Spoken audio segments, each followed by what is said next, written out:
He survived a frozen apocalypse just to be brutally tortured and butchered by the woman he loved over a single chocolate bar. When the world plunged into an instant ice age, society collapsed overnight. He risked his life every single day fighting off mutated monsters to feed his shelter. But human nature proved to be much colder than the sub-zero wasteland. They did not just betray him for his supplies, they actually planned to eat him. But what looks like a gruesome death is actually the ultimate second chance. Thanks to a mysterious cosmic entity, he wakes up exactly 28 hours before the disaster strikes, armed with future knowledge and a terrifying new superpower. This time around, the rules of the jungle have completely changed. Let us go back to the very beginning to see how a broken and betrayed man becomes the absolute apex predator of a dying world.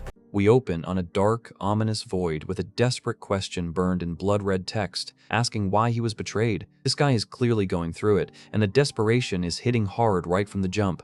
Then we meet the man of the hour, Luo Delong, looking way too smug in a red suit while holding a girl named Xiao Ming. He's cornered our protagonist, Mo, and tells him his little game of hide-and-seek is finally over. DeLong gets real close, sporting a villainous grin that just screams he's the bad guy. He tells Mo straight up that there's no civilization left in this frozen wasteland. It's strictly the law of the jungle now. Xiaoming chips in with a cold-blooded look, claiming she's just a weak woman who has to rely on the strong to survive. She tells Mo not to blame her for switching sides, but honestly, that's a pretty low blow. Mo is on the floor, looking absolutely terrified as DeLong raises a golf club over his head. He desperately asks what they want, but you can tell things are about to go south fast. The scene shifts to a massive, frozen Statue of Liberty buried in ice, marking 28 weeks since the global ice age began. The narrator reminds us that in this world, even human nature has been frozen solid. Down in the frozen ruins of the city, we see a lone figure trudging through a narrow, ice-slicked alleyway. It's a ghost town out here, and every step sounds like a death knell in the silence. Our main man Mo is bundled up in survival gear, breathing out heavy clouds of frost. He adjusts his goggles, looking exhausted as he tries to navigate this sub-zero nightmare. Mo stands tall against the backdrop of a dead city, realizing that this area is still untouched by other scavengers. It's a lucky break, because food and fuel have become the only currency that matters anymore. He looks out over the jagged ice formations, thinking the thick ground beneath him should be safe enough for travel. Man, if there's one thing I've learned from Manhwa, it's that safe enough is a famous last word. Just as he's feeling confident, the ground starts to rumble with a massive tremor. Mo looks back in pure panic, realizing he's caught in the middle of a literal earthquake. The ice gives way instantly, sending Mo sliding down a massive slope as everything shatters around him. He shouts out in frustration, lamenting how fragile human civilization really is when God decides to blow it all away. Mo is in a freefall, plummeting down a massive ice crevice with chunks of frozen earth falling all around him. He's staring death in the face, knowing that hitting the bottom at this speed is game over. In a last-ditch effort, he slams his ice axe into the wall, praying the tool holds up. The metal screeches against the ice, but the momentum is just too much to handle. Sparks fly and ice shatters as he keeps sliding down, unable to find any traction. He's going way too fast, and the panic is starting to set in as the ground rushes up to meet him. A massive crash echoes through the canyon as he slams into something hard at the bottom. It's a total wreck, and for a second, it looks like he might not get up from this one. Miraculously, Mo is still breathing, lying face up in a soft patch of snow. He realizes that if it hadn't been for that specific landing spot, he would have been a goner for sure. He gives a bitter, exhausted smile, thinking about the old saying regarding escaping disasters. But his relief is short-lived as he realizes there's something even worse waiting for him in this frozen hell. The camera pans down to show a row of glowing blue eyes and a mouth full of jagged, razor-sharp teeth. This is a white-skinned creature, and it looks like it just found its next meal. The monster is a hulking, purple-skinned beast with extra eyes on its chest, and it's clearly built for hunting humans. Mo realizes his luck from the fall just turned into a total death trap. Mo freezes in place, his eyes wide with pure terror as he stares up at the predator. You can practically see his heart rate spiking as he tries to process that he's not alone in this pit. The monster lets out a deafening roar and lunges forward, but Mo manages to scramble away just in time. He's running for his life, shouting that this kind of luck is not worth it at all. Mo darts through the ruins as the monster's roar echoes through the cavern, shaking loose massive ice stalactites from the ceiling. It's a chaotic mess of falling debris and terrifying shrieks. He keeps pushing forward, looking back over his shoulder as the beast gains ground. He's calling it a total disaster, and honestly, I can't blame him. This dude just can't catch a break. One of the massive ice spikes crashes down right behind him, shattering into a million pieces. It's a close call, but that falling ice might actually be the only thing slowing the monster down. The white-skinned monster is hot on his heels, its multiple eyes tracking his every move through the darkness. It's a persistent hunter, and it does not look like it plans on letting its prey go easily. Mo ducks behind cover just as another massive ice pillar falls, nearly pinning the beast down. He realizes the noise might be shaking the whole place apart, but at least it's giving him a fighting chance to escape. The monster gets buried under a pile of ice chunks, momentarily halting its pursuit. Mo takes a breather, thinking that the chaotic environment might actually be the thing that saves his life today. Suddenly, a massive boom shakes the ground again, sending more rubble tumbling down from the heights. Mo looks up, realizing that the structural integrity of this ice cave is basically zero. His face pales as he sees the ceiling starting to collapse for real this time. He utters a quick thought about how bad this is as the situation goes from a monster hunt to a literal cave-in. A huge slab of ice falls right where he was standing, forcing him to leap out of the way. The whole cavern is turning into a meat grinder, and he's right in the center of it. Mo gets swept up in a massive wave of snow and ice as the cave-in intensifies. He's buried under the white powder, shouting out his fear of being buried alive in this godforsaken pit. We see him sinking deep into a pool of icy water beneath the ruins, struggling to reach the surface. Everything is dark and cold, and his strength is fading fast as he drifts further down. As he reaches out one last time, a strange, glowing blue jellyfish-like creature floats toward his hand. It's eerie and beautiful, but in this world, something that bright usually means trouble. The creature releases a massive burst of electrical energy that pulses through the water. It looks like some kind of ancient power is being awakened, and Mo is right in the blast zone. A close-up shot of an eye shows it turning a brilliant, glowing blue. It looks like Mo is not just surviving this, he's changing into something entirely different. Mo gasps for air, his eyes still glowing with that mysterious blue light. He looks completely dazed, like he just witnessed something that shouldn't exist in our reality. He finds himself back on his knees in the snow, looking around in total confusion. He starts wondering if he was just daydreaming or if that whole monster and cave-in sequence actually happened. As he walks away, we see a glowing blue snowflake mark etched into the back of his neck. Whatever happened down there, it definitely left a permanent mark on him. Mo decides he's been outside long enough and checks his haul, finding a sucker's chocolate bar. He figures he will not return empty-handed at least, and starts making his way back to his shelter. He approaches a massive, frozen skyscraper that serves as a grim reminder of the world that used to be. The scale of the ice is just insane, swallowing whole buildings like they're nothing. To get home, he has to pry open a heavy manhole cover that leads into the building's underground passages. It's the only way to avoid the lethal winds on the surface, but it's a tight squeeze. Mo climbs down a long, dark tunnel that looks like a vertical ice well. He wonders how long he can keep living this kind of miserable, day-to-day existence before his luck finally runs out. Inside the building, the conditions are not much better, with people huddled in tents and living in squalor. It's a desperate community trying to survive on the bare minimum in the dark. We see a few of the other survivors, looking malnourished and completely drained of hope. The narration tells us that when the disaster first hit, many people were trapped here with no way out. As Mo walks through the common area, he notes that with dwindling supplies, people are starting to lose their humanity. It's only a matter of time before they cross that line to survive. He notices that the local thugs, those guys, have not started their usual patrols yet. He decides to hurry home before he runs into any trouble he cannot handle. He reaches door 409 and starts knocking urgently, his backpack weighing heavy on his shoulders. He just wants to get inside and lock the world away for a few hours. The door swings open, and a girl with blonde hair tied in buns rushes out to greet him. Mo looks surprised by how quickly she responded, almost like she was waiting right behind the door. She throws her arms around him in a tight hug, making Mo blush instantly. He's worried about why she did not lock the door, but she's just acting all sweet and affectionate. Xiaoming looks up at him with big, innocent-looking eyes, claiming she just wanted to see him as quickly as possible. She's laying the charm on thick, and Mo is falling for it hook, line, and sinker.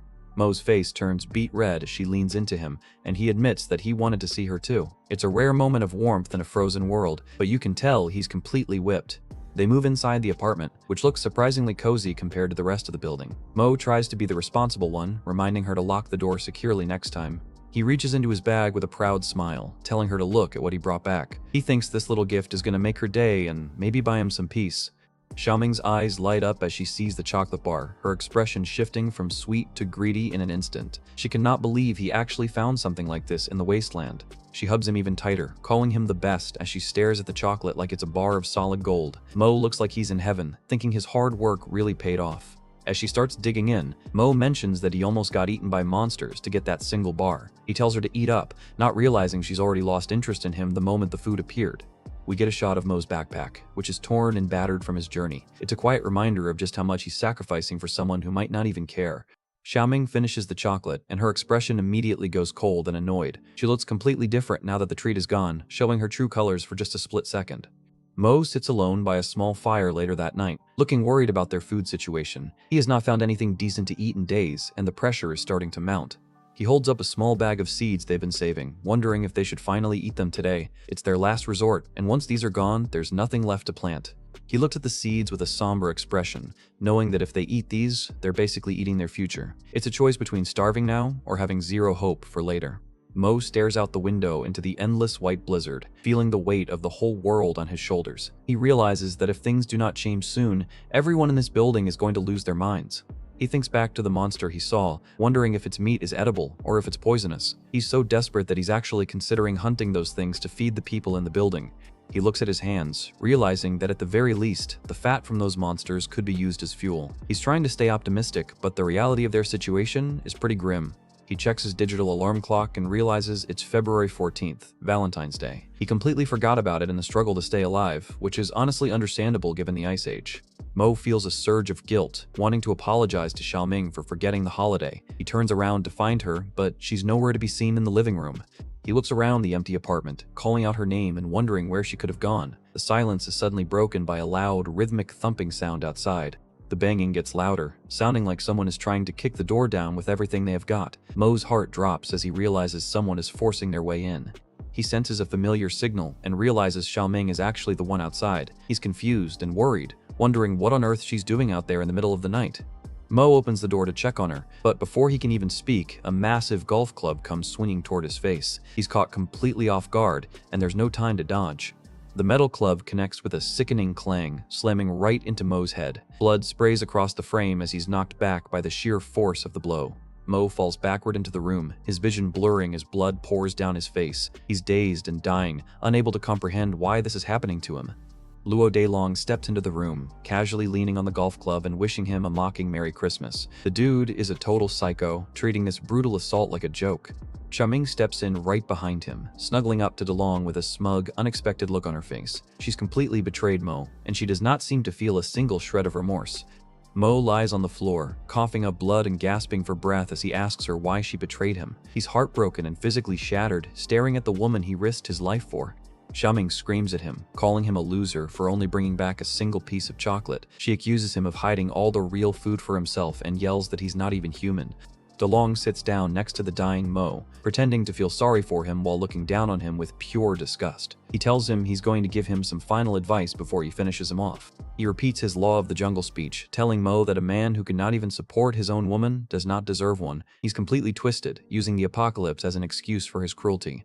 Daylong stands up and raises the golf club high over his head, ready to deliver the final strike. The lighting is harsh and dramatic, highlighting just how far gone these people are. He demands that Mo hand over all his food, still convinced that he's hiding a secret stash somewhere. He's grinning like a maniac, enjoying every second of Mo's suffering. Mo looks up with bloodied eyes, weakly telling them that he does not have any food left. He's telling the truth, but these vultures are not interested in reality. They just want someone to blame.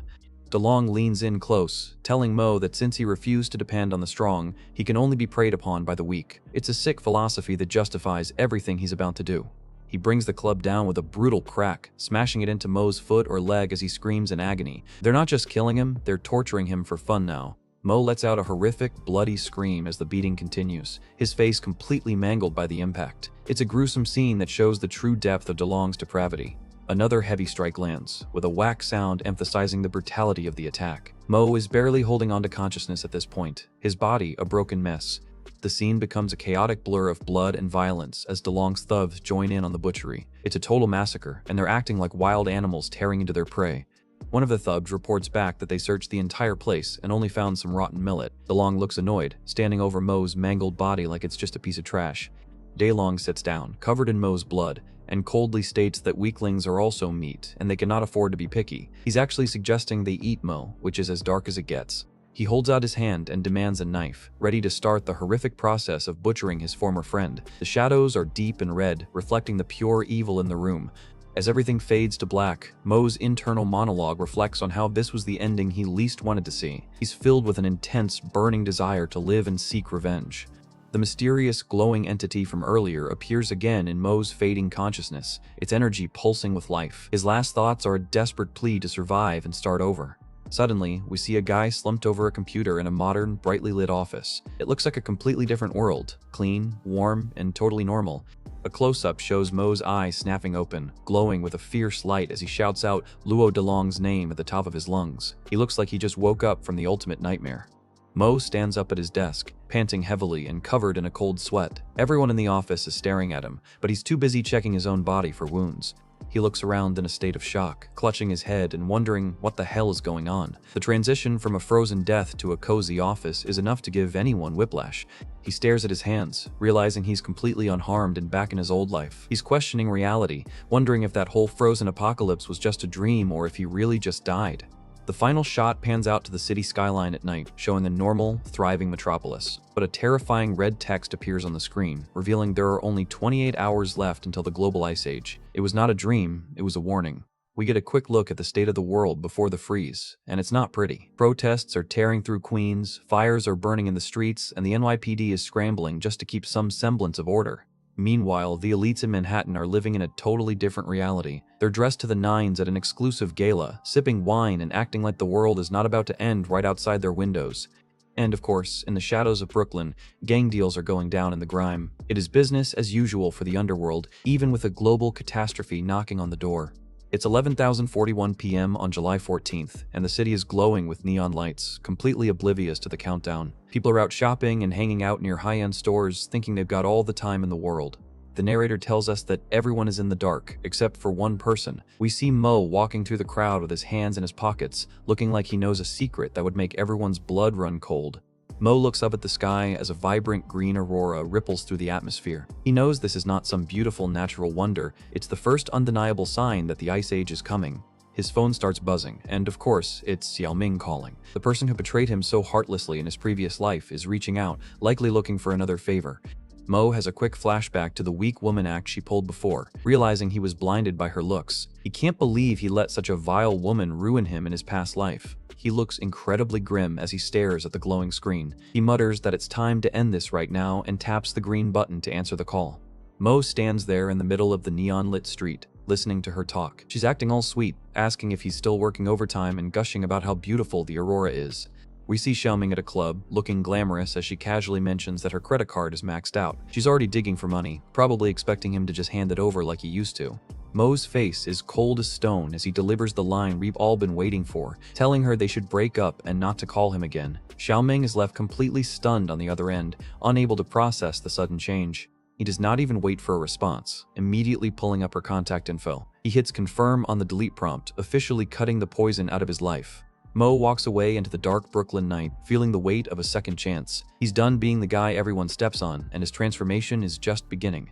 He turns his head back one last time, his eyes burning with a vengeful fire. He thinks to himself that women like her, who only harm others, are going to be the first ones to freeze to death when the world goes white. The scene shifts to a highway sign for the Brooklyn district and Cadman Plaza West. The city is quiet for now, but the clock is ticking faster than anyone realizes. It's now 11:58 p.m., just 2 minutes away from the next day. Mo stands under a street lamp, clenching his fist and promising himself that this time, he's going to be the one who's prepared. We get a wide shot of the city at night as the narrator explains that in the previous loop, the temperature dropped to freezing point within 24 hours. There's no time to waste, but the coming cold is a problem most people will not realize until it's too late. We see the protests again, highlighting that society is already unstable. As the temperature begins to plummet, this chaos is only going to get 10 times worse. A massive red timer appears, counting down from 1 hour. Mo realizes that the window to collect supplies before the real panic sets in is incredibly tight. He looks at a stack of water jugs and survival gear, calculating what he needs. Beyond just food and water, he knows he needs something more substantial to survive the coming lawlessness. He focuses on the idea of getting his hands on a gun. In a world where the law of the jungle is returning, firepower is the only real insurance policy. Suddenly, we see a police cruiser, where an older cop and a young rookie are watching Mo. The rookie mentions that Mo looks suspicious wandering the streets this late, and the veteran decides they should follow him. The police car pulls up, and the older officer hops out, shouting for Mo to stand still and not move. It looks like Mo's plan for a quiet supply run just hit a major roadblock. Both officers have their guns drawn and aimed right at him. The blonde rookie cop is looking tense, shouting at Mo to get his hands up immediately. Mo is backed into a dark alley, realizing the neighborhood has been restless lately and the cops have mistaken him for a robber. This is the last thing he needs when he's on such a tight schedule. Mo raises his hands, still holding his phone, and tries to explain that he's just holding a phone. He's internally fuming, cursing his bad timing. He glances at his phone screen as the timer hits 0, thinking he does not have a single second to waste with these two pigs. He's losing his patience, and that's a dangerous thing for anyone nearby. The veteran cop tries to teach the rookie a lesson, telling him to remember the do not approach recklessly rule. He's being cautious, but the rookie is already too high-strung. The rookie cop is shaking, his gun wobbling as he demands to know what's in Mo's bag. He orders him to take it out, and you can tell the guy is just one twitch away from pulling the trigger. Mo gives a dark, mocking smile and reaches for his bag, claiming he's just a working-class guy. He's playing into their expectations, but he's clearly baiting them. The moment Mo's hand enters the bag, the rookie completely loses his cool. He screams out that Mo has a weapon, even though he has not even seen anything yet.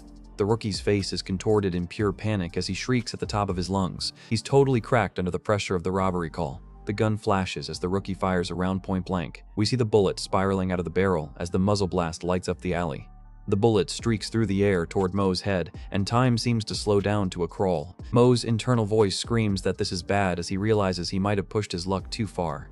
Mo's eyes go wide as the bullet inches closer to his face. It looks like his second chance is about to end before it even really started.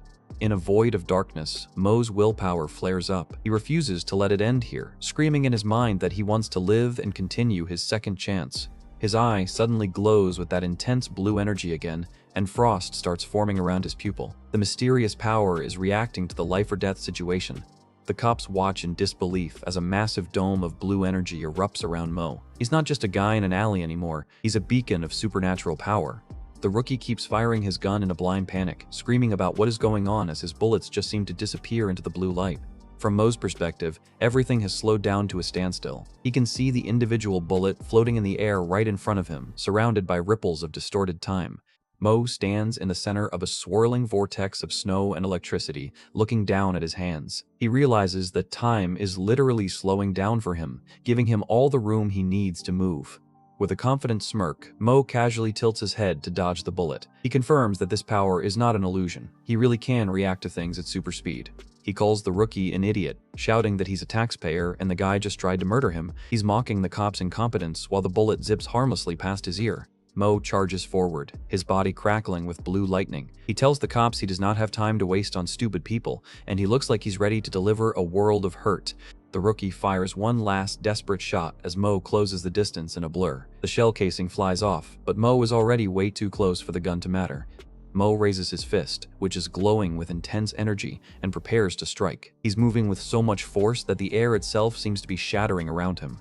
He becomes a blur of afterimages as he launches a series of lightning-fast attacks. The cops cannot even track his movement as he descends on them like a storm. Mo connects with a devastating punch right to the rookie's jaw. The impact is so powerful that it sends blood and a tooth flying, completely crumpling the officer's face. The rookie is blasted backward by a massive explosion of energy, flying through the air as the veteran officer watches in total shock. Mo is effectively taking them both out with zero effort. The older cop is sweating buckets, his face pale with fear as he realizes what they've just stumbled into. He's looking at the ground beneath Mo, which is cracking and glowing with dark energy. The rookie officer lies face down in a crater, completely unconscious. The alleyway has been totally transformed by Mo's power, looking more like a battlefield than a city street. The veteran cop falls to the ground, his gun dropping as he stares up at Mo. He's trembling, screaming for his partner and asking Mo what on earth he just did. The old man tries to aim his gun one last time, but his hands are shaking so hard he can barely hold it. He gasps out, asking what he is while staring into Mo's inhuman, glowing eyes.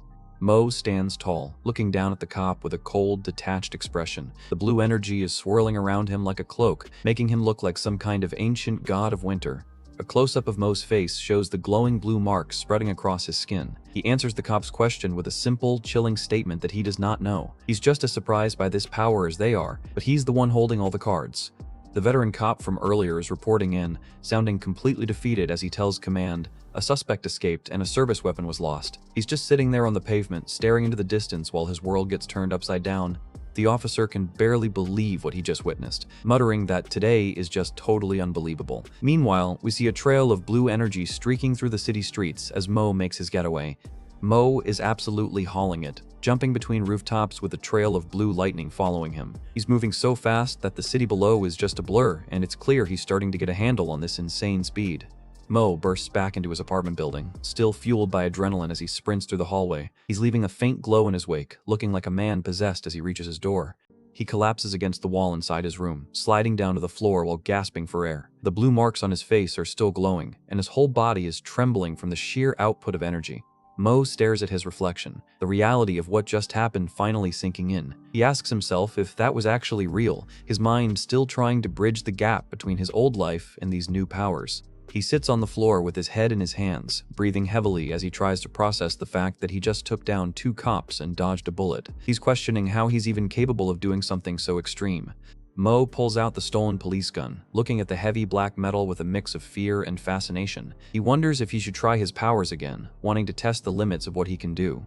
He stands in front of his full-length mirror and aims the weapon at his own reflection. It's a risky move, but he needs to know for sure if he can repeat that time-slowing trick on command. Mo pulls the trigger, and the gun lets out a deafening bang as a bullet spirals out of the barrel. He's literally shooting at his own reflection just to test his reaction time. This dude has officially lost it. The blue snowflake mark on his eye flares up as he focuses all his will on the incoming projectile. Time starts to warp around him again, turning the world into a slow-motion nightmare. The room is suddenly filled with arcs of blue electricity as time grinds to a near halt. Mo stands perfectly still, watching the bullet crawl through the air right in front of his chest. With a movement so fast it's almost invisible, Mo reaches out and snatches the bullet right out of the air. He looks at it in his palm, breathless, confirming that he really did just catch a live round.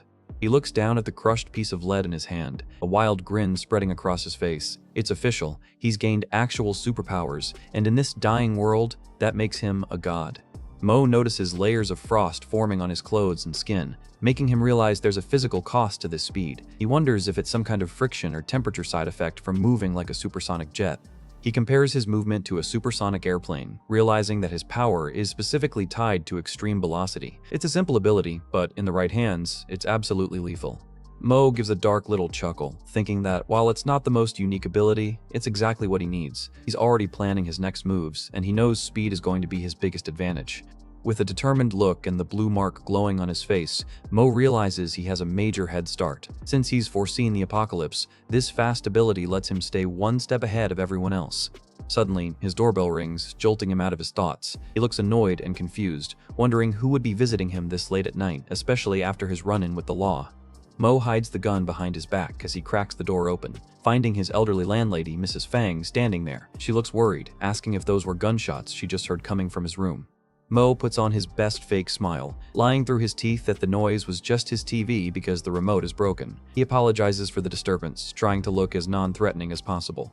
Mrs. Fang seems to buy it, but mentions that the security around here is getting worse, especially with a supermarket nearby getting robbed recently. Mo's ears perk up at the mention of the supermarket. Talk about a convenient tip. He walks the landlady back to her door, thanking her for the concern and telling her she's too kind. She tells him to take care of his health and not work too much overtime, which is pretty ironic considering his current job. The door to apartment 409 clicks shut, and the hallway goes quiet again. Mo stands there for a moment, his mind already racing toward the supplies he needs to gather. Back inside, Mo stares into space, realizing that he has a major problem to solve: food and supplies. He knows he cannot survive the freeze on just a few snacks and a chocolate bar. He remembers what Mrs. Fang said about the nearby supermarket and realizes it's the perfect target. It should have everything he needs to hunker down for the long haul.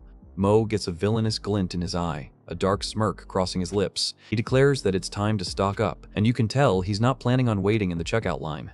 We jump to the supermarket, where a sleepy cashier is yawning behind her desk. She's completely oblivious to the fact that a superhuman is about to turn her store upside down.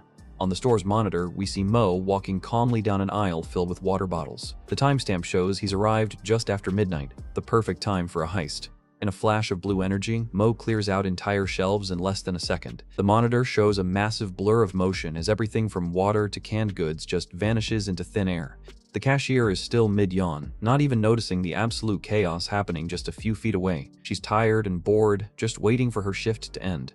Suddenly, the cash register goes haywire, and a trail of receipts starts flying out like crazy. The girl wakes up fast, looking confused as the machine starts dinging non-stop.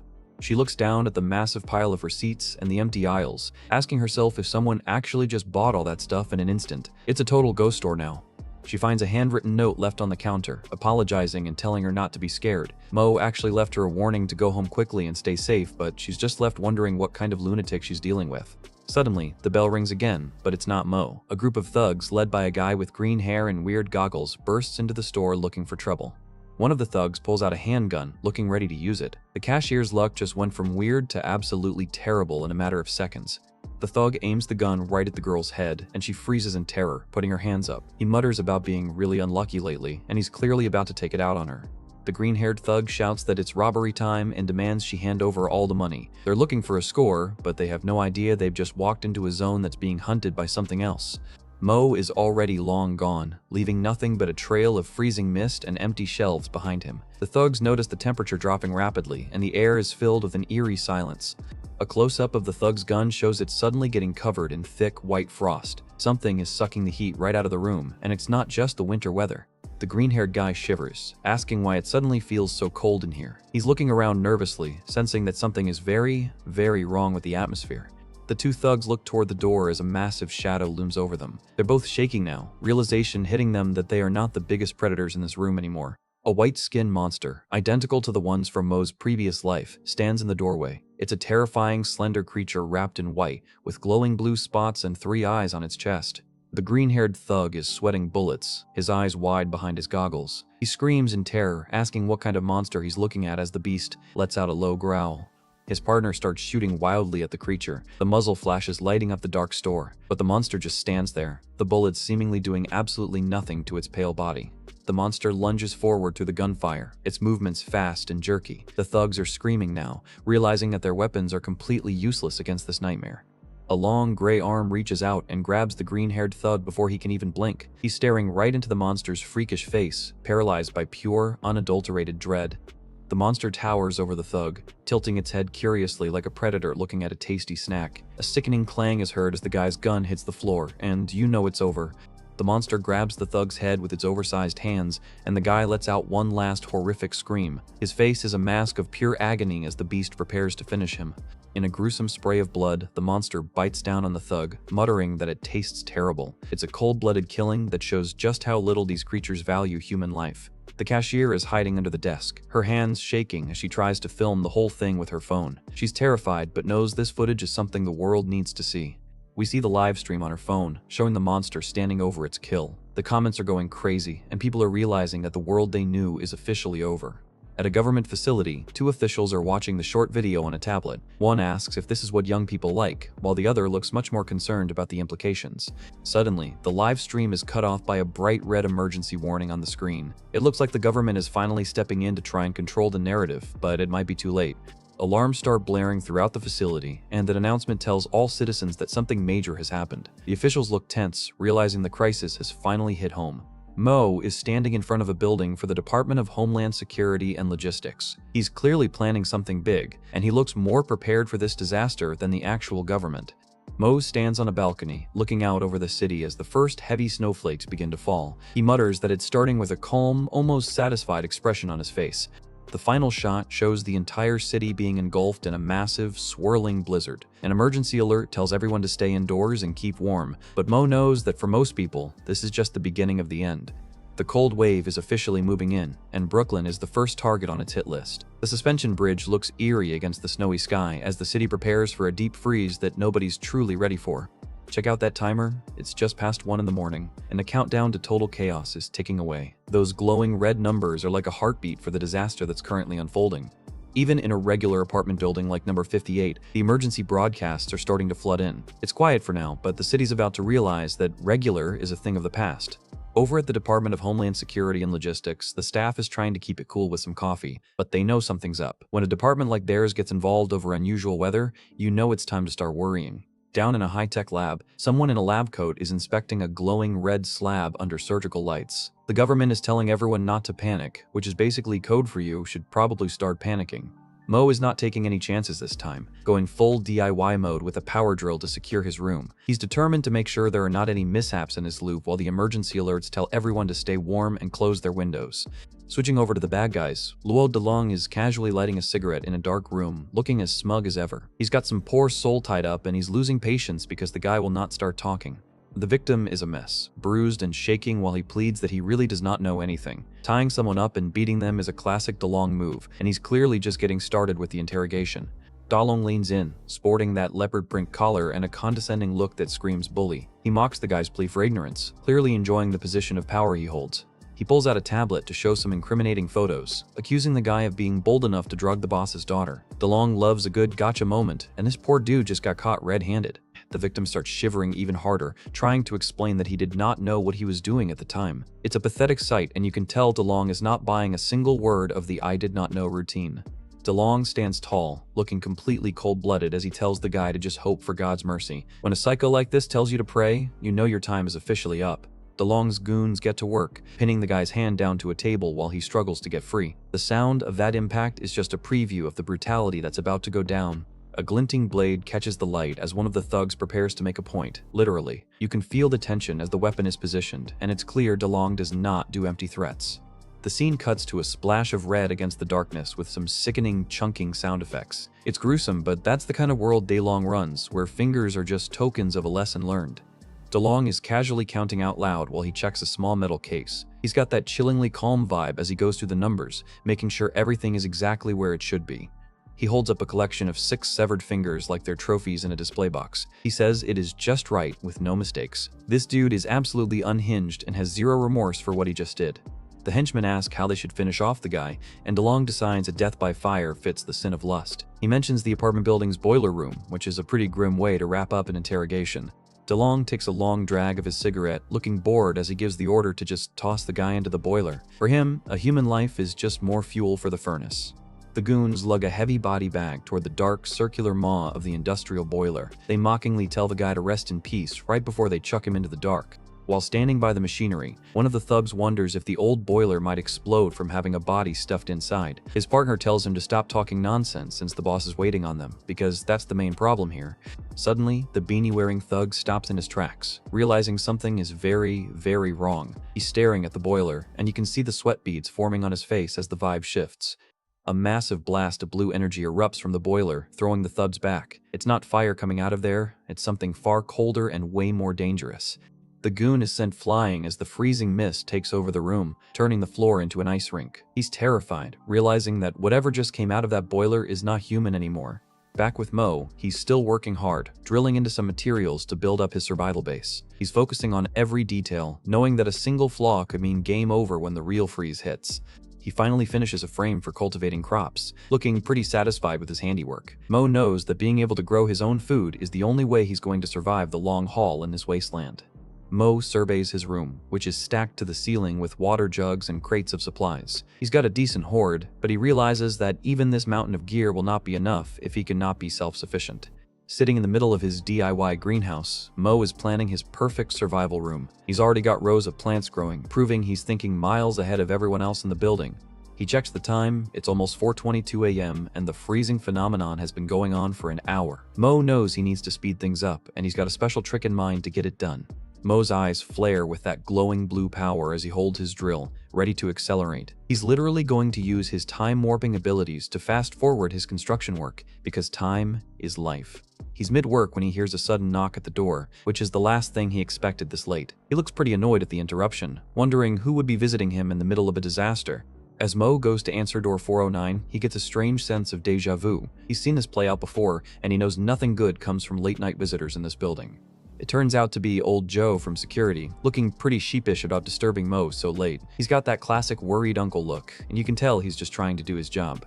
Mo looks suspicious, asking Joe what the deal is with security doing rounds right now. He's playing it cool, but his eyes are searching for any sign of a threat behind the old guy.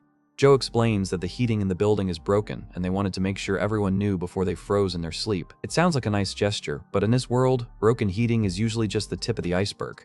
Mo has a flashback to a similar incident where the heating malfunctioned and was not repaired. He remembers seeing a damaged pipe leaking strange blue steam, the same stuff that's probably causing trouble now. He remembers that by the time he went to check on it back then, the whole system was completely scrapped. Mo realizes he has a chance to fix things differently this time if he acts fast. He tells Joe he can help fix the boiler, which makes the security guard look relieved. Joe says that would be great, not realizing he's just invited a superhuman to solve the building's biggest problem. Mo shuts door 409 behind him, officially heading into the basement to deal with the malfunction. He's stepping right back into the danger zone, but this time he's got the power to fight back. As they head down the stairs, Mo asks Joe if they're going the right way. He's got a sharp eye for the building's layout, and something about their route is starting to feel off to him. The portly security guard leads them toward the basement level, claiming that's where the apartment's boiler room is located. He seems confident, but the lighting down here is getting creepier by the second. Mo stops, remembering a conversation with his landlady, Mrs. Fang, about the boiler room being illegal and located upstairs. He's starting to realize he's being led into a trap, and the security might not be what they seem. He continues following them down the stairs anyway, wondering if his memory is just playing tricks on him. He's keeping a close eye on the guys in front, ready to flip the switch if things go south. They reach the basement, and it is freezing down there, with a strange blue mist clinging to the floor. The pipes are groaning, and the atmosphere is thick enough to cut with a knife. Joe points out some weird blue smoke coming from a tank, and asks Mo to take a look. Mo notices right away that this is not normal smoke, it's pure cold air, which is a major red flag. Mo investigates the machinery, pretending to be a regular guy doing repairs. He's actually looking for the source of that blue energy, knowing it's connected to the monsters. He touches a thick blue liquid leaking from one of the valves and realizes instantly that this is not industrial coolant. It's some kind of organic slime, and he knows exactly what that means. The other security guy is on his radio, totally oblivious to the giant shadowy hands looming behind him. Those hands are covered in glowing blue eyes, and they're about to end his conversation permanently. Suddenly, a massive white skin monster rips through the structure with a brutal smash, sending blood spraying everywhere. It's got a giant vertical mouth, and it's shouting about its fingers growing back. The Long's victim just evolved into a nightmare. The monster is fully revealed, a hulking white beast that dwarfs Mo and the guards. Mo is shocked that a white skin appeared here of all places, and he's trying to process how the hell this happened. Old Joe is completely paralyzed with fear, staring up at the creature with wide eyes and his mouth hanging open. He cannot even move, let alone run, as the monster towers over him. The beast stands right in front of Joe, opening its massive mouth filled with rows of razor-sharp teeth. It looks like Joe is about to become a midnight snack in the basement. Mo's eyes glow blue as he activates his speed. Moving so fast, he becomes a blur of afterimages. He's not about to let Joe get eaten, even if the situation looks totally impossible. In a split second, Mo lunges forward and grabs both security guards, yanking them out of the way with a powerful whack. He's just barely fast enough to save them before the monster's claws can connect. Mo has successfully pulled the guards out of range, and the monster's massive fist slams into the floor where they were just standing. That was close. Old Joe almost lost his head in that initial swipe. He looks toward the exit and sees the door is still open, which gives them a tiny sliver of hope. He's already calculating the fastest route out of this basement death trap. Mo prepares to bolt, his eyes glowing blue with focused intensity as the energy flares around his body. He's confident that as long as he hits full speed, he can get the guards and himself to safety. The giant white-skinned monster looks down at them with its multiple glowing eyes, letting out a confused sound as it realizes its prey moved. It's a massive, terrifying creature, but it looks more curious than angry for a second. Mo is running up the wall at breakneck speed, but his face is full of pure shock. He realizes the monster is somehow keeping up with him, matching his superhuman velocity move for move. His speed advantage just vanished. Mo is staring straight into the mouth of a nightmare, and it's not looking good. He's wondering if his speed was too slow just because he was lugging old Joe around. He looks down at the guy he's carrying with a cold, glowing eye. He thinks he is sorry about this, and yeah, I do not think Joe's gonna like what happens next. We get a shot of a dark doorway as Mo realizes he's got to get Joe out of the blast zone. It's time for some extreme measures. Mo just launches old Joe away with a massive toss. Pure disrespect, but hey, it's for his own good. Joe is absolutely flying through the air, looking like he's seen a ghost and shouting about the crazy situation. Man's having a worse night than Mo. Mo locks in, blue energy crackling all over him. He's done being the prey. It's time to see what these new powers can really do. The white-skinned creature lets out a deafening roar, its vertical mouth wide enough to swallow him whole. This thing is straight out of a horror movie. Mo is gasping for air, the blue marks on his face pulsing. He's pushing himself to the absolute limit, and it's starting to show. Suddenly, we get a creepy close-up of the monster's eye. It actually speaks, muttering the word finger like it's missing a specific snack. The beast looks down at Mo, totally confused as it notices he has no finger. Mo's mind starts racing. This monster is hunting for something connected to old Joe. Mo looks serious as hell. He knows he needs to figure out why this is happening. He realizes he's stumbled onto something way bigger than a random attack. He starts connecting the dots between the monster, old Joe, and that scumbag Luo DeLong. There's a hidden link here that could change everything. The monster towers over him, still screaming about fingers. Mo stands his ground, looking like an ant compared to this hulking white behemoth. He dodges a massive swipe with a blue energy blur. He's certain now, his weird condition has nothing to do with the monster, but everything to do with old Joe. Mo remembers seeing a strange energy flare on Joe when he tossed him. It looked exactly like his own power-up. Talk about a plot twist. Back in the basement, Mo notices some glowing pebbles on the floor and wonders if there is a connection. He's really turning into a detective mid-fight. The pebbles are crackling with blue electricity. It's not just rocks, it's raw energy waiting to be used. A light bulb goes off in his head as he realizes he has finally cracked the code on how to actually fight back. In his past life, these white skins were unstoppable killing machines. Humans had zero chance, but Mo is not that same guy anymore. He touches the ground, blue energy surging through his fingers. He thinks that now it is different, and if his guess is correct, he's about to gamble it all on one move. He flicks a pebble with insane force, declaring that former prey can also become the hunter. Bold words, let's see if he can back them up. The tiny rock streaks through the air, looking more like a railgun shot than a pebble. Mo just stands there looking cool as the hit connects with a sharp ding. Bullseye. A massive blue energy explosion absolutely rocks the monster. The prey just bit back, and it bit hard. Mo stands tall in the middle of the glowing aura. He was correct, it seems to be like this. Dude's officially a menace now. He breaks down his new cheat code. His ability only works on things already contaminated by this weird blue energy. Basically, he can overclock anything that's already special. He stands in the center of the destruction, realizing that as long as he can accelerate things, their kinetic energy goes through the roof. He's a walking railgun. Suddenly, a sickening dripping splash is heard. Blue liquid is hitting the pavement. This can't be good. Mo looks down at his hands, and his face is covered in blue slime. He looks absolutely horrified. He stares at the glowing blue liquid on his fingers, realizing it must be blue blood. Yeah, that's definitely not human. What is happening to this guy? We get a terrifying close-up of his glowing blue eye as he wonders what is going on. He's losing control, and the panic is real. Mo starts coughing up massive amounts of blue liquid. It's like his body is rejecting the power from the inside out. He collapses with a heavy thud. The invincible hunter just hit the floor. He's lying there, the world fading. The cold is unbearable. The frost is literally taking over his body. Is this the end? He sees a vision of old Joe and Mrs. Fang. They're desperate, shouting for him to wake up and not fall asleep. The voices are getting louder in the darkness, begging for Lin Mo to wake up. Come on, man, get up. Inside the building, everyone is panicking about the storm and wondering about the situation outside. The wind is too crazy to even get him to a hospital. A guy with purple hair looks down at Mo. He thinks Mo has been poisoned. Great, like things were not bad enough already. In the void of his mind, Mo feels the freezing cold. Old Joe is there, promising he owes him one for saving his life. Mrs. Fang takes charge, telling Joe to shut up and find Xiao Zhou upstairs. Finally, someone with a plan. Joe is lugging Mo's frozen body, trying to get through a crowd, asking them to move. Out of the way, people, we got a hero to save. They're sprinting through the halls, shouting for Dr. Joe. This is some high-stakes medical drama right here. They finally reach an infirmary. They lay him down, hoping Xiaolin will be okay. Let's hope Dr. Joe knows her stuff. Mo is in a pod and he's fading fast. He feels so cold and tired. A mysterious woman is looking down at him. Is she the help he needs? Mo is hooked up to machines, totally out cold. An audio log says he's in a coma and they suspect poisoning. Things are looking grim. He's in a vertical tube now. The doctor says his body temp is only 10 degrees, but somehow his heart is still beating. Dude's built different. We get our first good look at the doctor. She finds it really unbelievable. She sounds more interested than worried. Classic mad scientist vibes.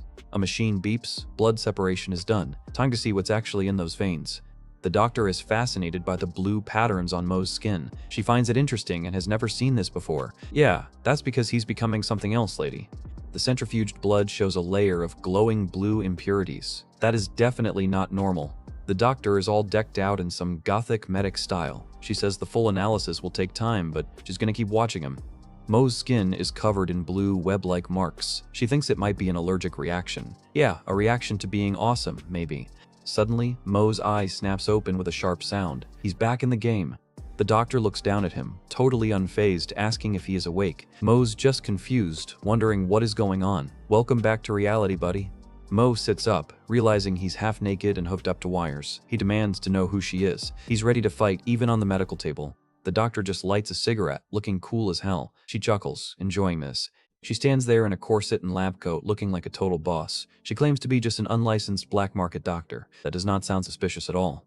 She gives him a smirk. She tells him he can call her Doc Joe. I think I'm gonna like this, Doc. She takes a puff of her cigarette and gets straight to the point, asking how he ended up like this. She leans in close, blowing smoke in his face. She's never seen anything like him and wants to know exactly what went down in that basement. She reaches out a hand, looking him right in the eye with a predatory grin. She tells him that right now, she is very interested in him. Okay, Mo, I think you might be in more trouble now than you were with the monster. The cold isn't messing around. We're in Brooklyn, and the temperature has plummeted to minus 29 degrees Celsius, turning the entire city into a frozen graveyard of steel and snow. Time for a quick biology lesson nobody asked for. The record for lowest human body temperature ever survived is 13.7 degrees Celsius, and theoretically, everything stops working at 0 degrees because your cells just flat out give up. Once you hit 32 degrees, your heart starts throwing a fit, leading to atrioventricular tremors and, eventually, game over. It's called hypothermia, and it's basically the final boss of this world. The math is simple. Humans can't survive minus 29 degrees outside, and surviving with a core temp below 13.7 degrees is basically a 1 in a billion miracle. Guess who's trying to beat those odds? Doc Joe pulls the thermometer out of Mo's mouth with those black-nailed fingers, looking way too casual for someone holding a medical anomaly. She's definitely seen some stuff, but this is new even for her. Look at that digital display, 11.5 degrees Celsius. That is literally impossible. Mo is officially colder than the world record, yet he's sitting there breathing like it's just another Tuesday. Mo's just chilling on the medical bench, staring at his hands like they belong to someone else. Doc Joe is in the background, probably wondering if she should publish a paper or just run for her life. Mo is deep in thought, looking at those frost-like patterns creeping up his neck. He's starting to wonder if this miracle is just another side effect of his insane ability. Doc Joe is busy playing scientist at her microscope while Mo stays focused on the big picture. He knows he doesn't have time to be a lab rat. His survival plan needs to happen ASAP. She takes a long drag from her cigarette and drops a mysterious observation. That look in her eyes tells me she's figured out something big, and it might not be good for Mo. Mo tries to stand up, but his foot slips on the floor with a wet sound. His body might be alive, but it's definitely not functioning at 100% right now. Doc Joe stands over him, giving him that told you so look. She reminds him that his body is incredibly weak and that he really should have listened when she told him not to move. She leans in, smoke curling around her face, and claims she's figured out exactly what he has. She's not pulling any punches, looking straight through him with those cold eyes. She drops the bomb, asking if he has a superpower. Mo looks absolutely shook. This lady is way too smart for her own good, and she just read him like an open book. Mo tries to play it off as a joke, looking totally annoyed. He thinks he can outbluff her, but he's already realizing that underestimating this doctor's powers of observation was a huge mistake. He locks in, his eyes glowing that bright blue again. He's determined that as long as he can activate his ability, he'll be fast enough to climb back up and get back to work. Big mistake. The moment he tries to push, he starts hacking up a massive stream of blue liquid. His body is literally rejecting the power-up in the most gruesome way possible. Mo is doubled over on the floor, coughing up more of that blue blood while Doc Joe just watches. He gasps, wondering what's happening to him, realizing his body is failing him at the worst possible time. He stares at his hands, covered in glowing blue vomit, wondering why this had to happen now of all times. His cheat code just backfired, and he's left looking like a total mess. A close-up on the digital clock shows 2052 p.m. The countdown is still ticking, and Mo is currently out of the game while the world outside keeps freezing. The sound of heavy shoes clacking down the hall fills the silence. Someone is coming, and they aren't trying to be quiet about it. It's Luo DeLong, looking like a pimp in that leopard print collar, leading his group of thugs. He's giving orders to behave a little more, but we all know that's not his style. The thugs are standing outside door 509, looking like they're ready to bust some heads. They're right on Mo's doorstep, and he's currently in no condition to fight. Back in the lab, Mo is slumped on the bench looking half dead while Doc Joe stands guard. The tension in the room is thick enough to cut with a scalpel as the intruders get closer. Mo's eyes snap wide open as he hears the commotion. He lets out a surprised sound, realizing the guys he hates most in the world just found his hideout. Doc Joe doesn't miss a beat, spitting out a cold command for them to get lost toward the door. She's got nerves of steel, telling a bunch of armed thugs to beat it without even flinching. She reaches out a hand to Mo, telling him to get up and hurry. She's actually helping him, which is a massive plot twist considering she's an unlicensed black market doctor. Mo is looking towards the door in a panic, but Doc Joe shuts him down with a sharp order to lie down. She's in total control now, and he's got no choice but to follow her lead. She holds his head firmly, looking him dead in the eye with a serious expression. She tells him that if he wants to survive, he should just do as she says. This lady is intense, but she's his only hope right now. Doc Joe hovers over him, telling him to close his eyes and not move even if he hears something. She's setting the stage for some serious bluffing, and Mo has to play dead to survive. A hand with black painted nails taps the door control, and the screen flashes red with an open message. The wolf is at the door, and she's letting him in. Luo DeLong steps into the room with that annoying, fake, polite smile, apologizing for the disturbance. He looks way too comfortable in a place like this, especially with his thugs looming behind him. DeLong faces off with Doc Joe, asking what she wants from him. He's got that smug look, but she is not backing down an inch, standing her ground against the boss. He asks if he can come in for a little chat, and she just shrugs it off, saying it's up to him. She's acting totally bored by him, which is honestly the biggest power move possible. DeLong mentions he heard Resident 409 is receiving treatment here and wants to ask him some questions. Mo is lying right there, eyes closed, thinking he recognizes the voice of his killer. Doc Joe drops the ultimate lie, claiming that unfortunately, the person he's looking for has died due to poisoning. She says it with a straight face, while Mo is literally lying right in front of them. DeLong gives a creepy grin and says that's such a pity. He's not even pretending to care, looking down at Mo's corpse with pure apathy. We get a quick montage of Mo's past life, DeLong killing him, the betrayal. Mo is burning up inside, his mind screaming Luo DeLong's name while he has to stay perfectly still on that table. A close-up of Mo's closed eyes shows the pure rage simmering beneath the surface. He's cursing his bad timing, realizing he's inches away from the man he wants to kill but cannot move a muscle. The narration is just pure bloodlust now, a voice in Mo's head screaming to kill this guy. Mo's internal monologue is a dark void of revenge, and you can tell he's just waiting for his body to catch up to his hatred. DeLong's eyes narrow as he looks closer at the body. He senses something is off, and the tension in the room just spiked to about 1,000,000%. DeLong moves behind Doc Joe, complimenting her on how hard she's worked. He's being way too friendly, which, in villain speak, usually means he's about to do something terrible. He leans right over Mo, asking if she's absolutely sure the guy is dead. He thinks he just saw him blink. Talk about a heart-stopping moment, Mo just barely held it together. Doc Joe gives him an icy stare and repeats that the guy is dead. She's challenging him to call her a liar, and you can practically hear the "don't test me" in her voice. DeLong pulls out a butterfly knife, flipping it open with a metallic clack. He suggests it might just be a false death and looks like he's about to perform a manual autopsy to be sure. He looms over Mo with the knife, giving a cold apology as he prepares to stab him. DeLong is a total psycho, and he doesn't care about accidents during a medical checkup. Doc Joe's mouth drops open in a sharp gasp as she reacts to DeLong's move. It looks like her bluff is about to be called in the most violent way possible. With a sharp whack, Doc Joe delivers a brutal slap across DeLong's face, catching him completely off guard. She actually hit him. You can see the pure shock on his face as he recoils. She looks absolutely furious, demanding to know if he's questioning her professional abilities. Calling him out as Luo DeLong, she's officially the only person who can put this guy in his place. DeLong's goons start losing their minds in the back, calling her a stinky woman and asking if she has a death wish. They're ready to jump her, but they're waiting for the signal. Doc Joe isn't even flinching, staring them all down. DeLong raises his hand to signal his thugs to stop, realizing that he still needs this doctor alive. DeLong looks down at the floor, touching his stinging cheek, and offers a groveling apology. He tells Dr. Joe he's so sorry and to please forgive his rudeness. Wow, talk about a total turnaround, she really has him whipped.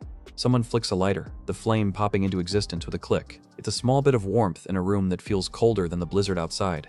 DeLong is playing the gentleman now, lighting Doc Joe's cigarette while kissing up to her. He claims he could never doubt her since she's saved so many of his brothers on the road.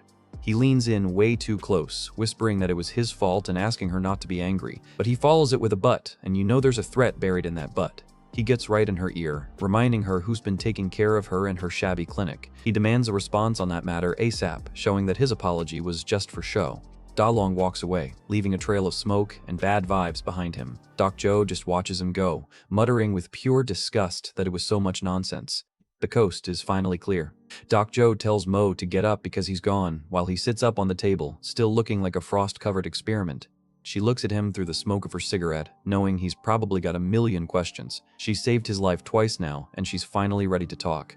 Mo is sitting up, his mind a total mess of questions. Why did DeLong want to kill him the first time they met in the previous life? And why on earth is this mysterious doctor trying to protect him now? The narration gets straight to the point, stating that before all of this, there's one major issue Mo needs to address before he can start worrying about destiny and betrayal. Mo looks her in the eye and asks Dr. Joe where his clothes are. She just stares back, asking if that's really the first thing he wants to talk about after almost being dissected. Priorities, man. Brooklyn is now at a bone-chilling minus 40 degrees Celsius. The city looks totally frozen over, and you can practically feel the bite through the screen. Two thugs are reminiscing about the good old days when one of their dads tended a furnace. Back then, they thought he was a loser, but in this frozen wasteland, a guy who knows heat is basically a king. One of them tries to stay optimistic, thinking the weather will just snap back to normal any day now. Yeah, right, buddy. Keep dreaming while your toes freeze off. Luodalong isn't buying the optimistic talk, looking skeptical as his goon apologizes for the idle chatter. He's way more realistic about the grim situation they're in. The government alerts have stopped, and even the internet is dead. DeLong realizes that the people in charge have probably just given up on everyone. DeLong holds up a silver cross, theorizing that this insane cold wave is God's way of punishing humanity. He's getting real philosophical for a guy who just butchered a dude. He scoffs at the idea of divine punishment, laughing because if God actually cared about sin, a guy like him would not be thriving. He's got a point, but it's a dark one. DeLong is lording his power over a tied-up resident, asking if the new order he's created isn't just perfect. He's turned the apartment building into his own little kingdom. The resident, a guy with a mustache, is fuming with rage. He calls out DeLong for forcing everyone to scavenge supplies just to hand them over to him. DeLong just gives him a smug grin, explaining his equivalent exchange policy. He provides the heat, they provide the supplies. It's a classic protection racket. The resident is screaming now, calling DeLong a vampire for bleeding everyone dry. He's totally right, but being right does not help when you're tied to a chair. DeLong casually mentions that the guy in room 409, our hero Mo, seems to have died already. He figures it's for the best, since it's one less mouth for his system to feed. The mustache guy looks absolutely devastated hearing about Mo's death. He's losing hope fast in this basement torture chamber. Back in the lab, Mo is finally getting dressed while Doc Joe waits impatiently. He's muttering about how even putting on clothes has become a major chore with his current condition. Doc Joe is smoking as usual, asking him how long he thinks he's been out. Mo's clearly disoriented, trying to get his bearings in this high-tech underground clinic. Mo's jaw drops when she tells him he's been out for 6 whole days. That's a huge chunk of time lost when every hour counts in an apocalypse.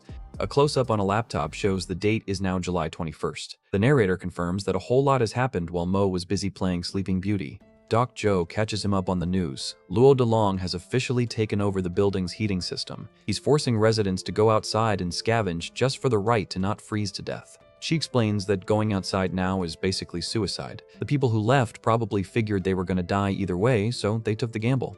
Mo's eyes are burning with hatred as he thinks about DeLong. He knows that no matter where they are, that guy is a monster through and through. He turns to the doc, asking if there's any way to get his body back to normal. He needs his strength if he's going to settle the score with DeLong. Doc Joe gives a little chuckle, looking pretty devious. You can tell she's about to ask for something big in exchange for her help. She makes it clear that she does not do charity work and there's a definite condition for helping him. She runs a black market clinic after all, so everything has a price. She leans in with a mysterious look, asking if he can accept her terms. Mo's life is literally in her hands, and she knows she's got all the leverage. Mo asks what the condition is, and Doc Joe just gives him a knowing look. She's got him right where she wants him, and the tension is through the roof. Her terms are simple but creepy. She wants him to be her research subject and only let her study him. She tells him not to worry, claiming it will not endanger his life. Sure, lady, every lab rat hears that. She repeats her line from before about being very interested in him. She's basically claiming him as her personal medical mystery. Mo does not even hesitate. He gives her a firm deal. He's desperate to get back to full power, even if it means being a guinea pig. Doc Joe explains that there's a special substance in his blood she has not fully figured out yet. It's the key to everything that's happening to his body. She theorizes that these substances absorb thermal radiation and convert it into energy for his body. But right now, his body is in a cold state because he's basically out of fuel. She breaks it down simply. His body is now a storage medium for energy, and his current weakness is just hunger. Mo realizes he just needs to eat a massive amount of food to power up. Doc Joe confirms his theory, but warns him that the amount of food he needs is huge, way more than she has in her clinic. He's going to need a serious feast to get back into fighting shape. Mo gives a confident smirk, telling her not to worry because he's got a plan. He flashes back to his apartment building, knowing exactly where his stash is hidden. He's back on the move, sneaking through the frozen hallways in a hooded jacket. He's lucky he prepared in advance and hit that supermarket before the real chaos started. He sees DeLong's thugs patrolling the halls and ducks into the shadows. As long as he can safely reach his apartment, he's counting this as a total victory. Mo reaches door 409, looking determined as he prepares to get back to his supplies. This is his home base, and it's the only thing standing between him and starvation. He presses the keypad with his frost-patterned hand, the machine letting out a sharp beep. He's finally home, but the air inside feels just as cold as the hallway. Mo's face drops as he opens the door and sees the state of his apartment. He mutters to himself, realizing things are way worse than he expected. The whole room is covered in thick layers of ice and frost. DeLong really did cut off the heating to his room, and it's turned into a literal ice house.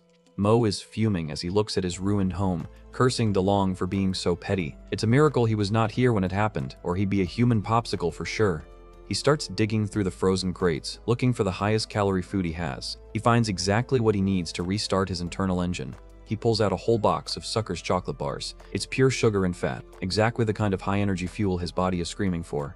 Mo looks at the candy with a grim expression, and bad memories of Xiaoming and the betrayal start flooding back. He makes a mental note to switch brands next time, just to spite the memory. He takes a massive bite out of a chocolate bar, the sound of the crunch echoing in the cold room. He's not eating for pleasure, he's eating to survive. Mo waits for a second, but feels absolutely nothing. He realizes a single bar is not going to cut it, and he needs to seriously increase the dose. He starts devouring the candy bars like a man possessed, his face contorting with the effort. He can feel something starting to shift inside his body as the calories hit his system. The red veins on his face start glowing and pulsing with heat. He realizes that his body is absolutely craving this energy, and things are about to get very intense. Mo collapses over his supply crates, clutching his head as his power starts to flare up. He's losing control of the energy surge, and the blue glow is turning into a fiery red. Suddenly, the shadows of two men appear at his open door. It's DeLong's thugs, and they just realized that room 409 is not as empty as they thought. The thugs are laughing, mentioning how DeLong was going to use Mo's fingers to open the biometric lock. They cannot believe the door just opened itself for them. Mo gives a terrifying, red-eyed grin as he looks up from the floor. He's fully powered up now, and those thugs have no idea what they just walked into. The thugs are totally confused, shouting about who he is. They're looking at a man who looks more like a demon than the dead neighbor they expected. Back at the clinic, Doc Zhou hears her final simulation report finish with a beep. She's finally got the full picture of what Mo's body is capable of. The screen shows a full-body scan of Mo, glowing with active energy. The doc realizes that the energy reversal process is starting to affect his neural activity. Basically, he's going berserk. Doc Zhou's face goes pale as she realizes how dangerous this is. If he replenishes too much glycogen at once, he's going to go completely out of control. One of the thugs starts acting tough, calling Mo a brat and claiming everything in the room belongs to them. Talk about the worst possible time to act like a bully. Mo gives a blood-curdling laugh, his face a mask of pure red-veined rage. He's finally found a target for all that pent-up energy, and it's not going to be pretty. Mo stands up, a massive aura of red fire-like energy erupting from his body. He's officially gone out of control, and those two thugs are about to have the shortest fight of their lives. We jump back to 72 hours ago, where Doc Zhou is standing in the middle of a literal disaster zone. She's staring at a massive spill of glowing blue liquid on the floor, wondering what on earth could have happened to turn room 409 into this mess. Doc Zhou walks closer to the center of the spill, noticing a strange, pulsating organic mass growing out of the liquid. She looks down at it with a detached curiosity, simply asking what that is. She picks up a sample of the blue growth in a plastic bag, observing the intricate, vein-like structures branching out from the core. She finds it interesting. Typical doctor, always finding the most horrifying things fascinating. Doc Zhou notices a security camera mounted high on the wall, realization hitting her that the whole event might have been recorded. She figures the security room is the only place left to find out the real truth behind this incident. Taking a long drag from her cigarette, she prepares to head out. She thinks that it seems like she has to go to the security room to find out the truth, her face a mask of calm determination despite the chaos around her.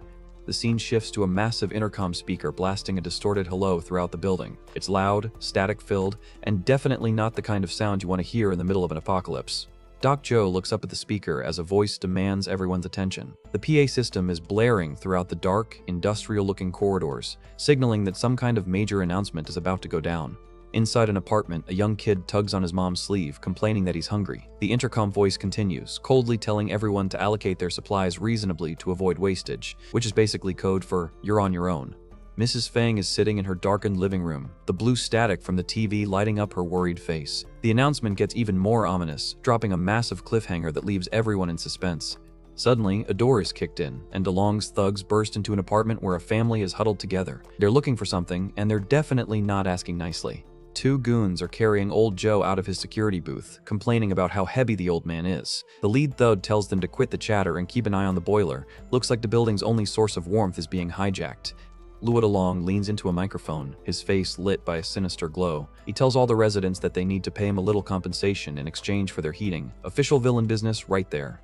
The residents are in total disbelief, asking if this is some kind of sick prank. One guy looks absolutely baffled by the idea that old Josh or Joe would let this happen, but they're about to find out how serious DeLong is. DeLong closes his eyes and puts a hand to his chest, acting all dramatic. He claims he's doing this to let everyone realize the seriousness of the situation, but you can tell he's just enjoying the power trip. His hand reaches for a heavy industrial switch labeled heating. With a definitive click, he flips the red toggle from on to off, cutting the lifeline for the entire building in a single move. DeLong gives a twisted grin, claiming he'll turn it off for a while just to save some resources. He's treating the survival of hundreds like a game of strategy, and he's loving every second of it. He lets out a manic laugh, his face filling the frame with pure villain energy. He knows he's just signed a death warrant for anyone who won't play by his rules. Back in the present, Lin Mo's eyes are wide and focused, glowing with an intense blue light. He's clearly sensing something major, and those energy veins on his face are pulsing like crazy. We get a quick flash of Lin Mo in an orange prison jumpsuit, looking confused with his hands cuffed. He looks totally different here, like he's trying to process a memory that does not belong to him. A voice asks him if he hates, as we see a close-up of his cuffed hands resting on a table. It feels like an interrogation, digging into the core of his motivations. Lin Mo stands in his white hoodie, looking down with a somber expression. The voice gets more specific, asking if he hates Luo Delong, and you can practically feel the temperature in the room drop. A massive close-up of his eye shows it turning a deep blood red as he growls out Luo Delong's name. The background is filled with a web of jagged red energy. This is pure, unadulterated hatred. Lin Mo gives a terrifying, wide-eyed grin, his face wreathed in red energy. He mutters, "Of course," and you can tell the beast has finally been let off the chain. Back in the hallway, Lin Mo lunges forward and grabs a thug's arm with crushing force. Red energy is erupting everywhere as he starts tearing through the group like they're made of paper. He lifts one goon off the ground by his throat, the thug gasping and gagging in pure terror. Lin Mo's eyes are glowing a demonic red, and he's clearly not holding anything back. Another close-up of that red eye, glowing with an intense, burning light. This is not just a fight for him, it's a reckoning for everything he lost in the previous timeline.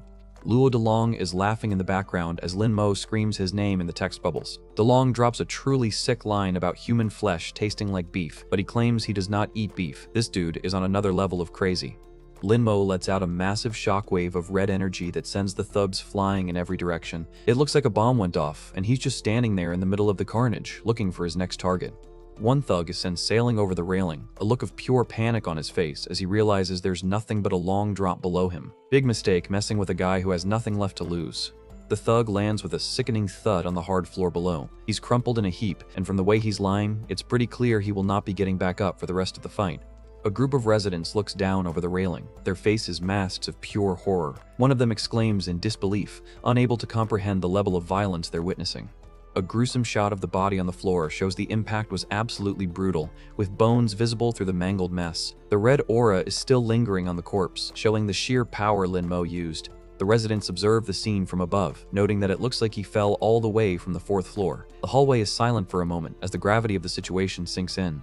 The green-haired thug looks absolutely terrified, sweat pouring down his face as he asks what just happened. He's seeing his friends get dismantled in seconds, and he's realizing he's next. Lin Mo slowly walks through the swirling red mist, looking like an urban legend come to life. The thugs back away in a panic, one of them asking what the hell this guy even is, maybe an alien. As Lin Mo walks past some indoor planters, the red aura begins to affect the plants, causing them to glow. He wonders if this is the red aurora he saw earlier, realizing his powers might be evolving. He stands over a fallen goon, looking down with cold indifference. The thug thinks to himself that there's absolutely no way to win against this monster, and honestly, he's right. One desperate thug decides to go all out, swinging his golf club with a terrified scream. He's putting everything he has into one last strike, hoping for a miracle that is not coming. Lin Mo just gives a dark, mocking smile through the red haze. He's already seen the attack coming before the guy even finished his swing.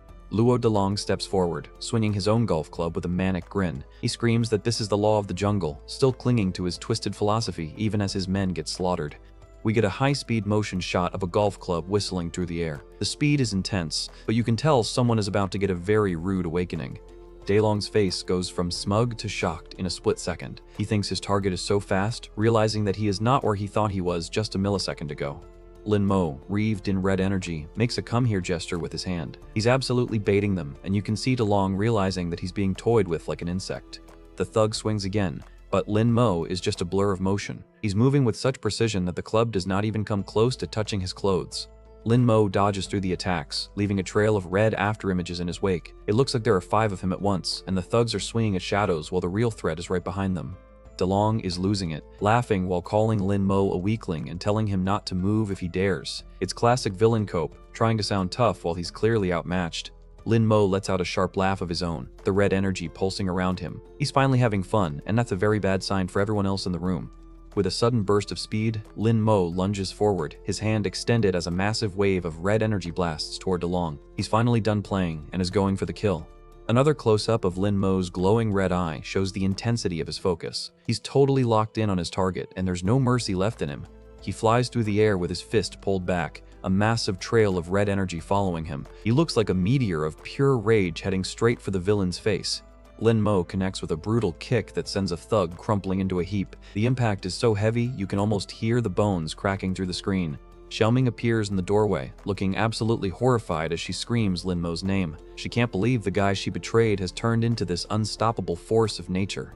Lin Mo looks back over his shoulder, his face covered in glowing red veins. He gives her a look that's both cold and vengeful, showing her exactly what she created. Xiaoming pulls out a handgun and aims it right at him, her hand shaking. Lin Mo thinks of her old nickname, but the barrel of that gun does not look like it's feeling sentimental. Lin Mo looks down in shock as a tranquilizer dart hits him right in the neck. He stammers, wondering why, as the red energy starts to flicker and fade as the drug hits his system. Doc Shou stands there holding a high-tech tranquilizer gun, looking totally calm. She tells him not to worry, claiming it's just insulin, which is a pretty weird thing to say to someone you just shot. Lin Mo starts to keel over, his eyes fluttering as the red aura completely vanishes. The adrenaline and rage are being forcibly drained out of him, and he's losing the fight to stay awake. Doc Zhou catches him as he falls, her expression unreadable. She explains that it's to break down the excess heat in his body. Looks like her research subject just had a bit of a meltdown. She takes another puff of her cigarette while holding his unconscious body. She hints at more to come, leaving us on a massive cliffhanger as she observes her prize. The final shot pans out to show the room is now filled with lush, green, thriving plants. The text asks what's going on here, as the red energy seems to have turned a frozen wasteland into a tropical paradise. Talk about a weird side effect. We start off with a heavy dose of reality. Hunger. It's the ultimate catalyst for human atrocities, and in a world where everything is freezing, it's about to get a whole lot worse. The history books are filled with the dark side of survival, from cannibalism among kin to endless wars. It's a grim reminder that when the stomach is empty, the rules of society go right out the window. For a while, technology actually managed to stabilize things, and we thought we had it all figured out. Society thrived under the sun, but that stability was a lot more fragile than we realized. Now, in this frozen nightmare, farming is practically impossible. The streets are literal graveyards of snow-covered cars, and that old monster, hunger, has come back to claim its throne. The narrator warns us that the dark history of humanity is about to repeat itself. It's the same old cycle of violence and desperation, just with a much lower temperature.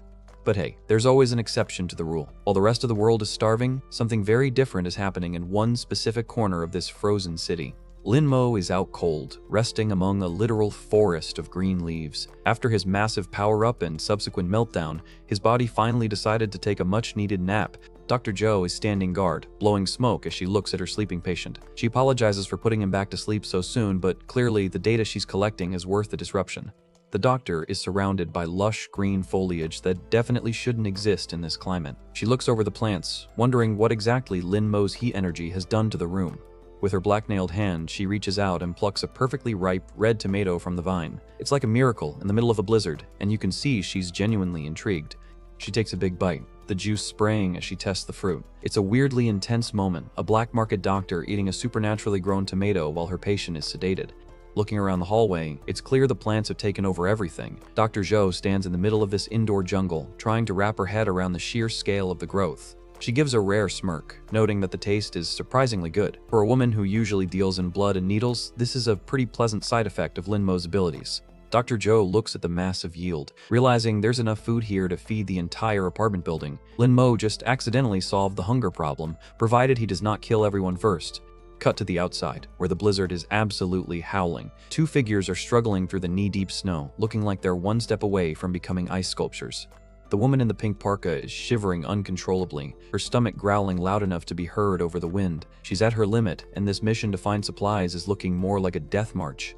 Her partner looks back, worried, asking if she can hold on just a little longer. It's a desperate situation, but these two are clearly trying to survive for more than just themselves. She gives a weak, brave smile and tells him it should be no problem. Man, talk about a fighter. She's freezing and starving, but she's still trying to keep his spirits up. The husband starts fumbling through his pockets, remembering he had a bar of chocolate stashed away somewhere. He's desperately searching for that one bit of energy that might save her. His face pales as he realizes his coat pockets are empty. The realization hits him like a ton of bricks, and you can see the panic starting to set in. He curses his luck, thinking that bastard DeLong might have taken it. It's a low blow even for this world, losing your last scrap of food to a neighborhood bully. His wife puts a hand on his arm, telling him to stop looking. She's trying to be the voice of reason even though she's the one who needs the calories the most. They have a quick flashback to earlier that morning when they gave their last bar of chocolate to their darling daughter. They're literally starving themselves so their kid has a chance, which is both beautiful and tragic. The silence in the snow is heavy as the reality of their situation sinks in. They're out of food, out of warmth, and nearly out of time. The husband lets out a hollow laugh, pretending he just forgot. He's trying to play it off so she does not worry, but you can see the heartbreak in his eyes. He looks down, calling himself useless for not being able to provide. It's a crushing feeling, and in this world, that kind of guilt can be just as lethal as the cold. Suddenly, a blur of motion slashes through the air, and a fountain of blood sprays across the snow. The husband does not even have time to scream before something rips right through his head. The wife is frozen in pure, unadulterated horror as her husband's blood spatters across her face. 1 second they were talking, and the next, he's just gone. A massive, freakish white-skinned monster towers over her, its spindly limbs and glowing blue eyes making it look like a nightmare. This thing is way bigger and more intimidating than the one in the basement. The monster's vertical mouth on its stomach opens wide, dripping with fresh blood. It's a gruesome sight, and it's clear this predator has just finished its first course. The woman is paralyzed, staring up at the beast with wide, tear-filled eyes. The blood on her face is already starting to freeze, and she's looking right into the face of death. The creature actually speaks, its voice a raspy hiss as it calls her a delicious woman. These things are not just animals, they're intelligent, hungry, and they love the hunt. She collapses into the snow, looking at the pool of blood around her. She's completely broken, unable to comprehend the monster or the fact that she's now all alone. Suddenly, a voice rings out through the blizzard, telling her not to space out. A blonde-haired guy is standing in the ruins of a nearby building, and he's not looking scared at all.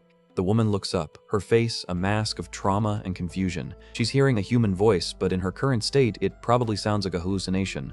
The blonde guy shouts for her to come his way, waving her toward the safety of the building. He's her only chance, but she's going to have to find the strength to move fast. He screams for her to run if she wants to live, sounding like he's done this a million times. He's got that cool, heroic vibe that says he knows exactly how to handle these monsters. The woman finally snaps out of it and bolts toward the building, but the white skin is right on her heels. It's a high-stakes foot race where second place gets eaten. The monster lunges, its massive claws swiping through the air. It's moving with terrifying speed, closing the distance in a single, jerky bound. A close-up of the woman shows the sheer terror as she hears the beast right behind her. She's pushing herself harder than she ever thought possible, fueled by pure survival instinct. She dives through the entrance just as the monster slams into the wall with a deafening crash. It's a millisecond perfect escape, but the danger is far from over. She hits the floor hard inside the building, sliding across the dusty concrete. She's safe for the moment, but she's a total wreck, both physically and emotionally. The monster is screeching outside, banging against the blocked entrance. It's frustrated that its delicious meal got away, and it's not planning on giving up easily. The woman lies on the ground, tears streaming down her face as she processes the loss of her husband. It's a brutal reminder of how quickly life can be extinguished in this new world.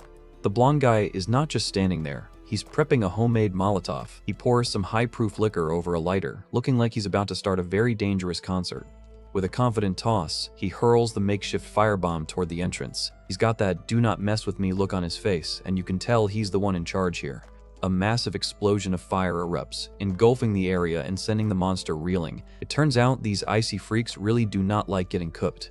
The woman watches the flames, looking exhausted and dazed. She's found a temporary ally, but in this world, safe is a very relative term. The monster is shrieking in agony, screaming about how hot it is and how much it hates it. It looks like fire is the universal language for get lost when it comes to whiteskins. The woman looks up at the towering skyscraper they're in, noting that the monster has not followed them inside yet. The scale of the city ruins is just staggering, even more so when you're being hunted. They reach an open elevator, and the blonde guy tells her she's finally saved. It seems like a miracle, but elevators needing power in an apocalypse, something's definitely up here.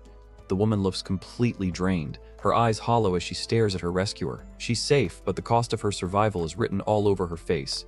Suddenly, the monster appears again, but this time it's glowing with a blue, freezing aura. It screams that it is not hot and it likes it, which basically means it just adapted to the fire. Great.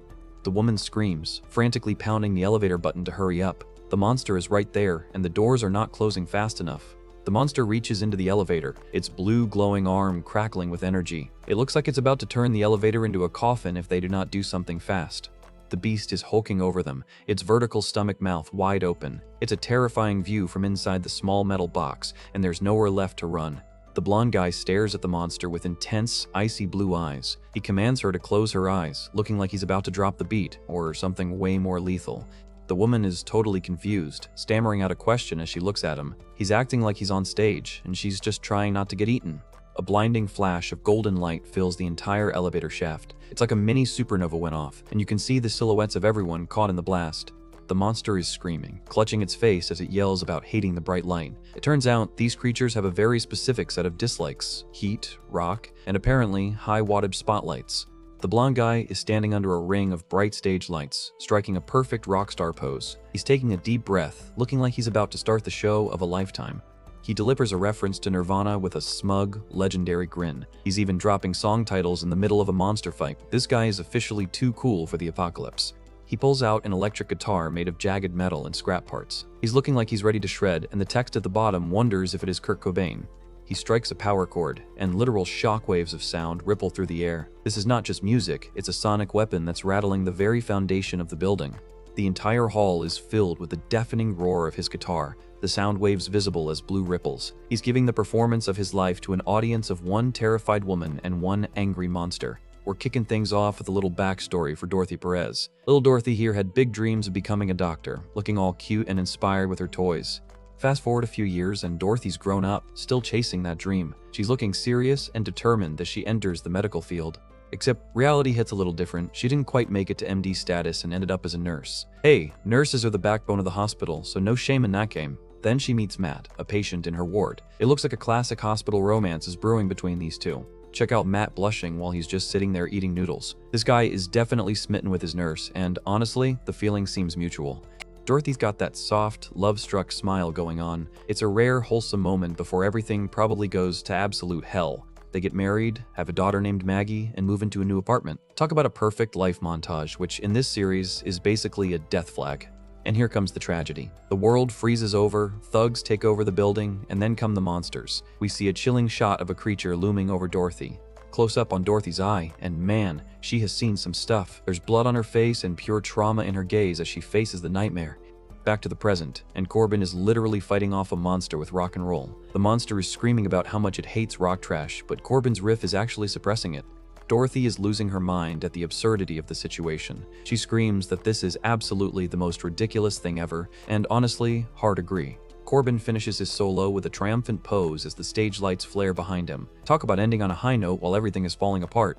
The monster is dazed but still dangerous, its massive vertical mouth snapping. Corbin's eyes are cold and calculated in the foreground. He's not done yet.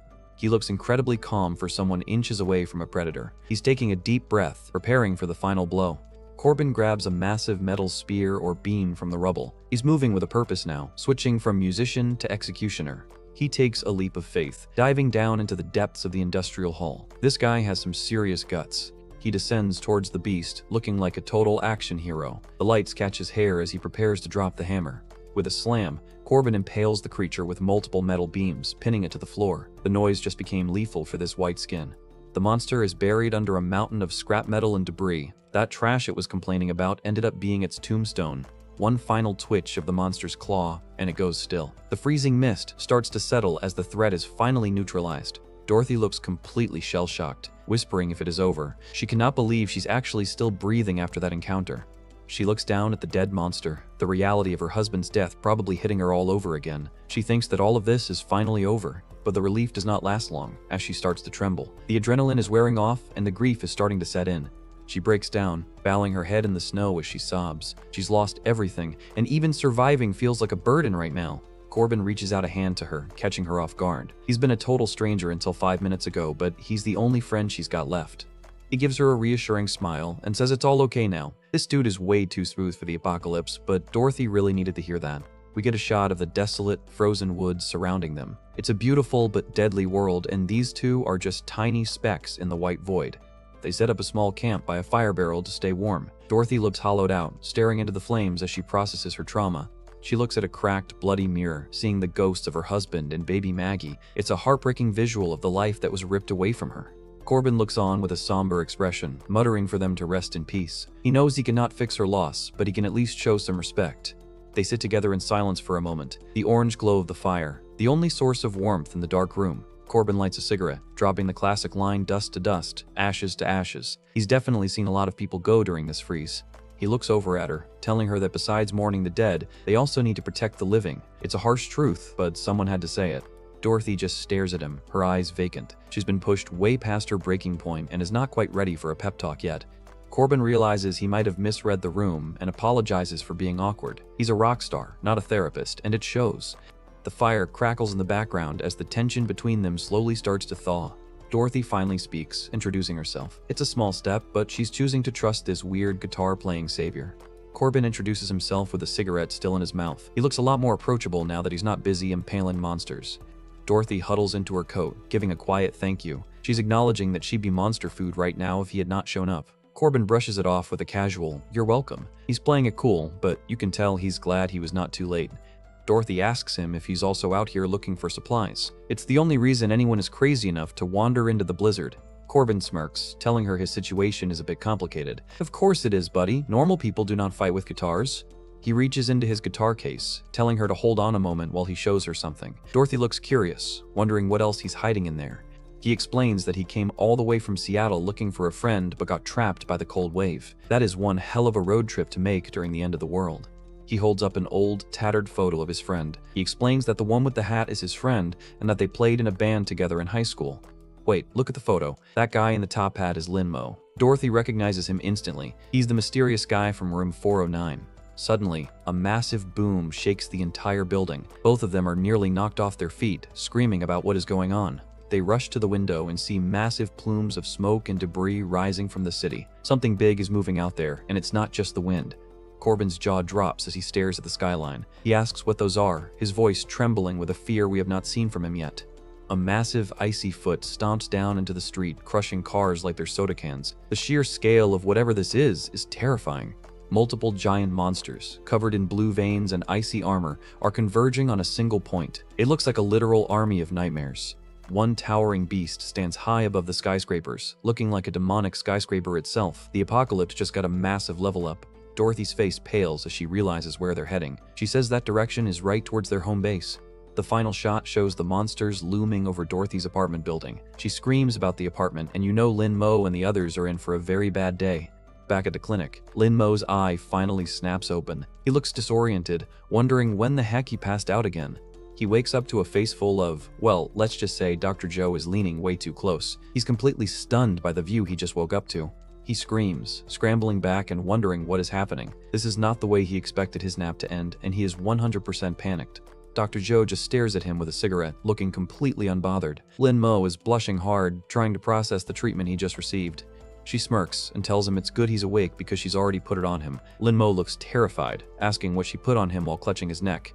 We see Lin Mo is now wearing a high-tech, glowing collar. Dr. Joe calls it a safety measure, but from the look on Mo's face, he knows he just became her personal slave. Collars. One of the oldest pieces of ornament in the world, but its meaning has always been changing. From status symbols to something much darker, it's always about what the wearer represents. In the past, it was a symbol of slavery, representing control and ownership. We see a group of women in ancient times, chained together by their necks as they're led through a city. But in the modern world, it could also be a toy for an adult. The series transitions from history to a more provocative shot, making it clear that Lin Mo's new accessory has some very specific connotations. Dr. Joe is casually lighting up a cigarette, telling Lin Mo not to worry. She claims that whatever is around his neck is definitely not for those purposes, though her smirk says otherwise. Lin Mo looks completely weirded out, snapping back with a confused sound. He tells her he would not have even thought of anything dirty if she had not mentioned it first. Lin Mo tries to stand his ground, reminding the doc that he agreed to be her research subject, not her. Well, he's having trouble even finishing that sentence while strapped to a chair. Doc Joe gives him an icy, direct look, confirming that he's indeed a research subject and the collar is just a special monitoring tool. She's making it sound like standard procedure, but we all know it's not. She stands behind him as he sits shirtless, covered in sensors. She asks if he remembers what she told him about the mysterious things inside his body. She gets right in his face, reminding him that the substance helps him absorb and store heat. From the looks of it now, this monitoring tool is showing that he has more than just that one simple function. A close-up of the high-tech collar shows the glowing blue X mark. Doc Joe explains that this device was specially designed to prove her hypothesis about his evolving powers. She reveals that when his blood sugar levels get too high, it activates another state of that mysterious thing inside him. The collar is designed to change from blue to red as a warning sign. Lin Mo looks frustrated, demanding to know what another state even means. He's basically a lab rat at this point, and he's clearly not happy about the lack of information. Doc Jo takes a slow puff from her cigarette, looking him dead in the eye. She asks a chilling question, wondering if he remembers what has happened 20 minutes ago. Lin Mo's expression shifts to pure confusion. He starts searching his brain, but it looks like he's hitting a complete blank wall. His face pales as he realizes there's a massive hole in his memory. He says he cannot remember. He looks genuinely terrified of what he might have done during that blackout. Doc Jo puts a finger to his nose, telling him not to worry. It's a moment of strange intimacy that makes the whole power dynamic even more uncomfortable. She leans in so close that they're almost touching, telling him she's here to figure out what's going on. She's acting like his personal guide through this nightmare. She gives him a sly, knowing look, noting that this is all just part of their research. She's clearly the one in the driver's seat, and she's loving every second of it. Lin Mo watches her walk away, thinking to himself that he always feels like this woman has a permanent hold on him. He looks defeated, just sitting there in the dark lab. His gaze turns sharp as he tells himself that he also really wants to know what's going on. He's starting to build up some inner resolve to take back control. A close-up of Lin Mo's eye shows a spark of determination. He thinks to himself that once he figures it out, he finishes the thought, he will definitely have the upper hand. He's already planning his counter-move against the doctor's control. Suddenly, a finger with black polish clicks a physical button on the desk with a sharp chunk. The sound echoes through the silent room like a gunshot. Lin Mo's world explodes in pain. He arches his back and screams at the top of his lungs. Whatever she just turned on, it's hitting him with everything it's got. He looks up with wide, pained eyes, asking what this is, as red glowing veins begin to branch out across his chest and arms. A close-up of a medical bag reveals it contains glucose 25%. Lin Mo realizes she's manually spiking his blood sugar at a dangerous concentration to force the transformation. Doc Jo watches his violent reaction with a cold, clinical curiosity. She decides that they should record the data first, completely ignoring the fact that he's suffering. The red patterns on Lin Mo's skin are intensifying, and the collar is glowing a bright pink. He wheezes out a question, asking what the hell she's doing to him now. Doc Jo gives a casual statement that she almost forgot, as if she just remembered a minor errand. She's way too detached for what's currently happening to her patient. Lin Mo is panting hard, his body glowing red as he asks what she's planning. Doc Jo is crouching in front of him, looking like she's about to start a whole new phase of the experiment. She pulls out a potted plant and presents it to him with a smug look. It's a bizarre sight, a man on the verge of a supernatural meltdown being handed a houseplant. Lin Mo just stares at the green leaves, his face a mask of confusion. He has no idea what a plant has to do with his current life or death situation. A close-up of his eye shows it turning red with jagged pupils. He mutters about the plant as his humanity starts to slip away again. Suddenly, a massive aura of red fire erupts from Lin Mo, forcing the doc to shield her eyes. The power surge is massive, shaking the entire lab. Lin Mo is back in his berserk mode, screaming about how she dared to trick him. He's absolutely livid, his face covered in glowing red markings. A close-up of his mouth shows a terrifying, toothy grin. He calls the whole situation quite amusing, sounding completely unhinged as the power takes over. Lin Mo becomes a blur of motion, dodging invisible attacks with ease. He's laughing as he moves, completely synchronized with the red energy surrounding him. He stands in his white hoodie, looking through a field of red light. The entire room is cast in a bloody glow, and the atmosphere has turned incredibly hostile. Lin Mo walks through a literal forest that has suddenly grown inside the room. Plants and vines are covering the walls and floor, all fed by his intense heat energy. He pushes through the foliage with a calm, predatory confidence. He's looking for something, or someone in this indoor jungle. He looms over himself. The berserk Mo is staring down at the powerless Mo trapped in the medical chair. He asks if he should be able to see him now. The real Lin Mo is gasping in terror, asking what's going on. He's seeing a version of himself that looks ready to tear him apart. The spectral, red-eyed Mo gives a chilling grin and notes that they have met again. It's a nightmare come to life, and Lin Mo has nowhere to run. The version of Lin Mo in the chair is spiraling, stammering out that he must be him. He's staring into his own eyes, and his brain is about to break. He screams out for the doctor, shouting that he thinks he's hallucinating. He's desperately clinging to the hope that this is all just a bad dream. The double Mo gives a mocking laugh, telling him that she cannot hear him now. It's like they're in a private pocket of reality where no one can help. He holds a finger to his lips, repeating the phrase with a playful, evil tone. We see the doc in the background, totally oblivious to the ghost. Lin Mo asks if this is his double's doing, glaring at the phantom. The double just keeps laughing, enjoying the absolute confusion he's causing. He gives a mysterious answer, saying it is sort of, but also not. He's being intentionally vague, acting like a puzzle that Lin Mo needs to solve.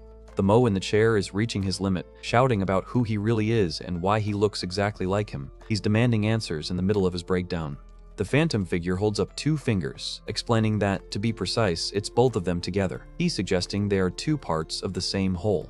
He gestures to the lush green plants that have completely taken over the industrial room. He notes that he alone couldn't achieve this level without Lin Mo's body as a vessel.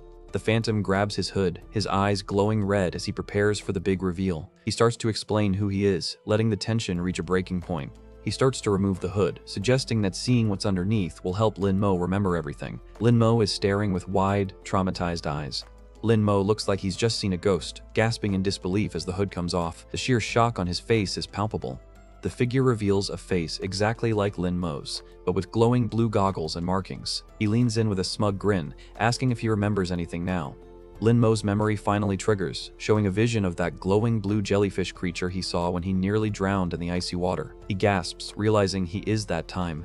The double gives a shark-like grin, confirming with a yes. He looks incredibly satisfied that his host has finally acknowledged their first meeting. We get a shot of the glowing blue snowflake mark on Lin Mo's neck. The voice explains that all of his powers, and even his resurrection, are because of this entity.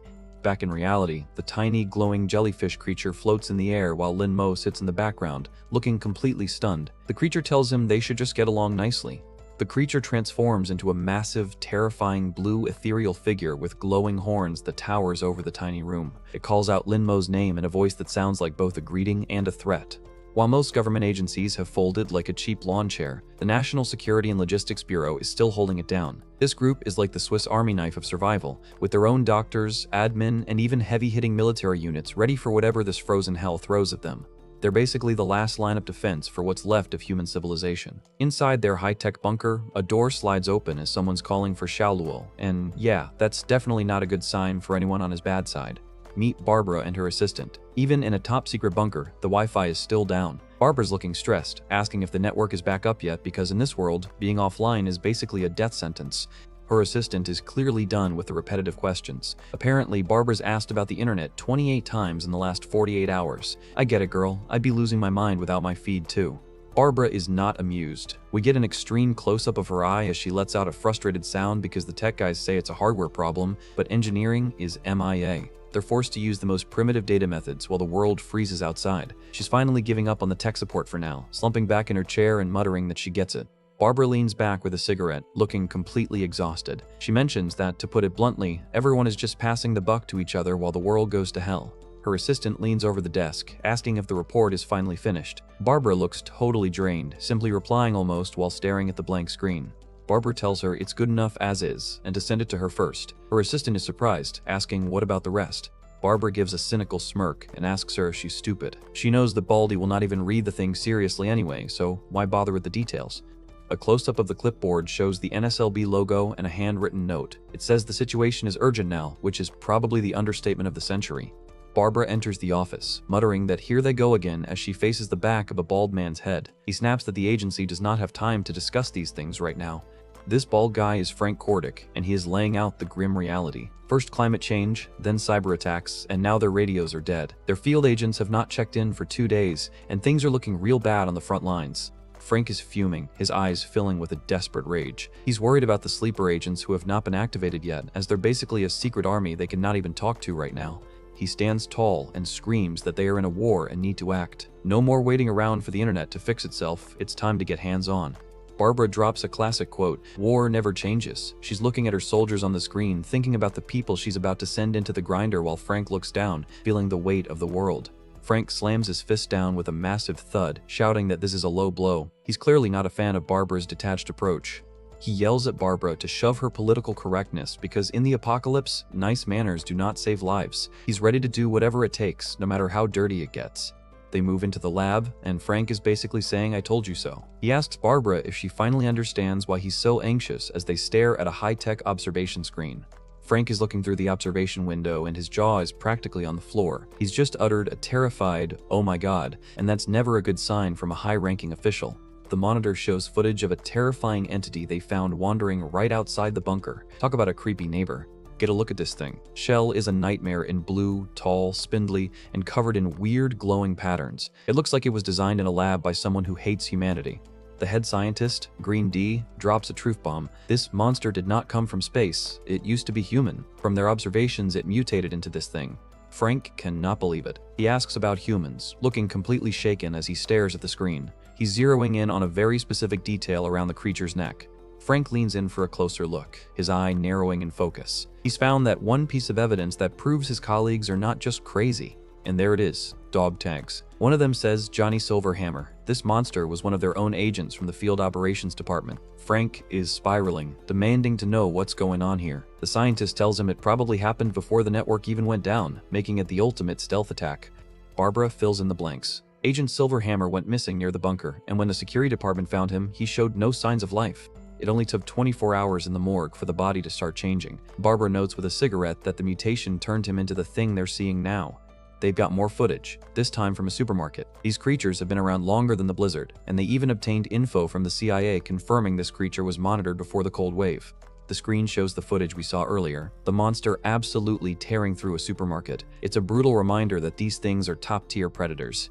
Frank is looking at the survivors, but he zeroes in on Lin Mo. He's labeling him as number 0, which is never a good sign. It means the government thinks he's the key to everything. Back to the present, and Lin Mo is having a total meltdown. He's strapped in and staring at something that shouldn't be possible, asking what is happening right now. Lin Mo is witnessing a literal transformation in front of his eyes. He says 1 second ago it was a bug, but now it's turned into a beautiful girl. The girl is revealed, wreathed in blue energy and floating above a pile of plants. Mo is completely floored, shouting about the beautiful girl in total disbelief. She's standing there, wreathed in blue energy and giving him a sweet smile. But do not let the looks fool you. This is still a high-level entity. She's teasing Mo about being shy because he's seen a naked girl, but he's just trying to figure out if his brain has officially melted. He's convinced it's an illusion, but those blue flames look pretty real. Mo realizes the whole surrounding environment is like time frozen. The plants in the room are staying perfectly still as he stares at the mysterious girl. She gives a playful smirk, confirming that yeah, he could think of it that way. She's totally enjoying the confusion on his face. Mo's eyes go wide as he realizes she's reading his mind. He asks if she can hear what he is thinking, looking completely terrified. She drops the big reveal. They're merged now. Mo is naturally confused because merging with a blue fire spirit is not exactly part of his daily routine. She explains that he can see her now because the doctor injected him with enough sugar to activate her consciousness. Mo realizes she is the substance inside him that the doctor was talking about. She points to the blue energy, explaining that the blue fire is her blood and the part that gives him his supernatural abilities. She looms over him, saying choosing humans as a shell was the right choice. Mo is just sweating on the bench, looking like he's regretting every decision he's made so far. Mo looks up with a sharp gaze, asking why she's being a parasite in his body. He's not exactly thrilled about sharing his skin with a glowing, interdimensional roommate. She gives him a predatory smile, calling him a curious little thing. She's looking at him like a new toy she just unwrapped. She reveals the truth. They are not part of this dimension. Mo is watching her wreathe herself in blue energy as she explains their origins. They need to parasitize the bodies of natives to understand how this dimension works. Mo is basically her tour guide, whether he likes it or not. Mo is not buying the sci-fi explanation at all. He calls her out on what sounds like a cheesy novel setting, looking totally unimpressed with her backstory. She explains that her race is so advanced they do not even use names, and time for them is just a suggestion. They've been drifting through dimensions since birth, hijacking intelligent beings just to break the rules of reality. She admits that it's probably hard for a human to wrap their head around, but they have their own strange desires. Apparently, they just want to experience basic things like hearing themselves be given a name. She's getting all poetic now, talking about wanting to see castles built with time. Without a body to actually interfere with the world, they cannot even prove they exist, which is a pretty lonely way to live. Mo hits her with some existential philosophy of his own, looking pretty smug. He calls her out on her lonely god routine, telling her she sounds like she just needs a friend. She's genuinely shocked by his response, her eyes going wide before she starts to crack up. She asks if he's actually pitying her, letting out a manic laugh like it's the funniest thing she's ever heard. She cracks up at the concept of empathy, laughing in the middle of her transformation. She thinks humans are hilarious for feeling sorry for a being like her. She gets right in Mo's face, telling him his expression is very cute. She's clearly finding her new host very entertaining. The mood shifts as she delivers some bad news. She tells him that from the moment they merged, he has been targeted by Shell, the very monsters that are eating the city. The scene shifts to the frozen wasteland outside. A massive chunking sound echoes through the snow as heavy ice claws stomp through the wreckage. Look at the size of these things. Massive icy legs are marching through the ruins, crushing everything in their path as they move toward the city. A monster close-up shows a new creature sniffing the air. It mutters about the smell, food, and an enemy as its massive, multi-eyed head scans the horizon. The army of monsters is officially on the move. One of them screeches enemy as they march through the frozen skyscrapers, and they're heading straight for Lin Mo's apartment. This is about to get very, very ugly. The mustache guy, a resident caught in the middle of this mess, realizes he needs to reach the security room. He's counting on the fact that the dumb thieves did not realize the safe. There is actually a hidden weapons locker.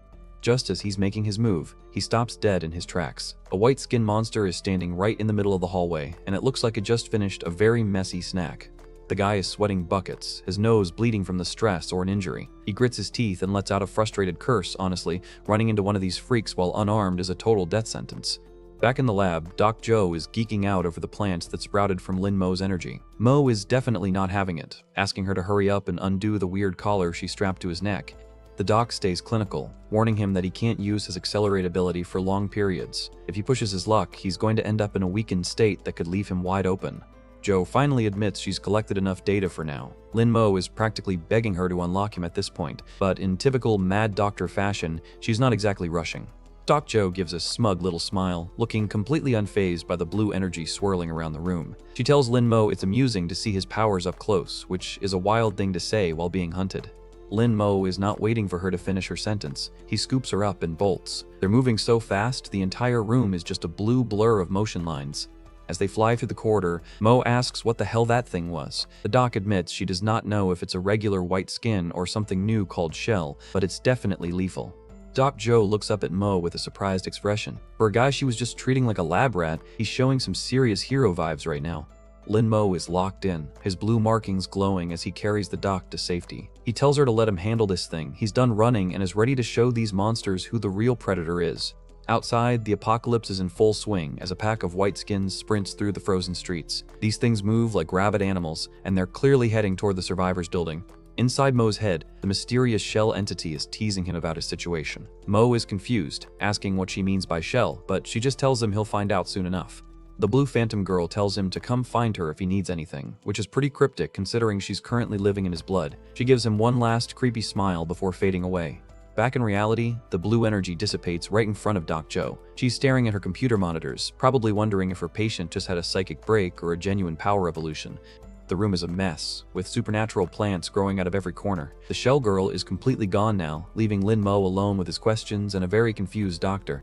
A beaker falls off a table and shatters, the sharp sound echoing in the silent lab. The atmosphere is heavy. Whatever just happened, it changed the rules of the game for Lin Mo. The scene cuts to a horrific sight, a severed head lying in a pool of blood. It's clear the monsters have officially breached the living areas, and they are not leaving any survivors behind. A terrified woman in a hospital gown tries to flee down a dark hallway, leaving a trail of blood in her wake. Behind her, the walls are stained red. This building has turned into a literal slaughterhouse. The hallway is a scene of absolute carnage, with bodies piled up and blood everywhere. The white skins are crawling across the walls and ceiling like giant, pale insects, feasting on anyone they can find. Chaos erupts on the stairwell as survivors try to scramble to safety, but the monsters are already there, crawling up the railings and walls with terrifying speed, closing in on their next victims. A survivor desperately sprints down a dark corridor, but he's not alone. Two white skins are right on his heels, their spindly limbs allowing them to move across the surfaces with ease. A blonde survivor clutching a red crowbar tries to open a security door, but it's jammed shut. He's cursing his luck, realizing he's just trapped himself in a dead end at the worst possible moment. The monsters pounce. The guy with the crowbar looks back in total terror as the white skins leap through the air toward him, their mouths wide open for the kill. He gets tackled and pinned to the floor instantly. He's fighting with everything he's got, but those monsters have superhuman strength, and it looks like his time is officially up. Down in the industrial area, the thugs from earlier are seeing the monsters for the first time. They're standing in a massive hall looking like tiny ants compared to the nightmares dropping in from the ceiling. The thugs look completely horrified, shouting about what the hell this thing is. They were ready to fight humans, but they are definitely not prepared for an alien invasion. It's a bloodbath. The monsters are tearing into the thugs, blood spraying everywhere as the vertical mouths on their stomachs begin to feed. The mustache guy, Josh, is pinned against a metal pillar, watching his former enemies get liquidated. He looks battered and bloody, but he's still conscious enough to realize how bad the situation is. He notices that these things look just like the monster Mo fought earlier. It's a chilling realization. There is not just one of them, there's a whole army of these things. A close-up shows the monster's pale, veiny skin as it hunches over a victim. These things look more like organic sculptures of ice than living creatures, which makes them even creepier. The monsters have these massive, pulsating red sacs on their backs that look like they're filled with liquid. Josh realizes they're actually sucking blood from their victims to power themselves up. He realizes the monsters are too busy feeding to notice him yet. This is his one chance to escape, and he knows he has to make it count right now while they're distracted. He checks the ropes binding his hands to the pillar, but they're tight. He's looking for any sharp edge to cut himself free, but the metal is smooth and useless. With blood dripping down his face, Josh gets a determined look in his eyes. He decides to use an old trick from his youth. This dude might be older, but he's still got some fight left in him. He grits his teeth and starts contorting his hand in a way that looks painful just to watch. He's literally forcing his joints to collapse to slip the binding. There's a sickening crack as he pops his own shoulder or wrist out of place. The guy is a total beast, sacrificing his own body just for a shot at freedom. Success. He pulls his hand free from the rope, though his arm is clearly mangled. It's a brutal way to get loose, but it beats being a monster's juice box. He stands up, panting and holding his injured arm. He mentions that these old injuries from his youth actually make it easier for him to dislocate his joints now. Talk about a weirdly useful superpower. He starts sneaking through the shadows, keeping his eyes on the monsters. He's free, but he knows he's still in the middle of a giant monster buffet. He realizes he cannot go empty-handed and looks around for anything he can use as a weapon. He's not a hero, just a guy who refuses to die lying down. The mustache guy, a resident caught in the middle of this mess, realizes he needs to reach the security room. He's counting on the fact that the dumb thieves did not realize the safe. There is actually a hidden weapons locker. Just as he's making his move, he stops dead in his tracks. A white-skinned monster is standing right in the middle of the hallway, and it looks like it just finished a very messy snack. The guy is sweating buckets, his nose bleeding from the stress or an injury. He grits his teeth and lets out a frustrated curse. Honestly, running into one of these freaks while unarmed is a total death sentence. Back in the lab, Doc Joe is geeking out over the plants that sprouted from Lin Mo's energy. Mo is definitely not having it, asking her to hurry up and undo the weird collar she strapped to his neck. The doc stays clinical, warning him that he can't use his accelerate ability for long periods. If he pushes his luck, he's going to end up in a weakened state that could leave him wide open. Joe finally admits she's collected enough data for now. Lin Mo is practically begging her to unlock him at this point, but in typical Mad Doctor fashion, she's not exactly rushing. Suddenly, a massive thumping sound rattles the entire lab. Mo asks what that sound was, his heart rate spiking as the door starts to vibrate. The metal security doors are being hammered from the outside by something with insane strength. The thumping sound makes it clear that their privacy is about to be violently interrupted. Lin Mo and Doc Joe stare at the door in total shock. Mo shouts, "Oh no," as he realizes the monsters have finally tracked them down to the lab. Mo's eyes go wide as he realizes the sound is not just coming from the door. He's looking up, sensing a threat from a totally different direction. The ceiling hatches explode inward as a massive white-skinned monster drops right into the room. It's like a scene from a horror movie, and the doc is caught right in the blast zone. Mo screams out in recognition as the beast lands, its multiple eyes glowing with hunger. It's huge, muscular, and looks even more evolved than the ones they saw before. Suddenly, the ghostly shell girl appears right next to Mo's ear, whispering that this thing is part of her. She's acting way too casual while a monster is about to eat them. Lin Mo turns around and screams at the Phantom, asking why she's still there. He's losing his mind, trapped between a physical monster and a psychic entity.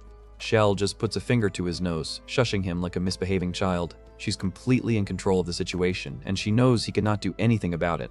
She gives him a playful look, telling him not to be stuck like this. She's clearly enjoying his panic, treating the apocalypse like a fun little game. She points at the monster, which is currently lunging for Dr. Joe. She tells Mo that if he does not move fast, the doctor is going to be dead in about 3 seconds. Lin Mo's eyes glow a fierce blue as he activates his speed. He's fuming, shouting about how every woman around him is so difficult, but he's still diving in to save the doc's life. Lin Mo lunges forward, grabbing Dr. Joe and apologizing as he prepares to bolt. He's moving with so much force that the air around them is starting to distort with blue energy. He becomes a blur of glowing blue light, carrying the doc away just as the monster's claws smash into the floor where they were standing. Talk about a close shave. The monster slams its fist into the lab equipment with a massive crash, completely missing its targets. Lin Mo has already carried the doc halfway across the room in a split second.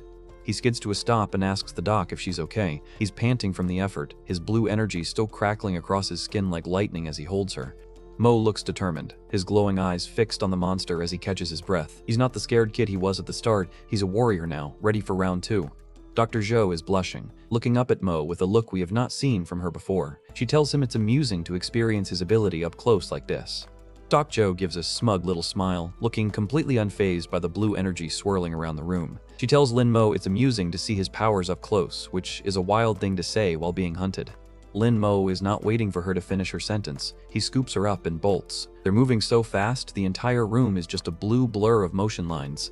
As they fly through the corridor, Mo asks what the hell that thing was. The doc admits she does not know if it's a regular white skin or something new called shell, but it's definitely lethal. Doc Joe looks up at Mo with a surprised expression. For a guy she was just treating like a lab rat, he's showing some serious hero vibes right now. Lin Mo is locked in, his blue markings glowing as he carries the doc to safety. He tells her to let him handle this thing. He's done running and is ready to show these monsters who the real predator is. Lin Mo is looking pretty intense, his face covered in glowing blue veins. Doc Joe is playing the responsible one for once, reminding him not to go overboard with his new powers. She starts to say something else, her gaze lingering on him. Lin Mo is just standing there, listening to her warning while the air around him crackles with energy. Lin Mo gives a slight smirk, looking a lot more confident than before. He thanks the doc, admitting her methods are awkward, but he cannot argue with the insane results. Doc Joe just stares back, looking as cool and detached as ever with her cigarette. She does not seem to care much for his gratitude, staying focused on the job at hand. She gives him a sly look, wondering if now is really the best time for a heart-to-heart. The atmosphere is tense, and you can tell something is about to interrupt them. Right on cue, a massive monster looms in the background. Lin Mo is not even phased, calling them small fries and getting ready for another round of action.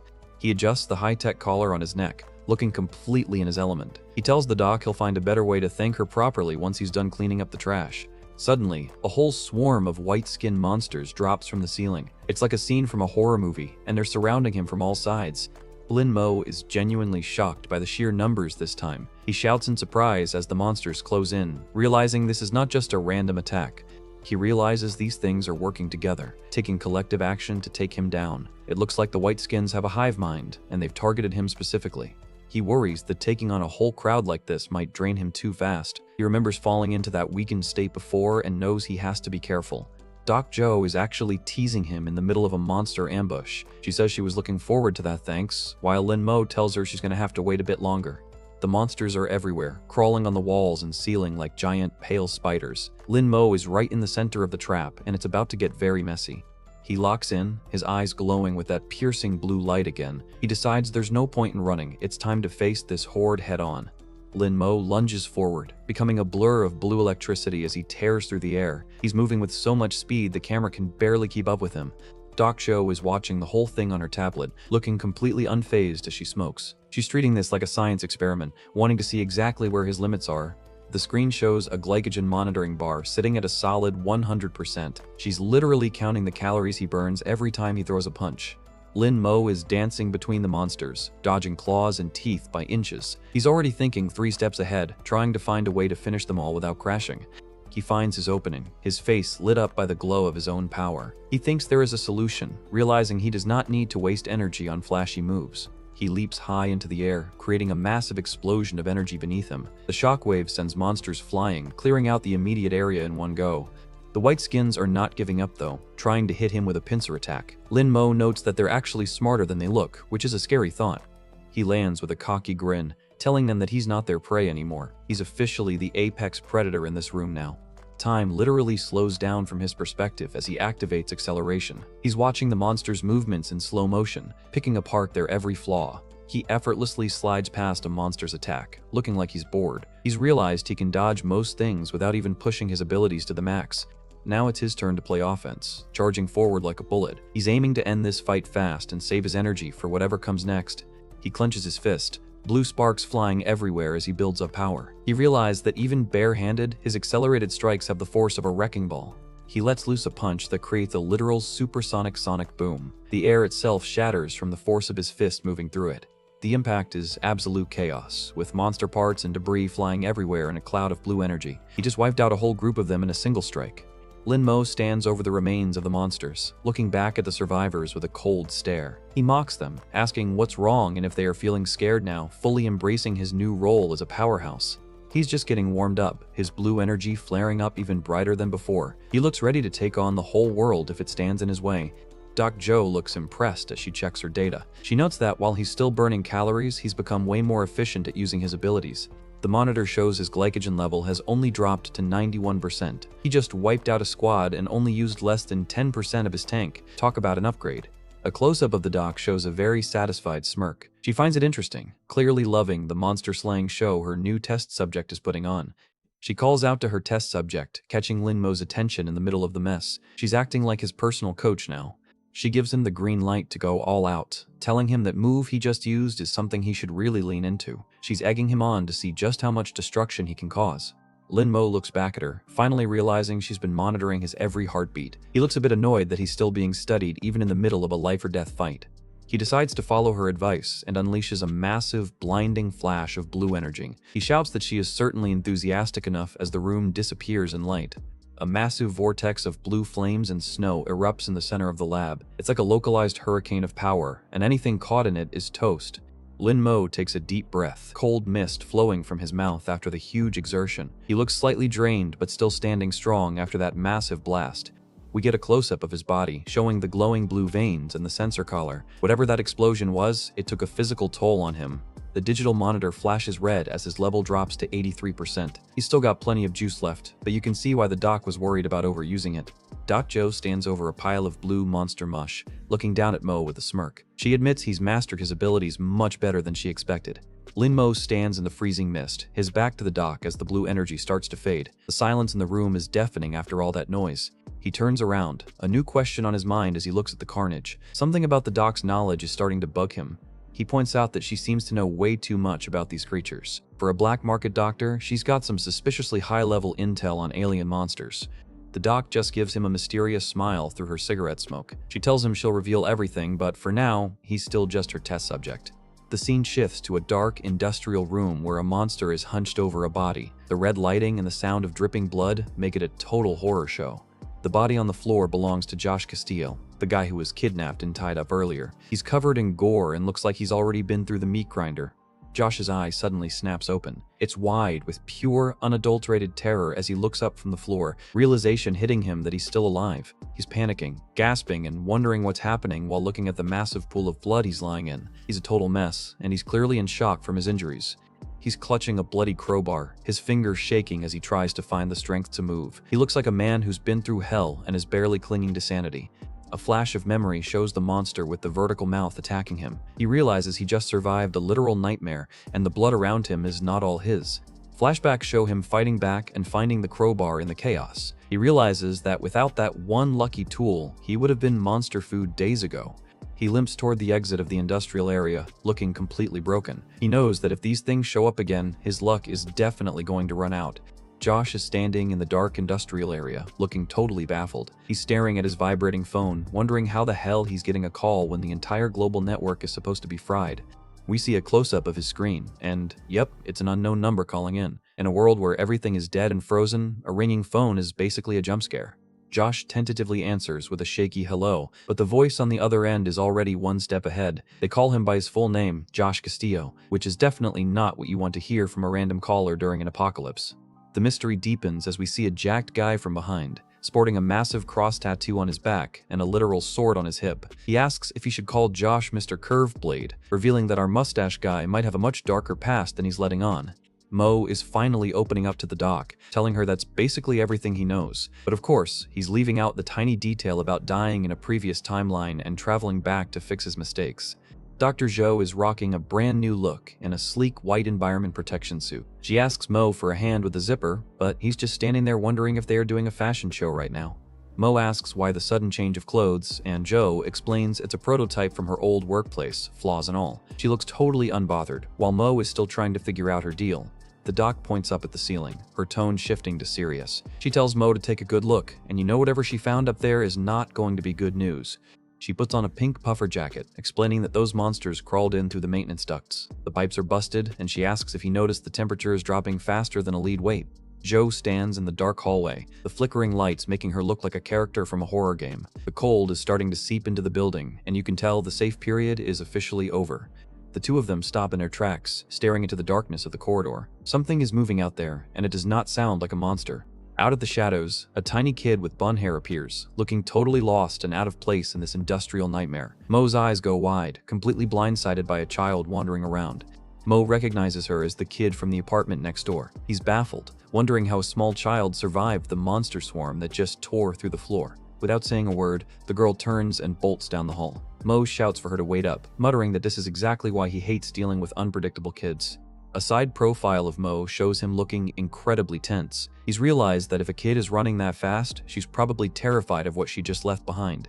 The camera pans down to the floor, and it's a total bloodbath. A trail of fresh blood leads down the hallway, showing that the monsters did not just pass through, they stayed to feed. Mo and Joe follow the trail and find a pile of bodies. Mo is looking sick to his stomach, seeing the neighbors he knew turned into literal piles of meat. Mo notices something weird about the bodies. They have gunshot wounds. He realizes that while the monsters are a threat, the people in this building are becoming even more dangerous. The little girl is huddled near a body, her eyes full of tears. Mo warns her that it's way too dangerous here and she needs to move, but she's totally frozen in shock. Mo looks down and recognizes one of the victims. It's old Joe, or Josh, the mustache guy from security. He's lying in a pool of blood, and Mo thinks he's lost another ally to this timeline. Mo has a quick flashback to the previous life, remembering Josh as the nice guy who always shared his food. He's fuming, realizing that even in a second chance, the good people still get the short end of the stick. He looks down with a heavy sigh, lamenting that in an apocalypse, kind-hearted people always meet a bad end. He's starting to lose his patience with being civilized. Mo reaches down to pay his respects, his hand hovering over Josh's body. He's ready to say goodbye, but then something impossible happens. Mo shouts that the corpse moved, jumping back as Josh flinches. This dude is a literal tank. You can't keep a good mustache down that easily. Josh manages to wheeze out that he's not dead yet and reminds Mo that he still owes him a drink. He's covered in blood and bruises, but he's still cracking jokes like a total legend. Suddenly, the little girl grabs Dr. Joe's hand with a desperate grip. She's staring at the red cross on Joe's sleeve, hoping she's found a miracle worker. The kid asks if she's a doctor, saying her mom told her doctors always wear the red cross. Joe looks down with an unreadable expression, her cigarette still dangling from her lips.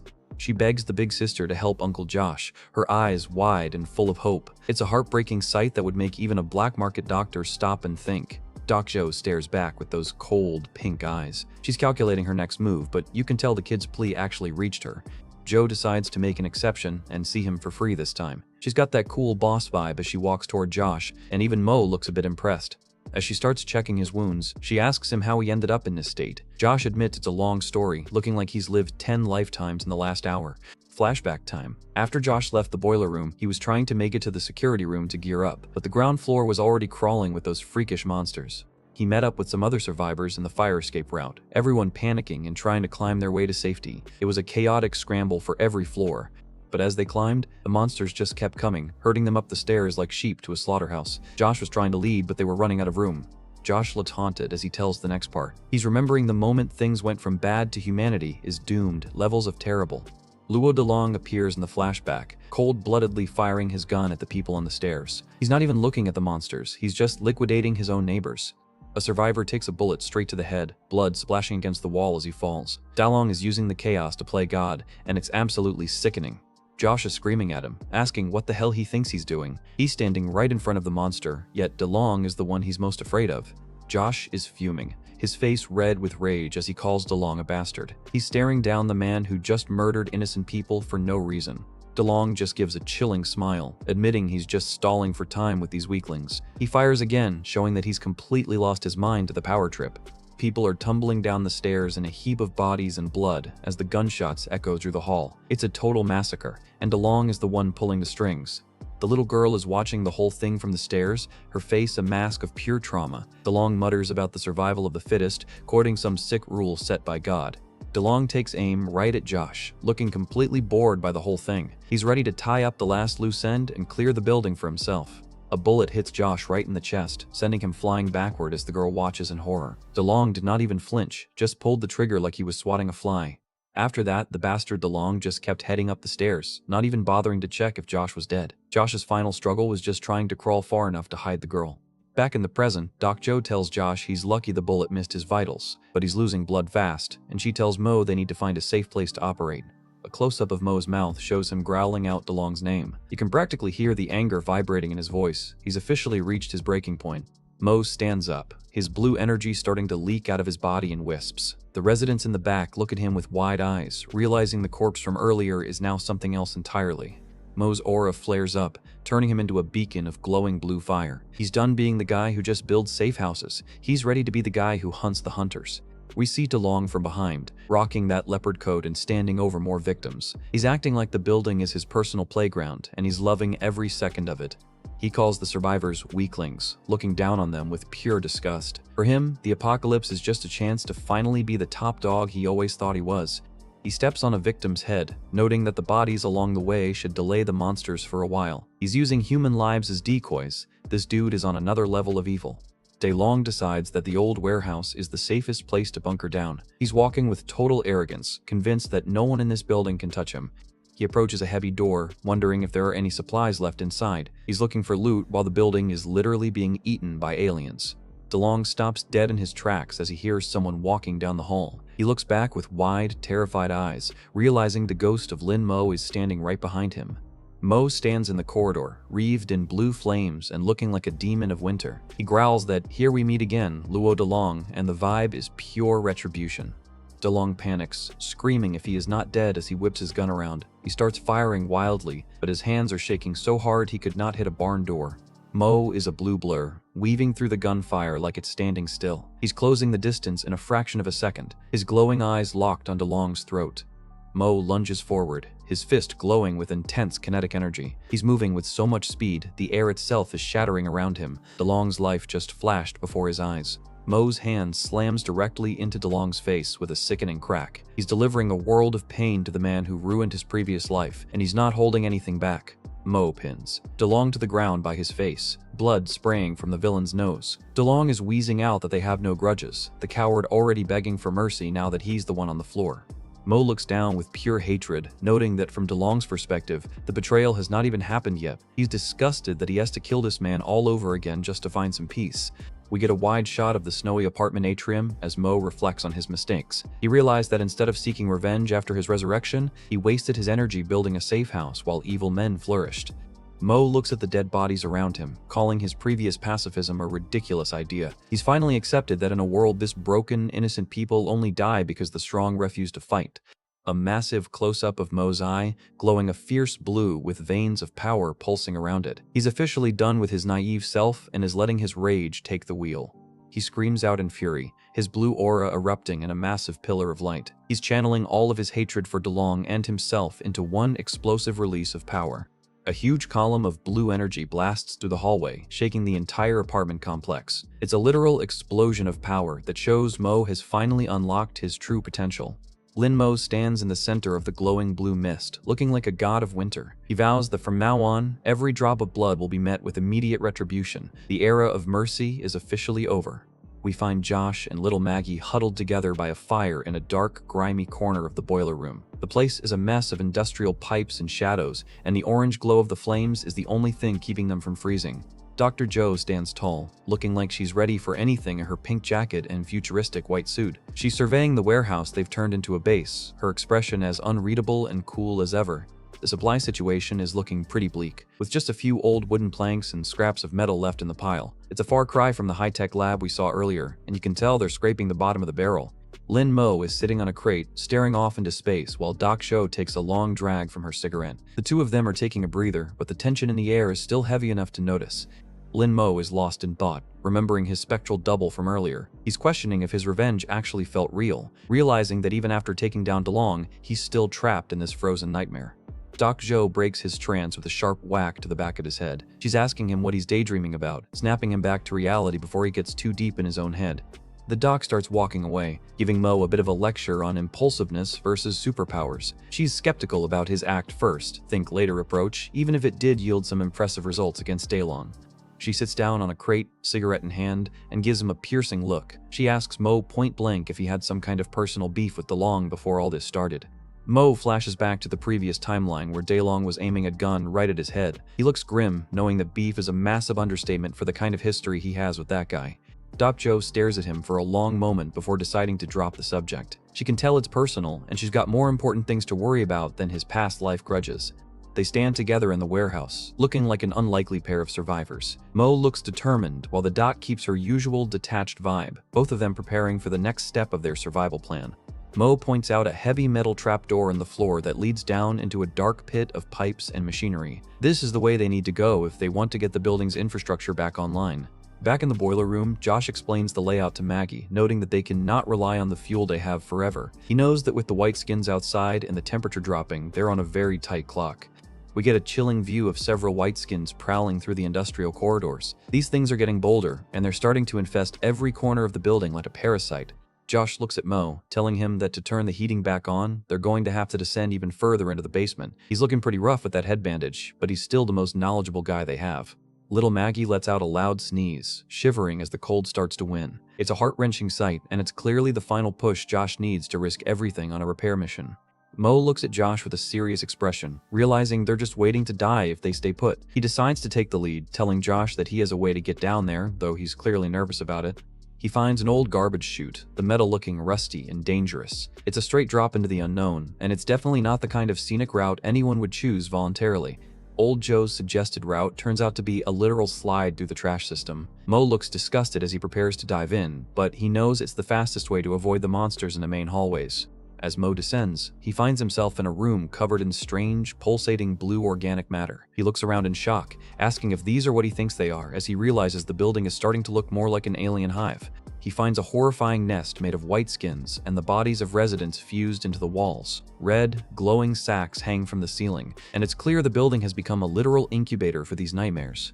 Mo hears a sharp clang echoing through the pipes and freezes. He's realized that his little shortcut just landed him right in the middle of a monster hotspot.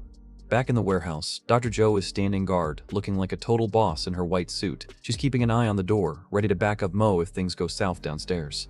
Suddenly, she gets right in Mo's space, practically pinning him against the machinery. He's looking flustered as she tells him he's blocking her path, her proximity clearly making the test subject nervous. She leans in even closer, her face just inches from his as she tells him to move his hand. The doc is definitely enjoying messing with him, even in the middle of a literal apocalypse. She shushes him, pressing her finger to her lips as heavy steps echo through the room. They both drop low to the ground, hiding behind some industrial equipment as something massive approaches. A massive, glowing blue eye fills the frame, looking through the darkness for any sign of movement. This is not just any white skin. This thing looks far more intelligent and far more dangerous than the ones from before. Mo and Joe bolt through the industrial room, sprinting past the giant legs of a white-skinned behemoth. They're running for their lives, hoping the monster's size makes it too slow to catch them in the tight corners. They skid to a halt as they see a strange, tall, white figure standing in the middle of the room. Mo asks what the hell that thing is, but Joe can only admit that she does not know, and that's a very bad sign. Joe points out that the boiler room switch needs 2 people to operate, which is exactly why she followed him down here. She also points out that Mo is almost in his weakened state, meaning his clock is running out. A close-up of Mo's glowing collar shows the red X flashing. Joe warns him that if he collapses here alone, it's game over for both of them. He's officially pushed his limits. Suddenly, a massive, muscular, white-skinned monster with tentacles growing from its neck lets out a deafening sound. It's a terrifying mutation that looks built for pure destruction. Mo observes the creature from the shadows, sweating as he realizes it's completely different from the other white skins he's seen. With his energy almost gone, he knows he'd lose a straight fight against this thing. He notices the monster is surrounded by those red glowing sacs. According to old Josh, these things are not just eating people, they're actually sucking blood and storing it in those pods for something even worse. Mo spots a network of veiny pipes that seem to be transporting the stolen blood through the building. He's left wondering where exactly all that fuel is being taken to. Back upstairs, little Maggie is looking out a frozen window with a look of pure wonder. She spotted something outside that's managed to catch her attention even in the middle of all this terror. Josh looks over her shoulder, his face pale with shock. He stammers, unable to finish his sentence as he stares out into the blizzard. The camera pans out to show a massive white spire growing right out of the city streets, surrounded by thick, veiny structures. It looks like the monsters are building a literal castle of flesh and ice in the center of Brooklyn. A wide shot shows the giant spire reaching high into the clouds, glowing with eerie blue energy. It's a terrifying landmark that signals the monsters have officially claimed this territory as their own. A pair of survivors look at the spire from a distance, wondering if that huge thing is actually dead or just hibernating. The other is less optimistic, hoping it at least will not decide to attack them. We see Dorothy staring at the spire with wide, mesmerized eyes. There's something about the structure that seems to be calling to her, and it's definitely not a good vibe. Corbin points out a flickering light on the side of the spire, asking if it might be Morse code. Dorothy is skeptical, but Corbin insists that different light arrangements can represent a message if you know how to read them. In another part of the building, Josh is frantically waving a flashlight through a window, trying to signal anyone out there. He's shouting not to come in, hoping he can warn off any other survivors before they walk into the nest. Dorothy and Maggie look confused as they watch the flickering light from Corbin's signal. Dorothy asks what it means, her face a mask of worry as she tries to make sense of the chaos. Dorothy looks determined as she tries to decipher the message, her brow furrowed in concentration. She admits she only understands a little, but what she's getting is not exactly a warm welcome. She realizes the light signal is actually an invitation. She says it seems like it's inviting them in, her voice trembling. But Josh is screaming at the top of his lungs in his own room, begging them to stay away. Lin Mo and Doc Shou reach their destination, but they find a massive, muscular white skin blocking the entire hallway. Mo realizes that if they cannot sneak past, they're going to have to push through with whatever strength he has left. Mo stares at the creature through the shadows, his eyes glowing with focus. He knows his destination is right behind that guy, and he's ready to make a final stand if it means finishing the mission. The monster lets out a loud, metallic clang as it bangs its tentacles against the wall. It's a terrifying sound that echoes through the industrial halls, putting everyone on high alert. Thank goodness. The monster is actually being lured away by the noise from Corbin's guitar, or Josh's signal. It turns around and stomps off, giving Mo and the Doc a split-second opening to move. They cautiously enter the nest, walking through a hallway completely encased in pulsating white organic matter. Mo notes that these growths seem to be formed from the fused bodies of previous whiteskins. The detail on the walls is sickening, with glowing blue veins and skeletal remains visible through the white skin. It's a living mausoleum that shows just how efficiently these things recycle their biological material. The Doc points out that there are human bodies fused in here too. She's sickened by the idea of them building a nest out of people, and honestly, who would not be?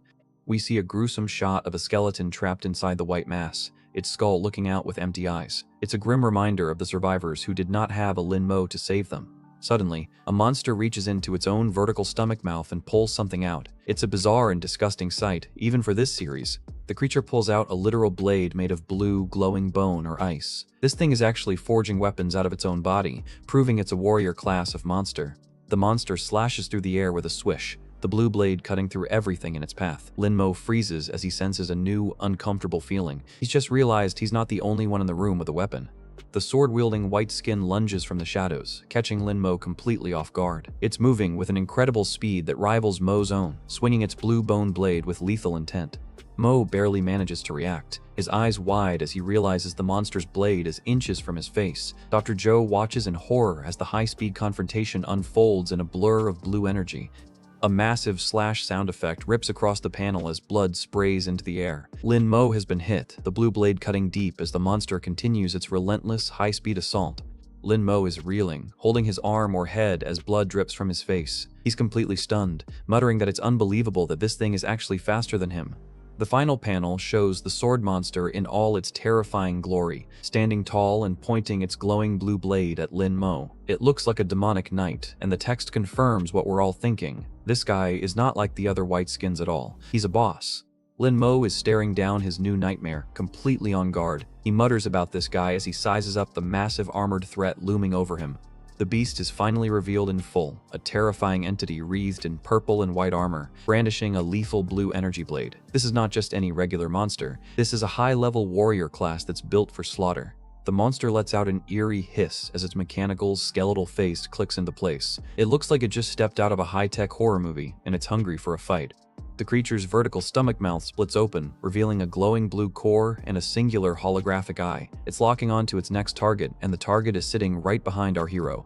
The monster ignores Mo entirely and bolts straight for Dr. Joe. Mo is blindsided, wondering why this freak is specifically hunting the doctor while he's left in the dust. With a thunderous step, the monster launches itself forward with insane speed. It's a blue and purple blur of pure destruction, and Dr. Joe is right in its path. Mo does not hesitate, lunging forward and giving the doctor a massive push to clear her from the blast zone. He's putting his life on the line to save his personal mad scientist. The monster slashes relentlessly, and Mo gets caught in a flurry of attacks. Blood sprays everywhere as he takes several direct hits to his shoulder and back. A massive shockwave of energy erupts as the two clash. Mo is barely holding on, realizing his own incredible speed is actually being suppressed by this monster's superior velocity.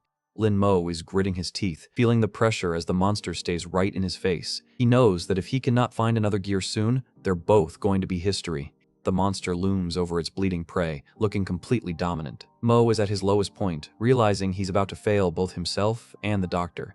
Mo stares up with one eye open, blood dripping from his mouth as the reality sets in. He's terrified that after all his planning, he's actually going to die all over again. Suddenly, the blue phantom girl, Shell, appears with a chillingly calm smile. She simply tells him to run away, which is definitely not the heroic advice he was looking for. She floats behind him, lecturing him on the survival instinct of living beings. She's treating this life-or-death struggle like a philosophical debate. Shell continues her cold logic, reminding Mo that this frozen world has zero mercy for anyone. She tells him that the world treats everyone equally, whether it's him or the doctor. Basically, everyone dies. The two stand in the middle of the lab, a weird contrast between Mo's bloody struggle and Shell's ethereal beauty. She's waiting for him to give up, but Mo's eyes are starting to change. Mo gives a firm refusal as he clutches his neck. He's done listening to the voice of defeat, even if it's coming from his own blood. He looked back with a fierce determination, asking what the difference would be between him and Luo Delong if he just ran away now. He's choosing humanity over survival, and that's a major turning point. The narrator hammers it home. This cruel, frozen world shows absolutely no mercy to those who are not willing to fight for it. Mo stands tall, wreathed in blue energy as he declares that they do not have to lose their humanity just to survive. He's finding a new source of strength that is not just pure survival instinct. Shell looks genuinely confused, her expression shifting from smug to curious. She did not expect her little test subject to have this much spine. Lin Mo reflects on the bodies he's seen, remembering the unspeakable agony that hits when an innocent person dies. He's channeling all that collective trauma into raw power. He screams that this pain is the wail of humanity and the ultimate proof of being born human. He's fully embracing his emotions, turning them into a blue aura that's lighting up the room. He uses an ancient example, a fossilized femur with healed marks. It's proof that humans have always helped their companions survive, and he's not about to break that 10,000-year streak. A close-up of Mo's eye shows it's glowing with a calm, freezing intensity. He realizes that at this exact moment, he only has one single thought left in his head. Mo is officially entering beast mode, frost and blue electricity erupting from his body. He declares that since he has the power, he's going to use it for something meaningful this time. The high-tech monitoring collar cannot handle the surge and snaps with a loud crack. The X mark glows a brilliant cyan as the last of Mo's shackles fall away. The monster lunges forward with a massive swoosh, but the speed dynamic has just shifted completely. Dr. Joe can only watch with wide eyes, completely speechless at the transformation taking place right in front of her. Lin Mo catches the monster's blade bare-handed. A metallic clang rings out as he stops the unstoppable attack without even breaking a sweat. A new form emerges. Mo is encased in sleek, jagged white armor that makes him look like a holy knight of winter. Dr. Joe is in awe, whispering you. Mo stands fully armored, his silhouette glowing against the dark lab. He vows to use this newfound power to protect everyone from the monsters he's allowed to flourish. The monster perches on an icy spire, its blue eye glowing. The text confirms this is white armor, but Mo's about to show it there's a higher tier. The white armor suddenly begins to darken, Mo's energy turning the suit into a deep, abyssal blue. He clarifies that he is not white armor, he's something much, much worse. His armor turns completely pitch black with glowing blue circuitry. He shouts light as a massive pillar of energy erupts, and he looks like the ultimate boss character. Shell gives a delighted smile, realizing that choosing Mo was indeed the right call. He's finally touching the true essence of the power she represents. Black-armored Mo clenches his fist, the aura around him turning into a violet haze. He declares that it's finally his turn to be the hunter. Mo delivers a massive punch that ripples through the air. The monster is struggling just to stay grounded against the pressure he's putting off. He follows up with a lightning-fast kick, with bang and swish sound effects filling the panel. He's moving with a precision and power that's totally off the charts. A close-up of Mo's black helmet reveals he's still not satisfied. He mutters that it is still not fast enough, despite literally kicking the monster's butt across the room. The two become blurs of combat, exchanging blows so fast they're creating multiple motion lines. Mo is pushing the limits of his reaction time, seeking that perfect strike. Dr. Joe is frantically checking her smartphone or tablet, a look of worry on her face. She's trying to track the biological data of the fight, and it's looking crazy. The data shows Mo has nearly unlimited energy. The doc explains it's like a layer of biomass is pulling power out of thin air and pumping it directly into him. He's basically a walking battery. The white monster slashes with a desperate swish, trying to find any opening in Mo's dark defense. Mo blocks the hit with a solid clack, his armor not even getting a scratch. He notes that this is going to be a tough battle, but he's finally got the tools to win it. A cool, close-up shot of Mo's black helmet shows the glowing visor. He's cold and calculating now, a literal machine of war. A heavy thud and clang ring out as Mo takes a direct hit but keeps his ground. He realizes that since his power is all about acceleration, he should be able to do something even better. Mo leans in close, his visor glowing with a menacing light. He asks himself a game-changing question: can he do the reverse? The monster leaps down with a lethal swoosh, unaware that Mo is about to flip the script. Mo is just standing there, waiting for the perfect millisecond. Dr. Zhou screams crap as she sees the monster's speed increasing, but Mo is as cool as ice. He's fully focused on the incoming strike. Lin Mo shouts, "Stop it," and releases a massive rumble of blue energy. He's literally stopping time or kinetic force in a massive dome, freezing the monster in its tracks. The monster is stuck mid-air. The sound effect showing the air around it has solidified. It's caught in Mo's net, and it can't move a single inch. Dr. Zhou is bathed in the brilliant cyan light of the energy dome, looking totally mesmerized by the sheer power Mo is putting out. From a top-down view, we see Mo standing at the center of a massive, glowing energy sphere. He confirms that it seems he's finally caught up to the monster's speed, and then some. Mo enters his final Phantom of Doom state, his black armor glowing with a demonic blue fire. He tells the monster that with this final blow, it's going to disappear from this world forever. He prepares the finishing move, looking like a literal god of death. This is it, the monster's last second of existence. A colossal explosion of blue energy with a puff and cluck vaporizes the monster completely. The entire floor is bathed in a blinding white and blue light. Dr. Zhou is blown back but manages to dig her heels in with a sharp step. She's battered and bruised, but she's still breathing thanks to Mo's power. Lin Mo returns to his normal human self, look absolutely drained but triumphant. He reaches out a hand to the doc, telling her they still have a lot of work to do to save the building. Success. A nearby monitor shows the temperature has risen to a cozy 26 degrees Celsius. They actually managed to fix the heating and beat the monster in one go. Back in the apartment, little Maggie is jumping for joy, cheering that it's finally warm again. Old Josh looks like a huge weight has been lifted off his shoulders. Maggie looks out the frozen window, her joy turning to worry as she wonders when her mom is going to be back. The peace is nice, but her family is still incomplete. Suddenly, a violent clang rattles the door. Josh's face goes pale with terror, and he asks the terrifying question, "Is it white armor? Man, these people can never catch a break." The heavy metal doors finally creak open as Mo and the doc make their return. Mo calls out to Old Joe, letting the group know they've actually made it back in one piece. Old Josh looks absolutely stunned, his mouth hanging open as he sees them standing there. He shouts out in relief, clearly having worried that they were not going to make it back from the basement. Mo looks pretty exhausted, but Doc Zhou is right there to keep things professional. She tells Josh not to get too excited because his wounds are still fresh and she's going to have to re-stitch them. We get a wide shot of their industrial hideout as Josh delivers some bad news. He mentions there's been some strange movement in the heating ducts, and he's terrified that another white armor monster is already closing in. Mo looks up toward the ceiling, his expression skeptical. He mutters about the movement, trying to sense if there's actually a threat or if the old man is just jumping at shadows. Suddenly, a loud rattling sound echoes from the vents. It looks like an old, shaking piece of ventilation, but that clanking sound at the bottom says something is definitely trying to get out. Mo tries to play it cool, telling Old Joe not to be nervous. He's convinced it's just an illusion or a mechanical failure since the monsters were supposed to be concentrated on the lower floors. Famous last words, Mo. The vent suddenly lets out a massive clank and the metal starts to break right before their eyes. Mo and Josh stand their ground as the vent cover flies off with a heavy bang. Something, or someone, is officially invading their personal space. A massive crackle of energy fills the air as a hand reaches out from the vent. Mo shouts that he was right, though I do not think he expected a human-shaped shadow to pop out. Mo's face goes from confident to "what the heck am I looking at" in record time. He stares up at the figure with wide, glowing eyes, completely blindsided by who just dropped in. Little Maggie looks absolutely terrified, shouting out for her mom. A voice from the vent complains that it's not a vent at all, it's a heating duct and it's burning up in there. A guy in a dark hoodie falls out of the vent, coughing from all the soot and heat. Maggie looks confused, wondering why a random dude is falling from the ceiling. The blonde guy looks up and his eyes lock onto Mo. He asks if he's Black Uncle, and Mo is just standing there wondering how this kid has such a great memory for people he's never met. The blonde guy, who we know as Corbin, screams Lin Mo's name and looks like he's about to lose it. Mo is caught totally off guard, giving a confused sound as he tries to process this random encounter.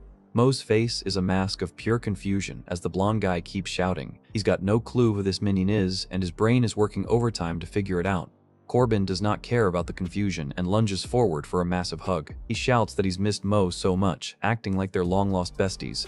Mo looks genuinely horrified, holding his hands up to keep the guy back. He stammers as he recognizes him, his eyes wide with a mix of shock and "please do not touch me."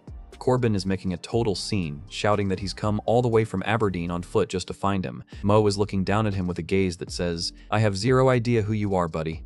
A close-up of Mo's eye shows it glowing with that intense blue light. He's reaching his limit, muttering about the other man as he prepares to deal with this annoying intruder. With a poof, Mo grabs Corbin's face with a single hand and shoves him away with zero chill. He demands to know who the fuck he is. He's definitely not in the mood for a reunion. Corbin is lying on the floor holding his face, looking totally betrayed. He calls him Blackie Lynn and cannot believe his friend would actually hit him. Mo is having a total internal crisis, thinking about his past life and his resurrection. He realizes he does not have any friends in Aberdeen, so this guy shouldn't even know his name. Mo is now literally rubbing Corbin's face with his hand, trying to see if this is some kind of mask or trick. Corbin is struggling, looking like he's being interrogated by a madman. Corbin keeps rambling about starting a new band and how they were basically a legendary duo back in the day. Maggie and Dorothy are watching from the side, Maggie asking if they're actually good friends. Mo is sweating bullets, his face twisted in annoyance as he shouts that he never said any of that. He's desperate to get this guy to let go and stop making up stories. Mo stands alone in the dark, wondering if his resurrection did not just change the future, but somehow rewrote the past too. It's a heavy thought, and he's looking for answers that are not there. He looks up into the swirling purple void of his own mind, calling out for Miss Parasite. He's got some serious questions, and he's hoping his internal roommate can provide some clarity. Mo stands in the center of the mental landscape, realizing Shell took the initiative to appear before, but now that he's calling her, she's not responding. Mo gives a cold, annoyed look. He thinks she is so selfish, realizing that his supernatural partner only shows up when it suits her own agenda. Back in reality, Doc Sho takes a long drag from her cigarette, looking totally bored by the drama. She tells them that now is not the time for a catching up session. Corbin is still complaining, shouting that the bastard Mo only made fun of him. Mo is just standing there with a deadpan expression, completely over this entire conversation. The doc gets them back on track, exhaling a puff of smoke. She points out that they've solved the heater problem, but there's a much bigger threat looming over the entire building. We get a shot of the Mother White Armor monster, a massive entity providing blood to the nests. Doc Joe explains that the blood nests we saw earlier are slowly assimilating the entire building. If they do not do something soon, the blood nest will erode everything, and they'll have to deal with more sword white armors like the one Mo just fought. Mo looks serious, realizing the clock is ticking. Mo clenches his fist, a dark grin spreading across his face. He's confident that with his own power, he can handle whatever these nests throw at him. Doc Joe looks down at his glowing collar, noting that it's not that simple. She points out that while his light is usually blue, after using Black Fury, it became even brighter than before. Mo looks at his hand, wondering if activating the black form is going to consume a lot of heat energy. He's starting to realize that his ultimate power-up might have a very high price. Doc Joe confirms that the form requires a ton of heat and energy. She reminds him that he's currently the only one in the building who can fight those mutated monsters, so he needs to be careful. Mo stands tall in the warehouse, looking determined. He vows that to survive, he'll use this power to protect those around him. It's a rare hero moment for our guy. A close-up of Mo's face shows him giving a sharp, confident smile. He declares that he has it, clearly having a plan to solve their energy problem. Mo turns back to the doc, asking if she's got any extra plates lying around. She looks confused, wondering what the heck he's planning to do with medical supplies. Mo approaches old Joe, asking to borrow his red crowbar. Josh looks absolutely terrified, his face turning blue as he wonders why Mo needs a weapon right now. A close-up shows the red crowbar clacking against the ground. Mo knows there's one more major problem they need to address before they can truly settle in: food. Mo gets to work, with clangs and bangs echoing through the boiler room. He's assembling something huge, and his blue energy is flaring up as he puts his back into it. Doc Joe watches him with a cigarette in her mouth, her expression unreadable. She notes that he's working on the hydroponic tank again, likely trying to use his heat to grow food. She calls his brain really strange for wanting to start a farm in the middle of a monster-infested building. Mo just shrugs it off, calling it a natural skill for a survivor like him. Dorothy and the others are watching from above, looking pretty impressed. They all realize that the food problem is a top priority if they want to live through the week.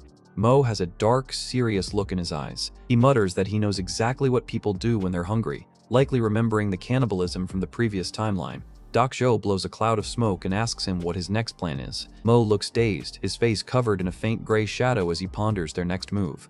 Mo stares at the empty industrial tank, realizing it's not going to make food out of thin air. He knows they're going to need real supplies if they want this to work. Later, Mo is out in the hallway, his boots making a heavy thud as he cracks his knuckles. He's heading out for a scouting mission, looking as grim as ever. He stops and looks around the dark corridor, noticing that the bodies on this floor disappeared. There's not even a single drop of blood left on the floor. Something is tidying up. A massive white monster looms in the shadows right behind Mo. He senses it, realizing it's likely the same big guy from before, and he's not exactly happy to have company. Mo keeps walking, knowing that the blood nest is going to reach this floor soon if they do not move fast. He's on a mission to cut the problem off at the root. He stares out at the giant white spire in the city, realizing he needs to use Black Fury to eliminate the source once and for all. He's done playing defense. Suddenly, Corbin jumps onto Mo's back with a cheerful greeting. Mo's face turns into a mask of pure, veins-popping rage as he realizes the minion found him again. Mo is shouting at the top of his lungs, demanding to know why Corbin is following him. He looks like he's about to have a coronary from the sheer annoyance. Corbin gives a smug, blue-eyed grin. He tells Mo he's just ignoring him because he's embarrassed to have him as a friend, which is honestly such a troll move. Corbin is lounging on the stairs like he owns the place, telling Mo that since he's a bum who is not welcome at big companies, they should just talk about everything. Mo is literally clutching his head, shouting about how annoying it is while Corbin dances and poses in the background. It's a total comedy routine in the middle of a horror show. Corbin leans in close, asking why Mo is not talking anymore. Mo's eyes are wide with a 1,000-yard stare as he delivers the bad news, saying they are in trouble. A massive, terrifying, white-skinned monster has appeared right behind them, letting out a horrific screech. Corbin looks paralyzed with fear as he realizes it's officially over. We open on a rainy night under a dark bridge where a young boy is talking to his friend, Jerry. He notes how they're kind of alike, both outcasts in a world that doesn't seem to want them. The boys have both been kicked out of their homes and forced to take shelter in the dirt under the bridge. With nowhere else to go, they realize they only have each other to rely on from now on. The taller boy shouts out to his friend as they hang out in their makeshift hideout. It's a lonely spot, but it's the only place where they feel like they can truly be themselves without being judged. The rain keeps pouring down, and young Corbin looks completely drained. He's sitting against a pillar while another kid huffs and puffs in the background, trying to keep warm in the damp air. A close-up of the boy's face shows him looking surprised as he mutters that he's really here. It's a moment of rare connection in a life that's mostly been filled with isolation. Mo notes that every time Corbin gets kicked out of his house, this is the first place he hides. He asks how many times his dad beat him up this time, but Corbin just shoots back a defensive question, wondering if he is here to make fun of him. Mo gives a wide, cheeky grin, his teeth flashing in the shadows. He gives a playful claim that he would not, acting like he's the last person who would ever tease his best friend. Mo points up at the bridge and calls Corbin's hiding spot lame. He tells him if he's going to run away, he should at least do it in style. Corbin just grumbles, wondering where Mo even learned such a cheesy middle school line. He's acting annoyed, but you can tell he appreciates the company. Mo reaches out his hand, offering a way out of the mud and rain. He's not just giving him a hand up, he's giving him a reason to keep moving forward. Mo keeps that smug grin on his face, telling Corbin that if he's going to run away, he should do it with his best friend. It's a solid bro moment in a pretty rough childhood. Corbin takes the hand, admitting that Mo is the only idiot he can actually talk to. Mo just laughs it off, thanking him for the compliment. Back in the present, Mo suddenly grabs Corbin's hoodie, shouting about what he is daydreaming about. He's snapping his friend back to reality before they both get killed. Mo bolts forward with a massive boom, carrying Corbin like a sack of potatoes. He's shouting for him to run, even as Corbin is literally dangling from his grip. Corbin is struggling to breathe, gagging as Mo's grip nearly chokes him. He manages to wheeze out that running away is not cool, still worried about his image while being hunted by monsters. They skid to a halt as they see the blood nest has already spread up to the 4th floor. Mo realizes that even if they want to run with style, their options are running out fast. Corbin looks at Mo like he's grown a second head, asking why he's bringing up running with style at a time like this. It's a hilariously bad time for a throwback to their childhood catchphrase. Corbin points an accusing finger at Mo, asking if that is not what he said. Mo just stares back, completely losing his patience with the banter.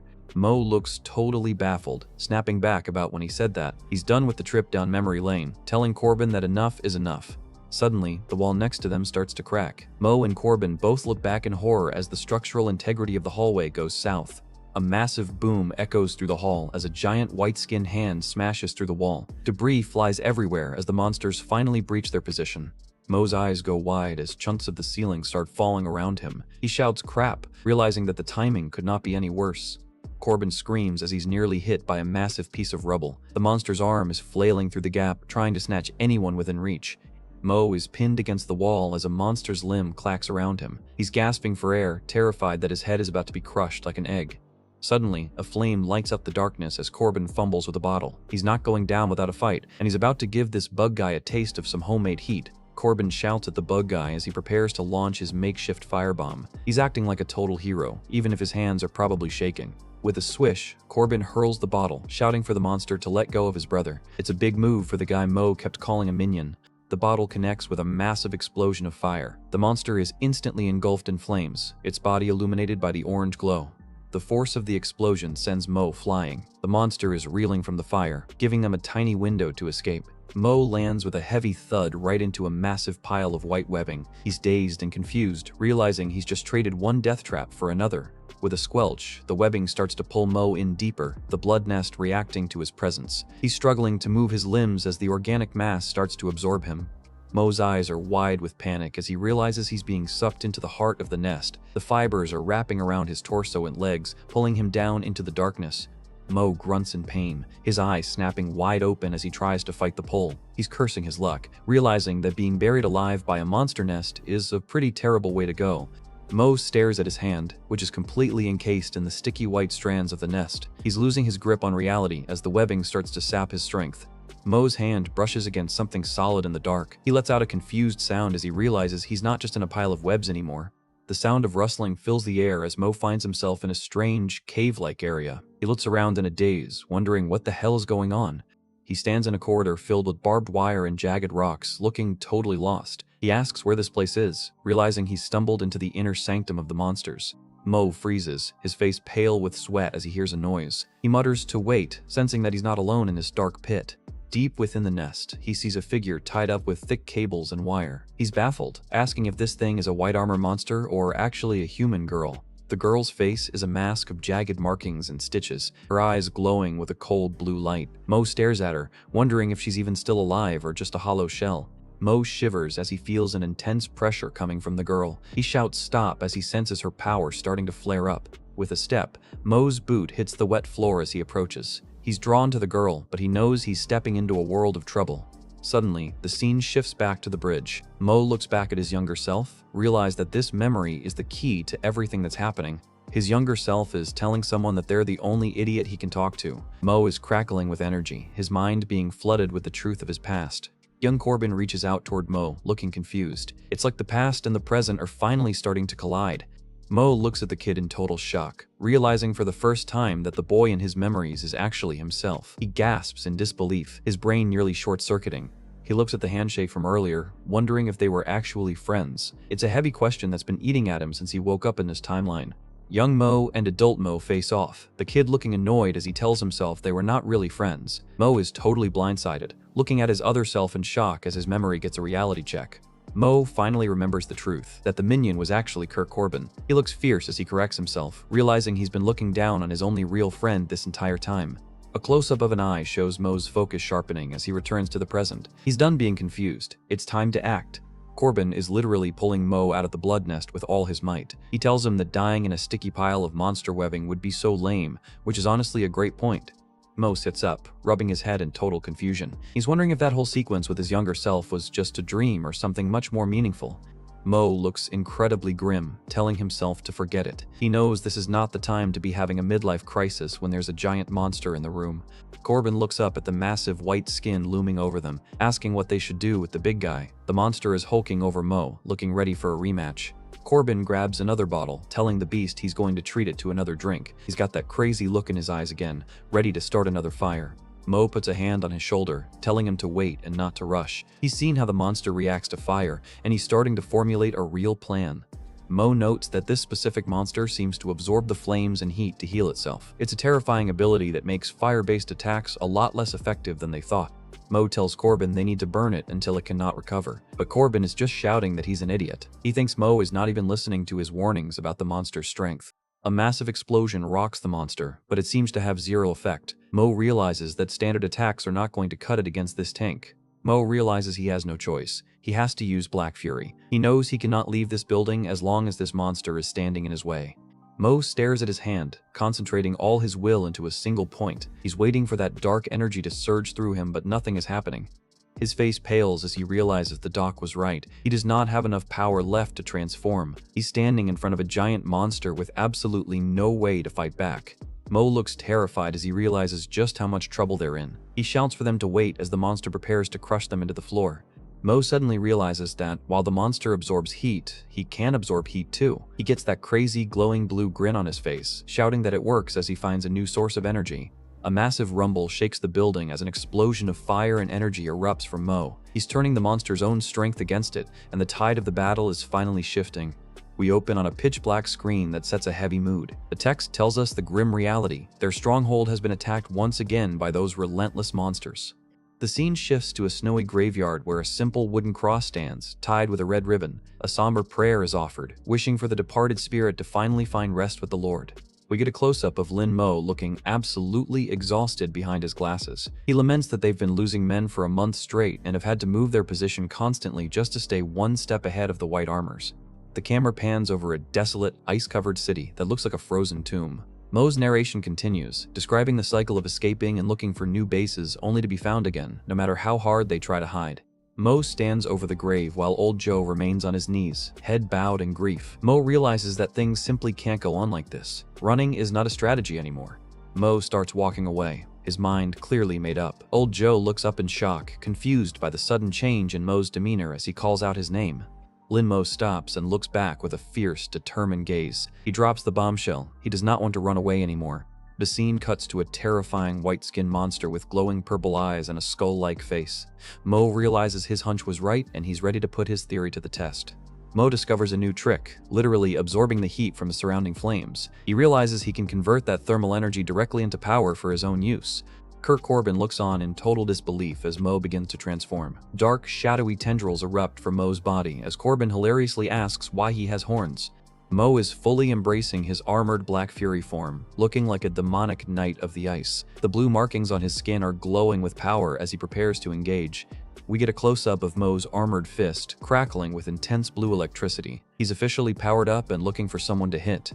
Mo stands wreathed in blue flames, looking like the absolute boss of this frozen wasteland. The energy he's putting off is so intense it's warping the air around him. Corbin is completely blinded by the flash of energy, shielding his eyes as Mo reaches the peak of his power. It's a total spectacle of supernatural strength. Suddenly, Mo is a blur of motion, moving so fast that he's practically invisible to the naked eye. He's closing the distance with the monster in a heartbeat.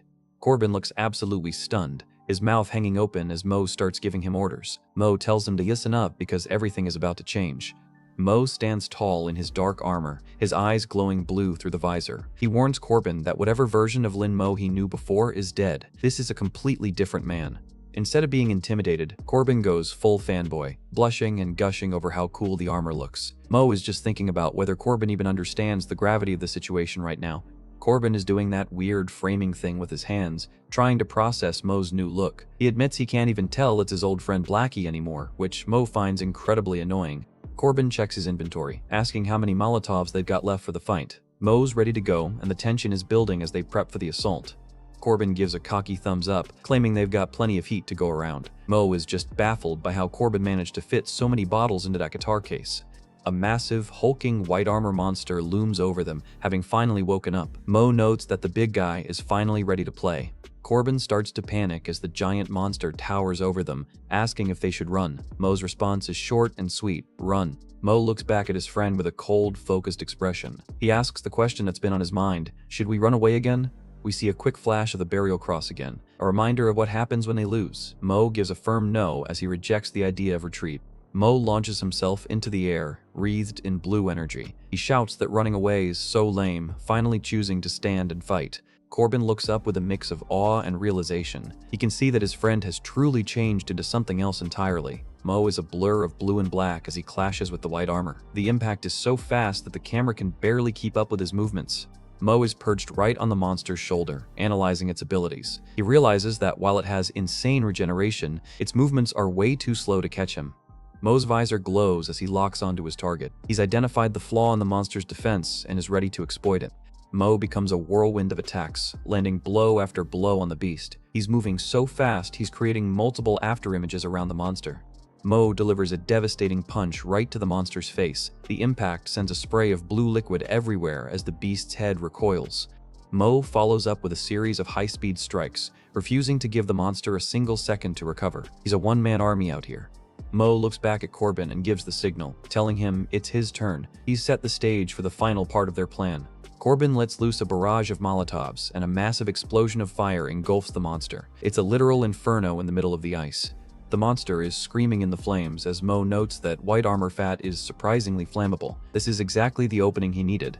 Mo stands in the center of the fire, looking completely unfazed. He knows the fire will not keep the monster down for long, so he needs to move fast.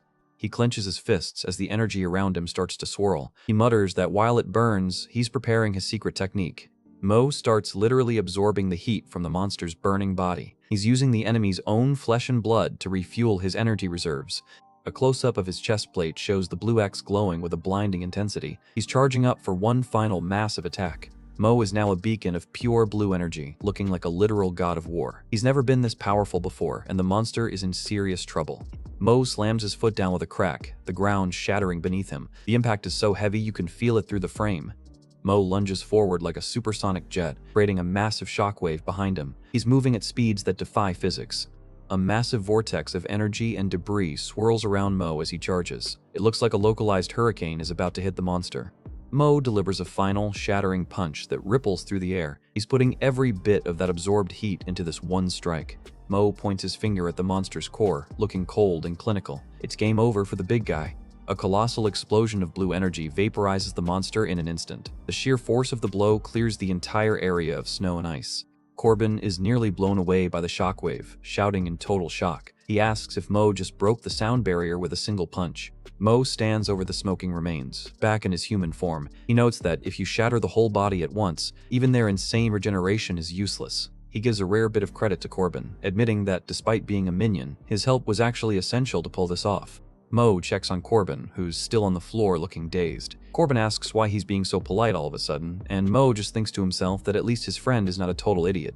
In a funny, chibi-style moment, Corbin asks what they were doing downstairs in the first place. Mo's face turns into a mask of pure annoyance as he realizes his friend already forgot the mission. Talk about a mood killer. Mo is taking a literal leap of faith, plunging down a dark shaft with a massive shout as he drops. It looks like he's found a shortcut, but in this building, shortcuts usually lead to more trouble. He sticks the landing and looks up, spotting the familiar number 409 on the door. He's finally made it back to his home base, but the vibe is way heavier than when he left. Mo and Corbin are back in the hallway, with Corbin still lugging that heavy guitar case around. They're discussing the loot they grabbed, specifically the seeds and nutrient solutions needed to start their indoor farm. Corbin is doing some weird celebratory dance in the background, making Mo clutch his head in pure frustration. Our hero is literally questioning why God would send him an idiot companion after giving him a second chance at life. Suddenly, a loud buzzing echoes through the hall as Mo's high-tech collar starts acting up. A distorted voice filters through the static, and you can tell this is not just a mechanical glitch. Corbin pops into the frame, completely oblivious to the danger, asking Mo where he got such a cool glowing collar. Mo just gives him a deadpan look, his patience officially hitting zero. Mo has had enough of the chatter and literally pokes Corbin in the face, shouting for him to shut up to get some peace. He's trying to focus on the transmission, and Corbin's minion energy is not helping. Doc Joe appears on a nearby monitor or comlink, and she is not happy. She's shouting about being hurt and bleeding, her pink jacket looking vibrant against the dark industrial background. Mo looks skeptical as he talks back to the caller, asking if the device even has two-way communications. Doc Joe ignores his sass and tells him to just get back to the room because she's got some good news. We see Doc Joe and a fellow agent, likely Han Jinyu, in a room filled with old-school radio equipment. They've been scavenging too, finding some old stuff in the warehouse that might actually give them a lead. The good news turns out to be a bag of Jinkala nutrients and ceramite. It looks like the landlady was a bit of a gardener herself, providing the perfect starter kit for their apocalypse farm. Mo looks intrigued, admitting that it is indeed good news. He's leaning in, asking for the next part because he knows Doc Joe always has a catch. Doc Joe gives a close-up smirk, her pink eyes glowing with a devious light. She tells Mo that she has a personal request, and when a black market doctor asks for a favor, you know it's going to be dangerous. Mo finds himself back in the lab area, looking around at the chemical equipment and monitors. He mutters that he could not believe he's back in this place, feeling like a lab rat all over again. Corbin is losing his mind in the background, shouting about how a shitty building like this could have a high-tech lab. Mo is just standing there in his white lab coat, trying to ignore his friend's loudmouth shock. Mo's attention is grabbed by a heavy-duty metal canister sitting on a counter. He asks what this is for, sensing that this specific piece of gear is the reason the doc brought him back here. Mo looks incredibly suspicious, his glowing eyes narrowing as he considers Corbin's earlier warning. He's starting to think that Doc Joe might be hiding way more than just a medical degree. He spots a biohazard warning label on a nearby crate and his heart drops. He wonders if the doc has been secretly studying the white armor monsters this whole time right under his nose. Doc Joe strikes a pose, looking way too cool in her pink tactical gear while Mo watches her from behind. The power dynamic is clear, she's the one with the intel, and he's the one doing the heavy lifting. Mo hops onto a computer terminal, his face lit up by the blue screen as he manages to bypass the security. He gasps, surprised by his own luck or skill. With a whack, Mo delivers a swift slap to Corbin's head for trying to mess with the sensitive equipment. Corbin is clutching his head, looking like a scolded puppy. The screen flashes a warning about deleting important information, but Mo is not an idiot. He's looking for something specific, and he's not going to let a pop-up window stop him. Close up on Mo's eye as he spots a file that catches his interest. He mutters about the information, his focus sharpening as he prepares to dig into the doc's secrets. Mo has had enough of Corbin's hovering and shouts for the minion to get out. Corbin is fuming in the background, yelling back about how much he hates that nickname. Mo literally shoves Corbin and his bulky guitar case out the door, telling him to go find something useful. Corbin is whining about Mo kicking his baby, but Mo is already slamming the blind shut. With the coast clear, Mo gets back to work on the computer. He's determined to find the truth about Doc Joe, knowing that in this world, an uninformed ally is just as dangerous as an enemy. Mo's eye glows with a brilliant white light as he hits the jackpot. The screen is filled with data, and he's finally about to see what the doc has been burying.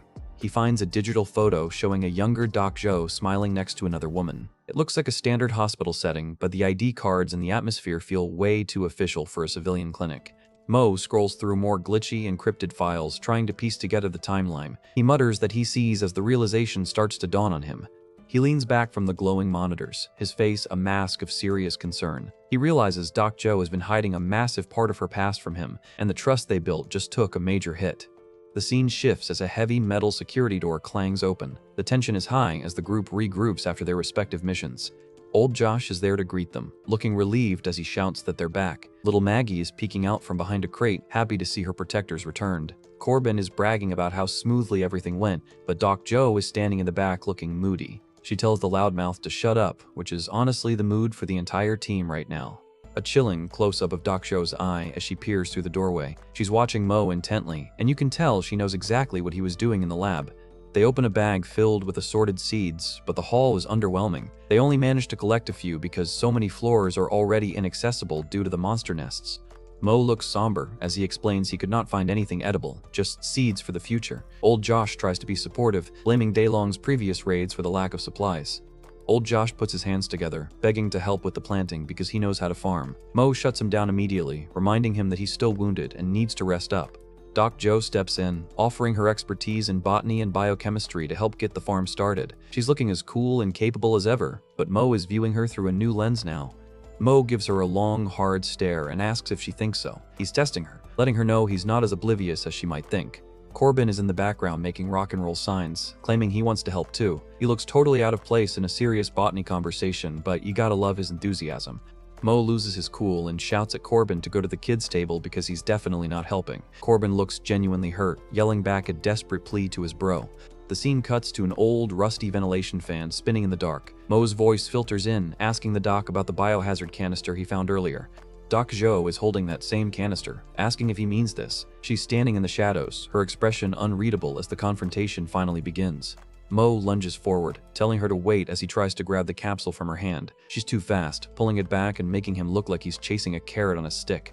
They face off in the dark room, Mo demanding to know who the hell she is. He's finally had enough of the riddles and wants the truth about her Secret Service background.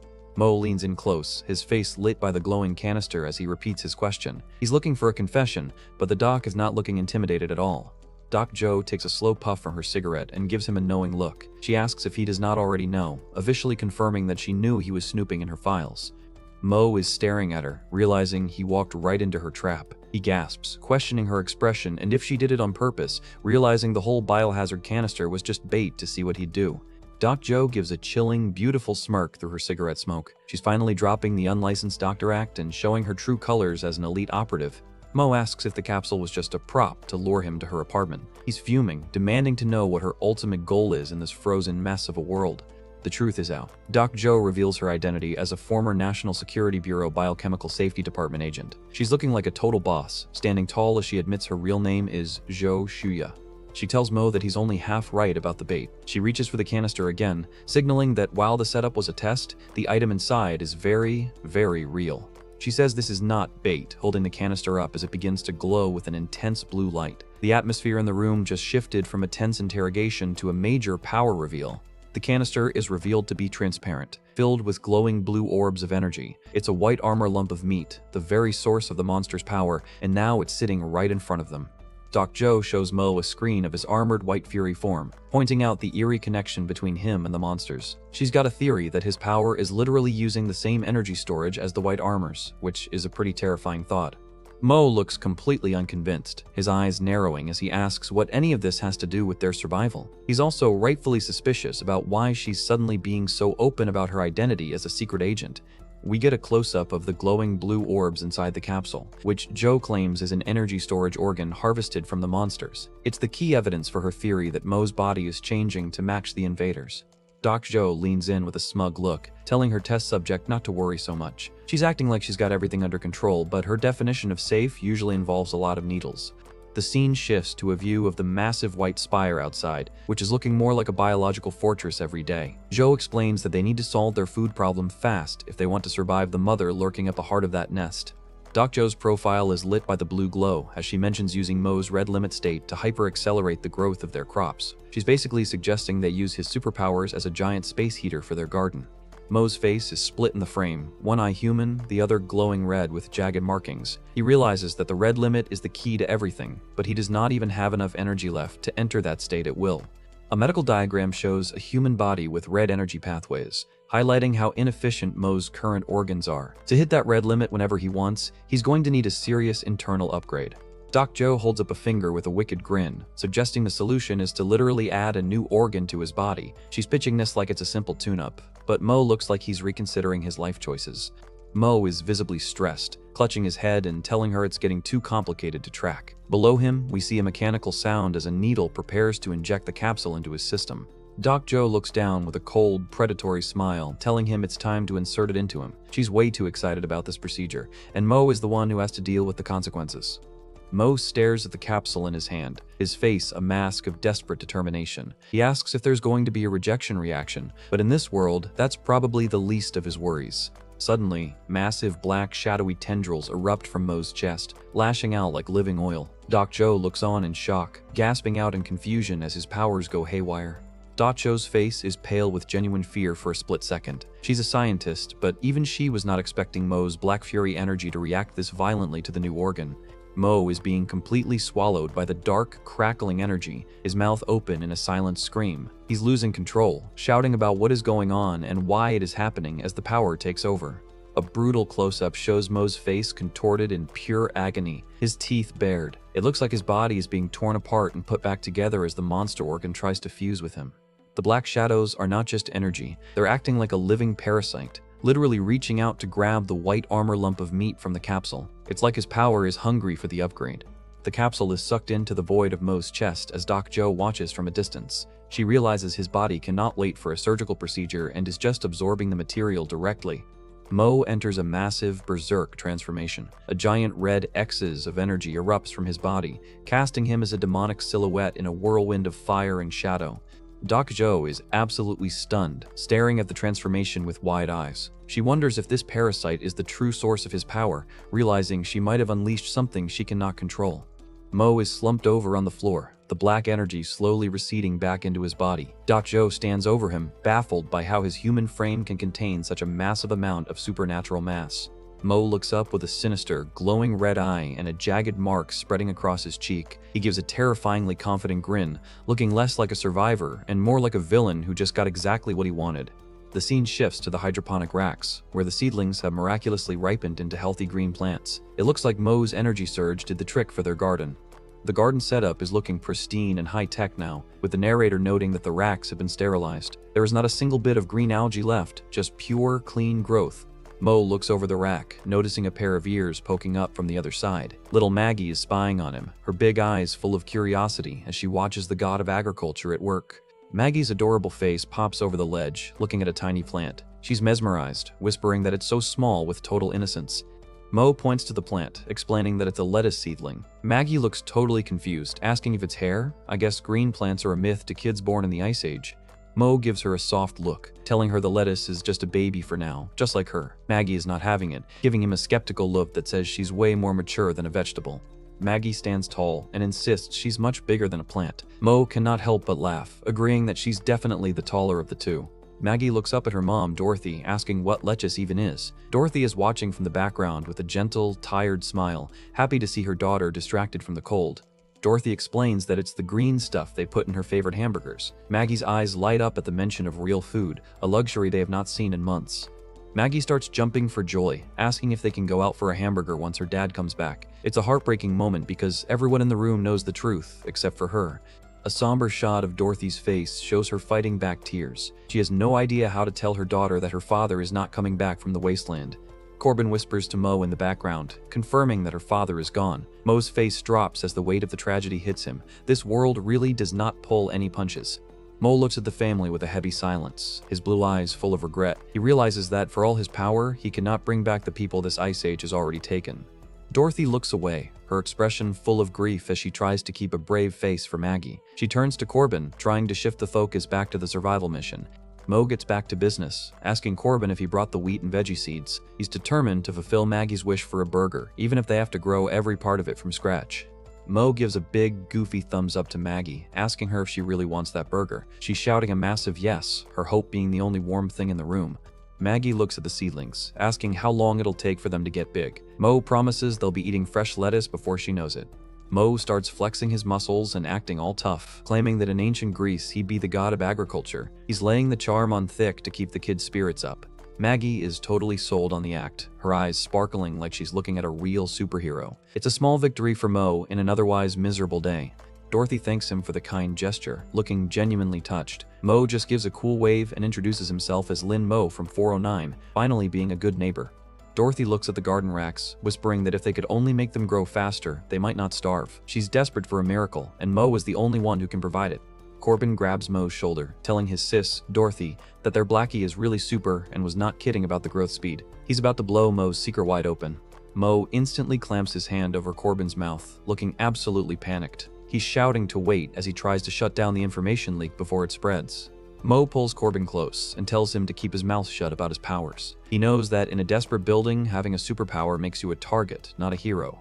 He gives them a sharp, serious look, telling them not to ask and not to tell. He's trying to protect them from the trouble his abilities would bring. The scene shifts to Doc Jo, who is casually smoking and checking her tablet. She mentions working on a field-led project back when she was in the Secret Service, dropping more breadcrumbs about her past. She explains that the project was incredibly high-level and confidential. It was an immersive infiltration designed to place agents deep within the civilian population. We see a file for the Imperial Mist Archive, explaining how agents were hypnotized and brainwashed to believe they were just normal people. They were basically sleeper agents meant to monitor humanity from the inside.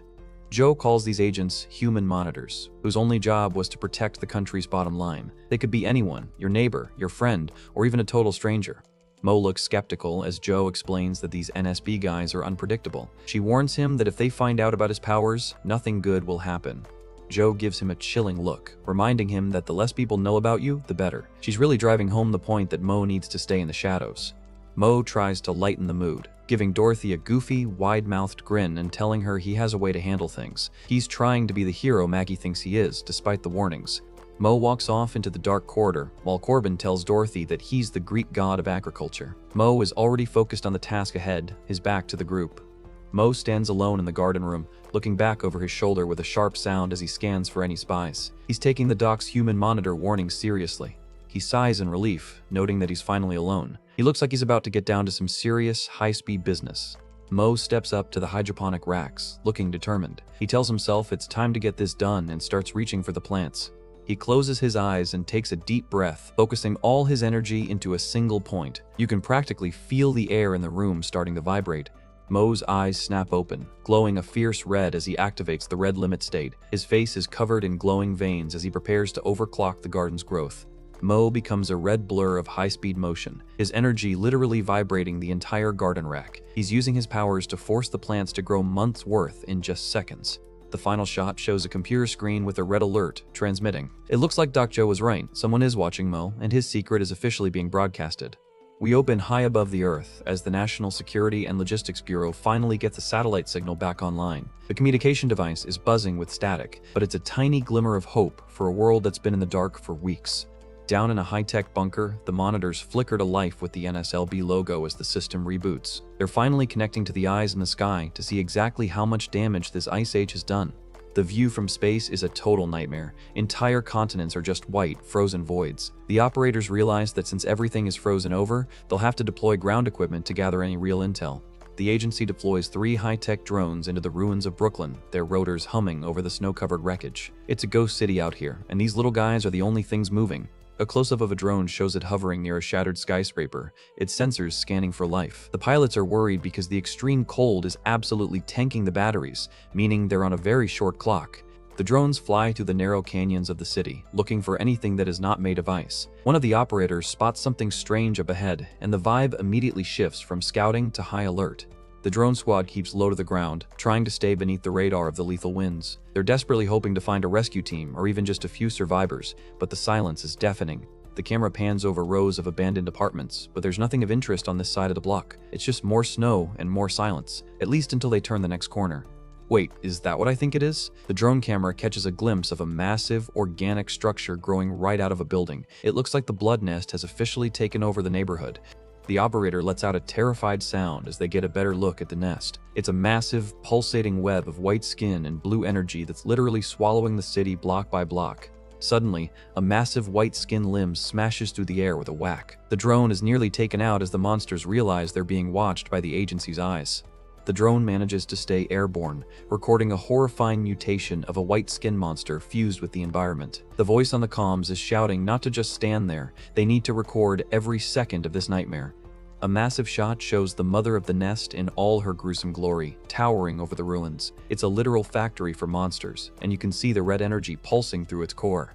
A close-up reveals a hand or limb dripping with blood right at the center of the web. Whatever they're building in there, it's clearly being powered by the lives of the survivors they've captured. Back in the boiler room, Mo is checking on his lettuce racks when he hears a strange rumble coming from outside. He skids to a halt, looking completely on edge. Mo's first thought is an earthquake, but the way the building is shaking feels way more intentional. He looks toward the window with a grim expression, realizing their safe house might not be so safe anymore. Doc Joe catches his eye, asking him what's going on. He just tells her to look outside, and the look on his face is enough to make anyone's blood run cold. The two of them are reflected in the glass as they stare out at the horizon. Mo mutters that it looks like they're running out of time, realizing the monsters have finally brought the fight to their doorstep. Mo is staring straight into the colossal, glowing blue eye of a nightmare. He can barely whisper out a shocked sound as the sheer scale of the horror hits him.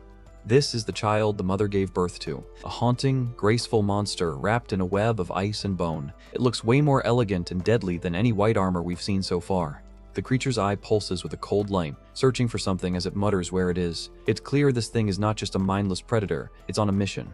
Mo's own eye flares with that same supernatural blue glow, his veins pulsing with energy. He's hearing the creature's thoughts in his own head, demanding to know where the head is. The monster turns its gaze toward the survivors' building, crackling with blue electricity. It's a literal beacon of destruction, and everyone inside is currently in the crosshairs. Doc Joe catches up with him, asking what the hell just happened out there. She calls out, "Blackie, there you are," looking for answers as the rest of the group huddles in the back, totally shell-shocked. A hand reaches into the frame, charging up a massive, swirling orb of blue energy. It looks like someone, or something, is about to unleash a localized EMP. Mo sees the blast coming and lunges for Doc Joe, shouting for her to get back and get down. He's acting as a human shield as a massive wave of energy washes over their position. A massive boom rocks the entire apartment building, sending chunks of concrete and ice flying. The monster just leveled a whole section of the skyscraper with a single blast. Mo is gritting his teeth as he's pinned under the debris, his face covered in sweat and dust. He's struggling to hold up a massive slab of rubble to keep them from being crushed. Mo's eyes glow a brilliant, blinding white as he pushes his powers to the absolute limit. You can see the pure strain on his face as he fights against the weight of the collapsed building. The two of them are huddled in a small pocket of space, surrounded by floating debris and blue sparks. He thinks it was so close, realizing they just barely survived a direct hit from a literal god. Mo looks down at the doctor, asking if she's okay through the ringing in his ears. He looks totally battered, but his main focus is still on the person he's protecting. Doc Joe looks up at him, her hair a mess and her expression dazed. She manages a weak, "I'm fine," before noticing something very awkward about their current position. Comedic timing is everything, even in an apocalypse. Mo realized his hand is accidentally resting right on the doctor's chest, and she points out that his heart is beating very fast while he blushes like a madman. They finally scramble out from under the rubble, coughing as the dust settles. Mo is just relieved she's alive, but the danger is far from over. A massive, shadowy figure looms over the hole in the wall, illuminated by that eerie blue light. Mo mutters that now is not the time to slack off, realizing the monster is right on top of them. Mo looks around in confusion as chunks of the building stay suspended in the air. He's wondering if this is electricity or magnetism, realizing the monster is literally warping physics around itself. The monster's central eye flashes with a brilliant light and lets out a blast of energy that would make anyone curse. Everything in the room is being pulverized by the raw power of the attack. The child monster is finally revealed in its full form, a slender white entity with massive horns and a cape of energy. It looks like an angelic demon, and it's staring Mo right in the soul. From the outside, we see a massive, jagged explosion of ice and energy rippling through the skyscraper. The structural integrity of the entire building is basically zero at this point. A massive shockwave of frost and debris cuts through the air, heading straight for the lower floors. It's a total disaster zone, and anyone still inside is in serious trouble. Corbin and Dorothy are huddled together in another room, shouting about what's going on. They're completely in the dark as the building falls apart around them. Corbin looks out through the smoke with a grim expression as he realizes the scale of the fight happening above them. The blonde rocker is starting to realize they might have a major problem on their hands. Corbin bursts into the destroyed hallway, shouting for Blackie and asking if he's okay. He's looking for his friend in the middle of a literal war zone. Corbin's eye goes wide as he catches a glimpse of the child monster through the smoke. He's completely frozen, muttering in terror. He looks through a massive hole in the skyscraper, realizing the monster just bit a chunk out of the building. He mutters in disbelief, his brain struggling to process the scale of the threat. Corbin looks totally drained, leaning against a piece of rubble with a heavy sigh. A voice tells him not to sigh, and it's not Mo. Doc Jo's hand reaches up from a ledge, and she asks Corbin to give her a hand. She's lucky to even be hanging on after that fall. Corbin pulls her up to safety, immediately asking where Blackie is. Doc Jo just looks into the pit, calling him test subject and noting that he's already engaged. The two of them look down and see a massive, glowing blue core in the center of the monster's body. Corbin mutters a curse, realizing they're staring at the literal heart of the apocalypse. Maggie and Dorothy catch up, and the whole group stands together staring at the nightmare. Corbin shouts, asking what the hell that is, as the monster prepares its next move. We get a close-up of the child monster's torso, which is glowing with an intense, bloody red light. It looks like it's charging up for something even more destructive. Jo and Corbin shield their eyes from the red flash, sensing the raw power building up in the hole. The atmosphere is thick enough to choke on. The monster takes a step, its massive weight causing the floor to thud and break beneath it. It's a slow, terrifying advance that feels like an execution. The monster towers over the city ruins, its design looking like a twisted, elegant doll of ice. It's a beautiful nightmare that's currently turning Brooklyn into its personal playground. The final panel reveals a massive, black-armored behemoth with red glowing horns and a giant X on its chest. This is Lin Mo's final, fully upgraded form. He's officially entered the red limit, and he looks ready to tear the god of ice apart. A drone's camera lies smashed in the snow, its lens staring blankly at the falling frost. It looks like the scouting mission just hit a major dead end. The static-filled monitors at the agency show a glitchy image of that child monster from the apartment. The operator asks if this is the target the rescue team warned them about. The feed is barely hanging on, flickering with heavy interference as the monster stands in the center of the frame. This thing looks even more terrifying through a low-res camera. The screen officially goes dark with a massive no-signal warning. The pilot sighs, realizing that was their very last drone. They're officially flying blind now. Back at the base, an agent turns to the man in charge, asking Pops what they should do now. The tension in the room is high, but the old man looks as steady as a rock.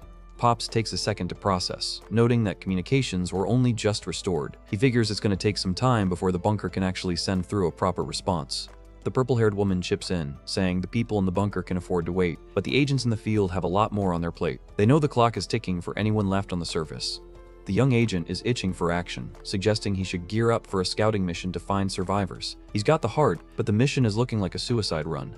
Pops shuts him down instantly, watching an armored truck trudge through the blizzard. He knows the situation outside is too unstable and figures it's safer to wait and see what happens next. The scene shifts back to the battle, where a massive explosion of energy rips through the air. Mo is finally letting loose, and the impact is absolutely deafening. Mo stands tall in his red limit state, glowing with an intense, fiery aura. He realizes he's finally crossed the line into a whole new level of power. He looks down at his hands, which are crackling with red energy. It looks like the embers of his power are finally starting to burn for real.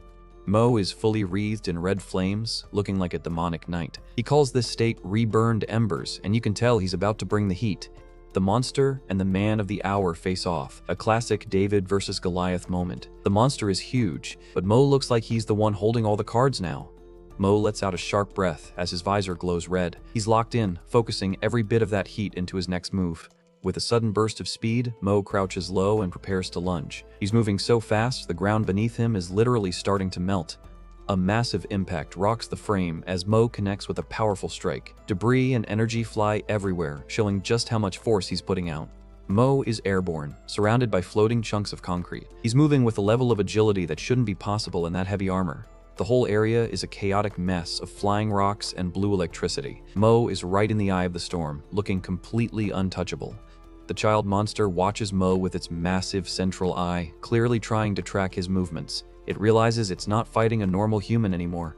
Mo's chest plate glows with a brilliant red X's as he concentrates his power. He realizes these embers do not burn fiercely, but they're steady and eternal.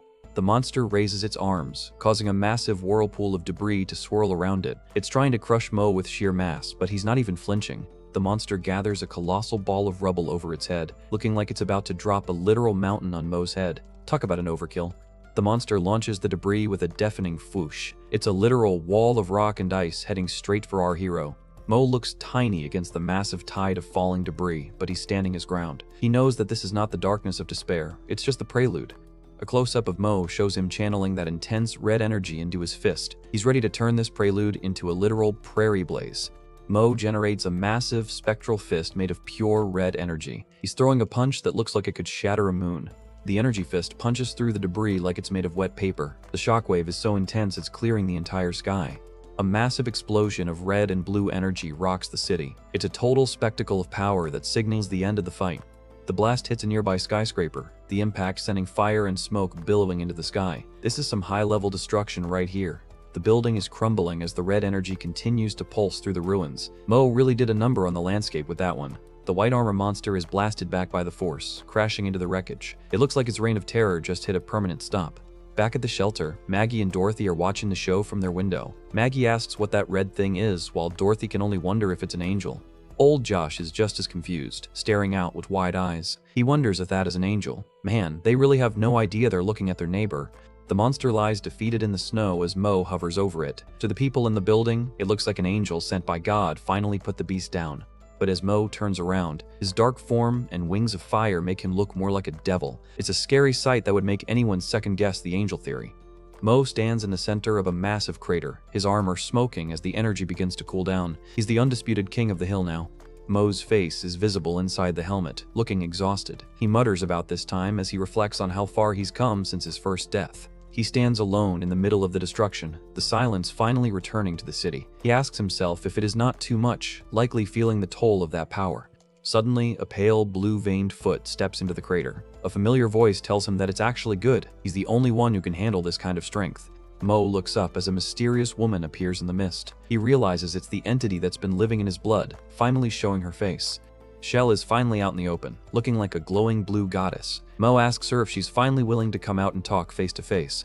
Shell gives him a mischievous smile, asking if there's something he wants to ask her. She's acting way too casual given the crater they're standing in.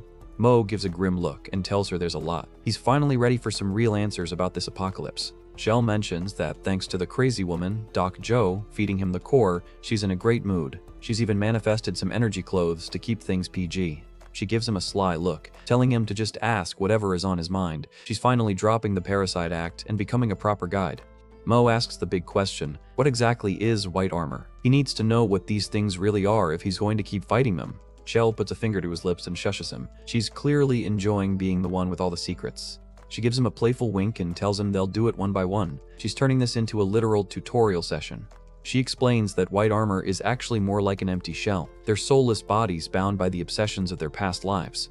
Then she drops the bombshell, telling Mo they're like him. This really hits him where it hurts, making him question his own nature. We get a shot of Mo's dead body from the original timeline. It's a grim reminder of where he started and what he could have become. Shell explains that time is not continuous for her. When he dies, she can simply leave that timeline and hop into a new one, like she's playing a video game with save states. She tells him that in this process, the soul leaves the body, turning the leftover corpse into an empty shell. She even jokes that his corpse might be on a killing spree in another timeline right now. Visions of Doc Joe and Corbin float in a swirling vortex of memories. Mo realizes that all the weird gaps in his memory finally make sense. He's been jumping between parallel universes. Mo looks at her in shock, realizing his rebirth was actually just interdimensional time travel. Shell just smiles, happy that he's finally caught up. She notes that he understands it pretty quickly. Technically, he's a time traveler, not just some guy who got lucky and came back to life. Mo looks down at his hand, asking if every white armor used to be someone like him. The reality of the situation is finally starting to sink in. We see a creepy image of a monster bursting out of its human host. This is some serious body horror, and it's the true face of the enemy.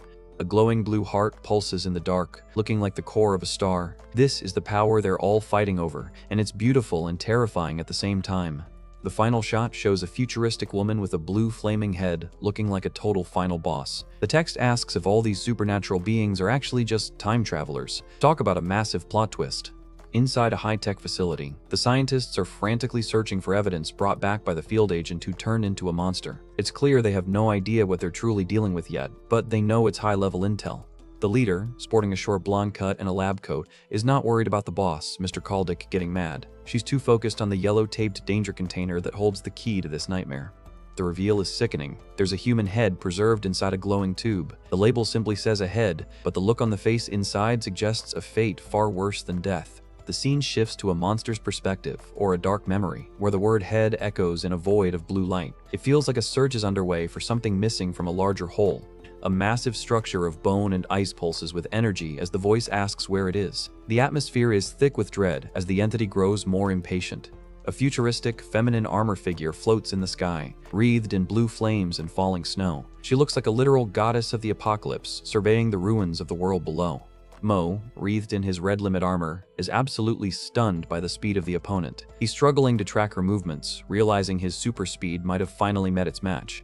Mo stares in disbelief, asking himself if she cannot die. He's putting everything into this fight, but the opponent seems to be operating on a completely different level of reality.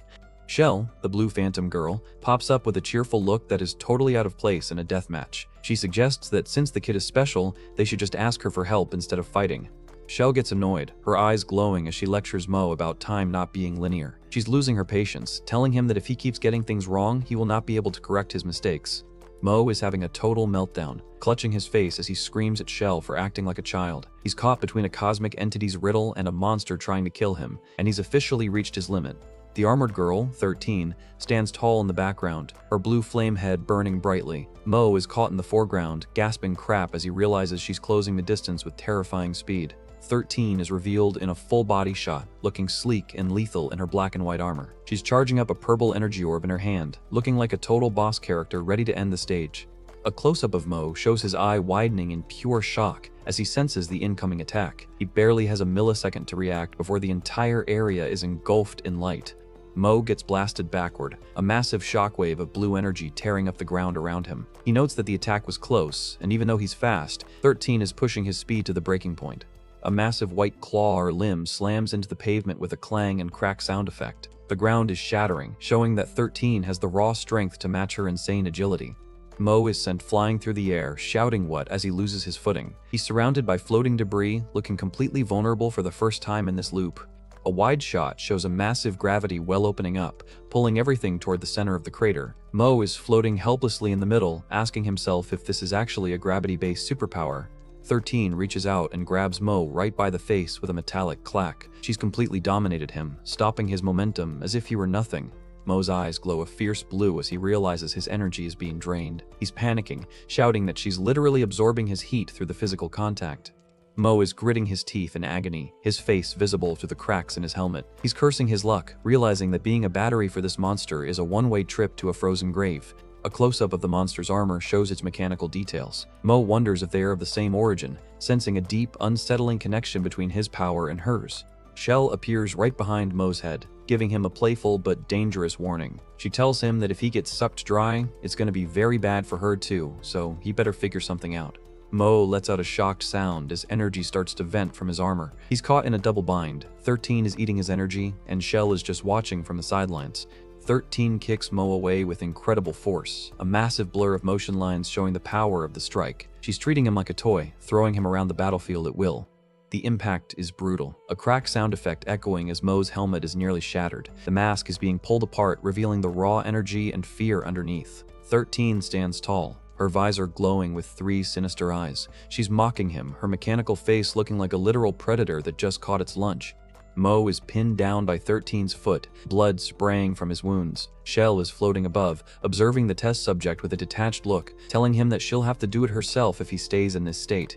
Mo looks up with a look of pure, concentrated rage. He's done being the victim, his visor glowing a fierce red as he prepares to unleash a counterattack that might just break both of them. Shell stands next to the armored girl, smiling like a Cheshire cat. She asks 13 if she really thought she'd just watch Mo get killed. The two entities seem to have their own history that Mo is not privy to. Shell tells Mo not to look so surprised, explaining that with the second core, she can manifest another body. It's a game-changing reveal that shows she's been holding back some serious trump cards. We get a shot from behind the entity, showing her sleek white and gray skin patterned with blue energy. She's moving with a grace that is both beautiful and deeply unsettling.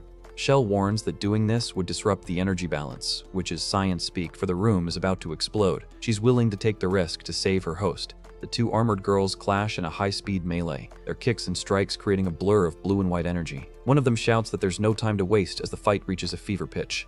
13 launches a kick wreathed in blue flames, her movement so fast it's vibrating the air. She's pulling out all the stops now, desperate to regain control of the situation. Mo realizes that 13 is using that gravity trick again, the ground beneath them beginning to churn and lift. He's standing ready, watching the two titans of energy duke it out. 13 gives a chillingly calm reassurance, noting that since they cannot escape gravity, they might as well lean into it. She's preparing a final, massive technique to end the interference. She places a hand on Mo's chest and tells him to let's ignite it. A massive surge of red energy begins to pour into Mo, forcibly overcharging his red limit form. Mo is absolutely blindsided, shouting as his armor begins to smoke and glow. He's being turned into a living bomb of thermal energy by the very monster he was trying to kill. A massive vortex of fire and shadow erupts from the crater. The sheer pressure is shattering the environment, creating a literal sun on the surface of the frozen earth. 13 is bathed in the red light, her armor absorbing the excess heat. She looks like a demon of the forge, using Mo's own power to fuel her next evolution. With a massive clang, a giant energy foot stomps down into the ruins. The power scale just jumped through the roof, and it looks like things are about to get very destructive. 13 draws a massive energy sword that looks like it's made of solid blue stars. She's done playing games and is officially going for the kill shot. The air is filled with a blinding purple light as she charges the blade. A massive exclamation mark appears. This is the ultimate move that Mo needs to dodge or die. A colossal pillar of blue energy blasts through 13, vaporizing a section of her armor and sending her reeling. Someone just intervened from outside the fight, and it was a total power move. 13 is sent flying, her armor shattered and energy leaking out in a massive spray. She's looking up in total shock, unable to believe someone actually managed to land a clean hit on her. A close-up of 13's shoulder shows the number 13 etched onto her plate. She's looking at her own damage, realizes that the recycled materials she's made of are failing under the pressure. A new character appears. A scout with gray hair and binoculars is watching the chaos from a safe distance. He reports into his comms that he found 13, looking way too calm for someone watching gods fight. The scout asks if she is nearby, looking toward a mysterious figure in a hat. It turns out the NSB or some other agency is finally moving in on the location. The man in the hat notes that the current situation is not suitable for recycling yet. He's looking at Mo, calling him an interesting guy while the world burns around them. 13 stands tall once more, wreathed in blue fire. She tells the newcomers to watch the true power of the Black Fury, claiming it's a waste to fight with bare hands when you have a God's Blade. Mo looks down at his mask, realizing there's still another function he has not unlocked yet. He's staring into the red abyss of his own power, looking for the edge he needs to win. The final shot shows Mo clenching his fist as blue energy flows from his mechanical fingers. He mutters a determined, but he's about to reveal his own final form, and this time, he is not holding anything back. The man in the hat, the priest, adjusts his brim while watching the fight from the shadows. He calls it interesting, admitting he never expected 13, the Holy Mother, to be pushed to such a desperate state. The priest reveals his original plan was just to take advantage of the chaos to sneak 13 into the common shells. He wanted to use her head as a compass to locate the National Logistics Bureau's secret bunker, but this unexpected harvest changed everything. The priest tells his associate, Irina, to stay put and learn some patience. He explains that interfering now would expose their movements to the government's intelligence network, and they need to tread carefully. Irina, dressed in a tactical school uniform, looks annoyed but follows orders. She mutters that they are the chosen hers of the Holy Spirit, clearly feeling superior to the people fighting in the ruins. A purple-haired woman, Han Jinyu, appears behind Irina and tells the priest he does not have to be so serious. She's acting way too casual for someone in the middle of a monster-infested apocalypse. Jinyu gets uncomfortably close to Irina, putting her arms around her. Irina looks completely weirded out, especially when she realizes she's actually bleeding a little from the intensity of the situation. Jinyu starts getting touchy-feely, claiming they need to take care of little Iron because she's just a child of the Prophetic Association. Irina is fuming, shouting for Jinyu to watch where she's putting her hands. Jinyu apologizes for being late, explaining that she was delayed by some bugs, spies, following them. The priest does not seem to care as long as she's fine and the mission is still on track. Since the whole gang is finally together, the priest decides it's time to sit back and watch the faraway stage. He's got that smug villain look, acting like this life or death battle is just a show for his entertainment. He watches as Mo and 13 clash in the distance, noting that the plot is about to unfold. The scale of the destruction is insane, with the city ruins being torn apart by their power. A massive vortex of blue energy and shattered ice erupts on the battlefield. It looks like a literal hurricane of power is swallowing everything in the crater. Mo and 13 are a blur of high-speed motion, their attacks creating shockwaves. Someone mentions an attraction shockwave, proving 13 is still using her gravity-warping tricks. Mo's eyes glow a fierce red as he realizes 13 is attempting the same attraction force tactic from before. He's locked in, determined not to let the same trick land twice. 13's visor glows with an intense, blinding white light. She's charging up for another high-speed charge, and you can tell she's putting everything she has into this one. 13 mocks Mo, telling him that while he might be fast, he's not even close to her speed. She's treating him like a slow-motion target while she zips through the air. Mo is shirtless and glowing with red energy veins, looking like he's about to overheat. He realizes 13 is moving at first cosmic velocity, which is a fancy way of saying she's basically a living rocket. Mo manages to dodge a lethal strike, the two warriors becoming afterimages in the smoke. He sensed that 13's ability is not something a normal empty shell should be able to do. The priest gives a creepy description of 13, calling her a body that's supposed to be empty but is filled with a soul that is not in harmony. He's describing her like a broken machine that's somehow still running. He notes that when they first met 13, she was both a holy child and an empty shell. Her soul and her flesh are completely disconnected, which is why her powers are so erratic. 13 stands in a crater of ice, wreathed in blue energy. The priest wonders if she's more of a superhuman or a white skin, though he suspects she might be a terrifying mix of both. Doc Jo watches the fight from the monitors, her expression grim. She's wondering if she's just imagining things or if the situation is actually getting this out of hand. The doc gives a cold, determined look, telling her test subject Mo not to let her down. She's got a lot riding on this experiment, and she is not ready to see him lose yet. Mo takes a deep breath, his face a mask of focus. He tells himself not to be anxious and just think he needs to find the flaw in 13's invincible-looking armor. Mo realizes that every time 13 unleashed her attraction force, the body parts she was using turned a bright, ghostly white. He's finally starting to see the visual cues of her power. He also noticed that the parts that turned a bronze color were being used for repulsion force. She's literally color-coding her gravity attacks. Mo gives a dark, confident smirk as the light bulb goes off. He thinks he got it, finally having the data he needs to shut her down for good. The entity, Shell, inside Mo, asks if he's ready to incinerate her. Mo is all for it, looking like a demonic god as he prepares his next move. Mo shouts to increase the firepower as his red limit form flares up like a literal sun. He's done playing defense and is going for an all-out energy dump. 13 looks down at the glowing red energy, her mechanical eyes pulsing with surprise. She's realizing that Mo is not just fast, he's a walking battery that's about to overload.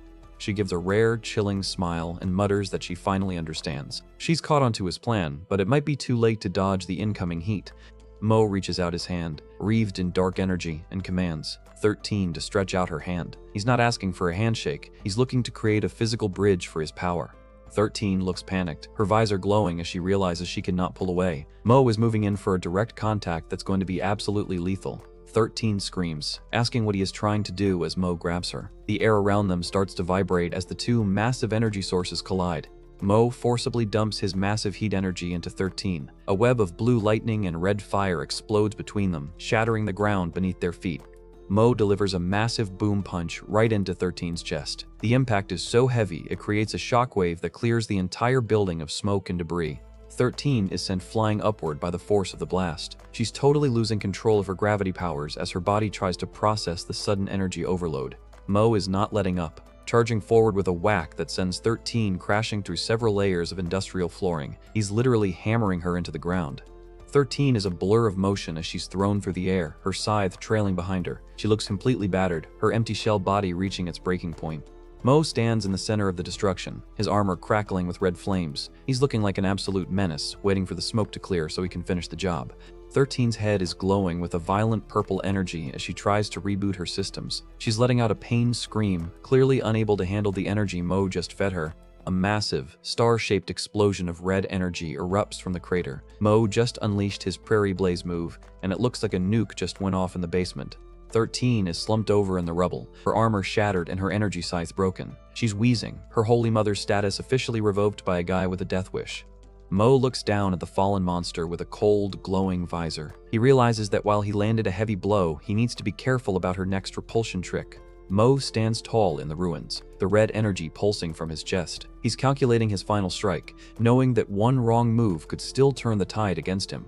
Mo realizes that 13's left hand is the key. It's the one that unleashes the repulsion force. He's figured out her primary defensive mechanism. He notes that when she's attacked from the left, she instinctively uses that repulsion force as a shield. He's finally mapped out her entire combat logic. 13 swings her scythe in a wide, desperate arc to keep Mo at bay. The blade is glowing with a faint blue light, showing she's almost out of juice. Mo effortlessly parries the strike with his giant sword. He's using his superior strength to control her attack path, herding her into his final trap. Mo spots a massive opening and thinks that moment would be the best opportunity to attack. He's prepping a high-speed lunge to end the fight once and for all. He charges in from the right, swinging his blade with a whoosh sound effect. He's aiming right for her blind spot while she's still recovering from his previous parry. 13 reaches out her hand, which is crackling with blue attraction force. She's trying to pull Mo into a close-range blast, but little does she know, he's already 3 steps ahead of her. The armored Lin Mo is analyzing his opponent, noting that her attraction force is not for defense, but to manipulate his attack trajectory. He realizes that if that's the true nature of her power, he can find a way to counter it. Mo realizes that this magnetic property makes her body like a literal magnet, which creates magnetic fluxes. He's a total combat genius for figuring this out mid-fight while everything is exploding around them. A close-up shows the intense swirling patterns of the magnetic field. Mo plans to use these acceleration zones to boost his own speed even further, turning her greatest strength into his own advantage. Adding the kinetic energy from her magnetic pull to his already insane speed creates a lethal combination. Mo is ready to deliver a blow that's boosted by both of their powers combined. Crouched and ready, Mo decides this is the moment to give it everything he's got. He's fully locked in, his red limit armor glowing with a fierce intensity. A massive, swirling vortex of red and blue energy erupts on the battlefield. The sheer power of the collision is tearing up the landscape and creating a localized storm of destruction. Lin Mo catches his breath after the massive exchange, his helmet showing signs of wear. He's still standing, but that last clash took a serious toll on his energy reserves. The scene shifts to the aftermath of the blast, showing a nearby residential building. The shockwave has shattered windows and left a trail of destruction throughout the snowy city street. The 2 armored combatants are locked in a high-speed struggle, blue and red energy crackling everywhere. It's a total stalemate as they push against each other with everything they have left. They're a blur of motion, swinging their energy weapons with lethal intent. Mo is finding it harder to maintain his edge as the fight drags on and his power drains. The mysterious armored girl, 13, pulls back for another strike, her blue blade glowing bright. She looks completely unfazed by the damage she's taking, which is a very bad sign for Mo. Suddenly, the priest appears in a flashy transformation, surrounded by a golden aura. He calls out to his comrades, claiming the Lord will protect the chosen holy child. The priest descends into the battlefield like a holy messenger, glowing with bright yellow energy. He's making a grand entrance, clearly here to disrupt the current fight. Irina, the tactical schoolgirl, stands her ground wreathed in green energy, telling Han Jinyu to shut up. She's activating her own power, her Saintess's coffin, ready to join the fray. 13 is closing in on Irina with her energy blade held high. It looks like a high-speed collision is about to happen between these 2 powerful entities. 13 gives an icy, knowing smile, noting how interesting it is to see someone who feels like looking into a mirror. She sensed a deep connection between her powers and this new girl's abilities. A close-up of Irina's glowing green eye shows her intense focus. She's mirroring 13's observation, realizing that their powers are freakishly similar. Irina grips her sword hilt tightly, preparing for the clash. She's not backing down even an inch from the armored nightmare standing in front of her. The 2 girls engage in a high-speed duel, their blades creating a shower of sparks and energy. Irina is moving with surprising agility, keeping up with 13's supernatural speed. Lin Mo watches the new fight unfold, noting that this girl is actually a superhuman. He's surprised to find another person with powers in this frozen wasteland. Irina swings her energy blade in a wide arc, green energy trailing behind her. She's putting a lot of power into her strikes, trying to find any opening in 13's defense. The clash between the 3 of them is absolute chaos, with energy blasts lighting up the dark city. It's a total 3-way standoff between different tiers of power. 13 uses her magnetic trick to pull some metallic cubes toward her. She's not done playing with gravity and magnetism yet. Irina looks back as someone shouts a warning for little Iron to watch her back. 13 is ready to launch a sneak attack while Irina is distracted. Irina grips the hilt of her blade as electricity crackles around her hand. She's sensing the threat from behind and is ready to counter it in a split second. 13's blue energy blade and Irina's sword collide with a massive clang. Sparks fly as the two powerful women test each other's strength once again. The two combatants are locked together, their eyes meeting through their visors and masks. There's a silent respect, or a mutual hatred, building between them as they fight. Lin-Mo lunges forward and grabs the armored girl from behind, surprising her. He's trying to restrain her and end this fight before things get even more out of hand. Irina looks on as Mo holds 13, the armored girl telling them to stay safe as she prepares to fetch them away. It looks like a tactical retreat is in order. Irina looks up at the building, claiming she can target them directly from where she's standing. She's got a very confident look, like she's already won the battle. The priest in the hat gives a smug smile, glowing with golden stars and energy. He's telling them to jump when they're ready, acting like everything is going exactly according to his plan. Lin-Mo looks over at Irina, wondering what on earth she's trying to do. He finds her behavior troublesome, which is a fair assessment given she just crashed his fight. A close-up of Mo's face as his red limit state begins to fade, his eye returning to its normal color. He's baffled as to why a human would be trying to save that white-skinned monster.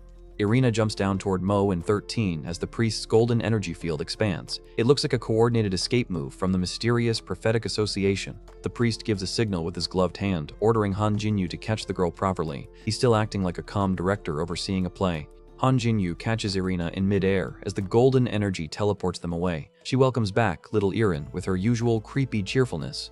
Irina lets out a confused sound as she's grabbed by Jinyu. She clearly was not expecting such a forceful hug in the middle of a tactical retreat. Irina is fuming, accusing Cross, the priest, of doing this on purpose just to mess with her. Jinyu just smiles and tells her she did a good job and that little 13 will be fine. The priest laughs off the accusation, reminding Irina that his ability has its limits. He's also making fun of her landing, which is just classic villain behavior. Irina is reaching her boiling point, shouting for Cross to shut up while she holds her head. She's definitely the hothead of this mysterious group. The group stands together as the priest explains that while they got 13 back, she'll need some time to incubate a new body. He's telling Irina not to be a bad child and accept the temporary loss. We get a close-up of 13's true form, a small, glowing blue fetus-like creature inside a tube. The priest tells her to be at ease and sleep for now, revealing their disturbing level of technology. The man with light blue hair, the chairman of the Prophetic Association, looks somber as he thinks about their next move. He mentions needing to move carefully, bound by his inability to defy the chairman's orders. Lin-Mo and Dokcho stand in the ruins, watching as their enemies disappear into the snowy night. Mo admits he'd love to have a good exchange with those two fellows later. A drone or scout viewpoint pans over the frozen city, noting the rooftop equipment and abandoned streets. The silence is returning, but the atmosphere remains tense. Dokcho and the rest of the group emerge from the rubble, coughing as the smoke clears. Everyone is looking for answers, asking where the monster went and if they're finally safe. Little Maggie and Dorothy look out into the night, Maggie asking her mummy where that dark big brother went. They're safe for now, but the world around them has changed forever. Old Josh looks around in a daze, calling out for Mr. Lin. He's just relieved that the battle has finally stopped, though he looks like he's seen a ghost. Chunks of debris are suspended in the air, a final remnant of 13's gravity-defying powers. The scene is eerie and silent, showing the aftermath of a conflict that defied the laws of physics. A group of survivors stands on a balcony, looking down into the massive crater left by the fight. They're baffled by the scale of the destruction right in their own backyard. Lin-Mo finally makes his return to the group, looking absolutely exhausted. He jokes about needing a lift for the 6th floor, showing he has not lost his sense of humor even after fighting a god. Old Josh looks at Mo with pure awe, calling it really God's blessing that he's still alive. He cannot believe Mo only hit his head after falling from such a height. Dokcho walks up to Mo, asking him to move his hand so she can take a look at his injuries. She's back to being the professional doctor, but you can tell she's intrigued by his survival. Mo gives a cocky grin, insisting that he's fine and asking if the checkup is really necessary. He's trying to play it cool, even though he's clearly at his physical limit. Dokcho is not taking no for an answer, giving Mo a sharp, clinical look. She reminds him that they have to make their act look real and asks if he's already forgotten their previous conversation. Mo sighs and sits down, letting her do her job as the rest of the group watches. He realizes having a silver lining is nice, but their situation is still incredibly dire.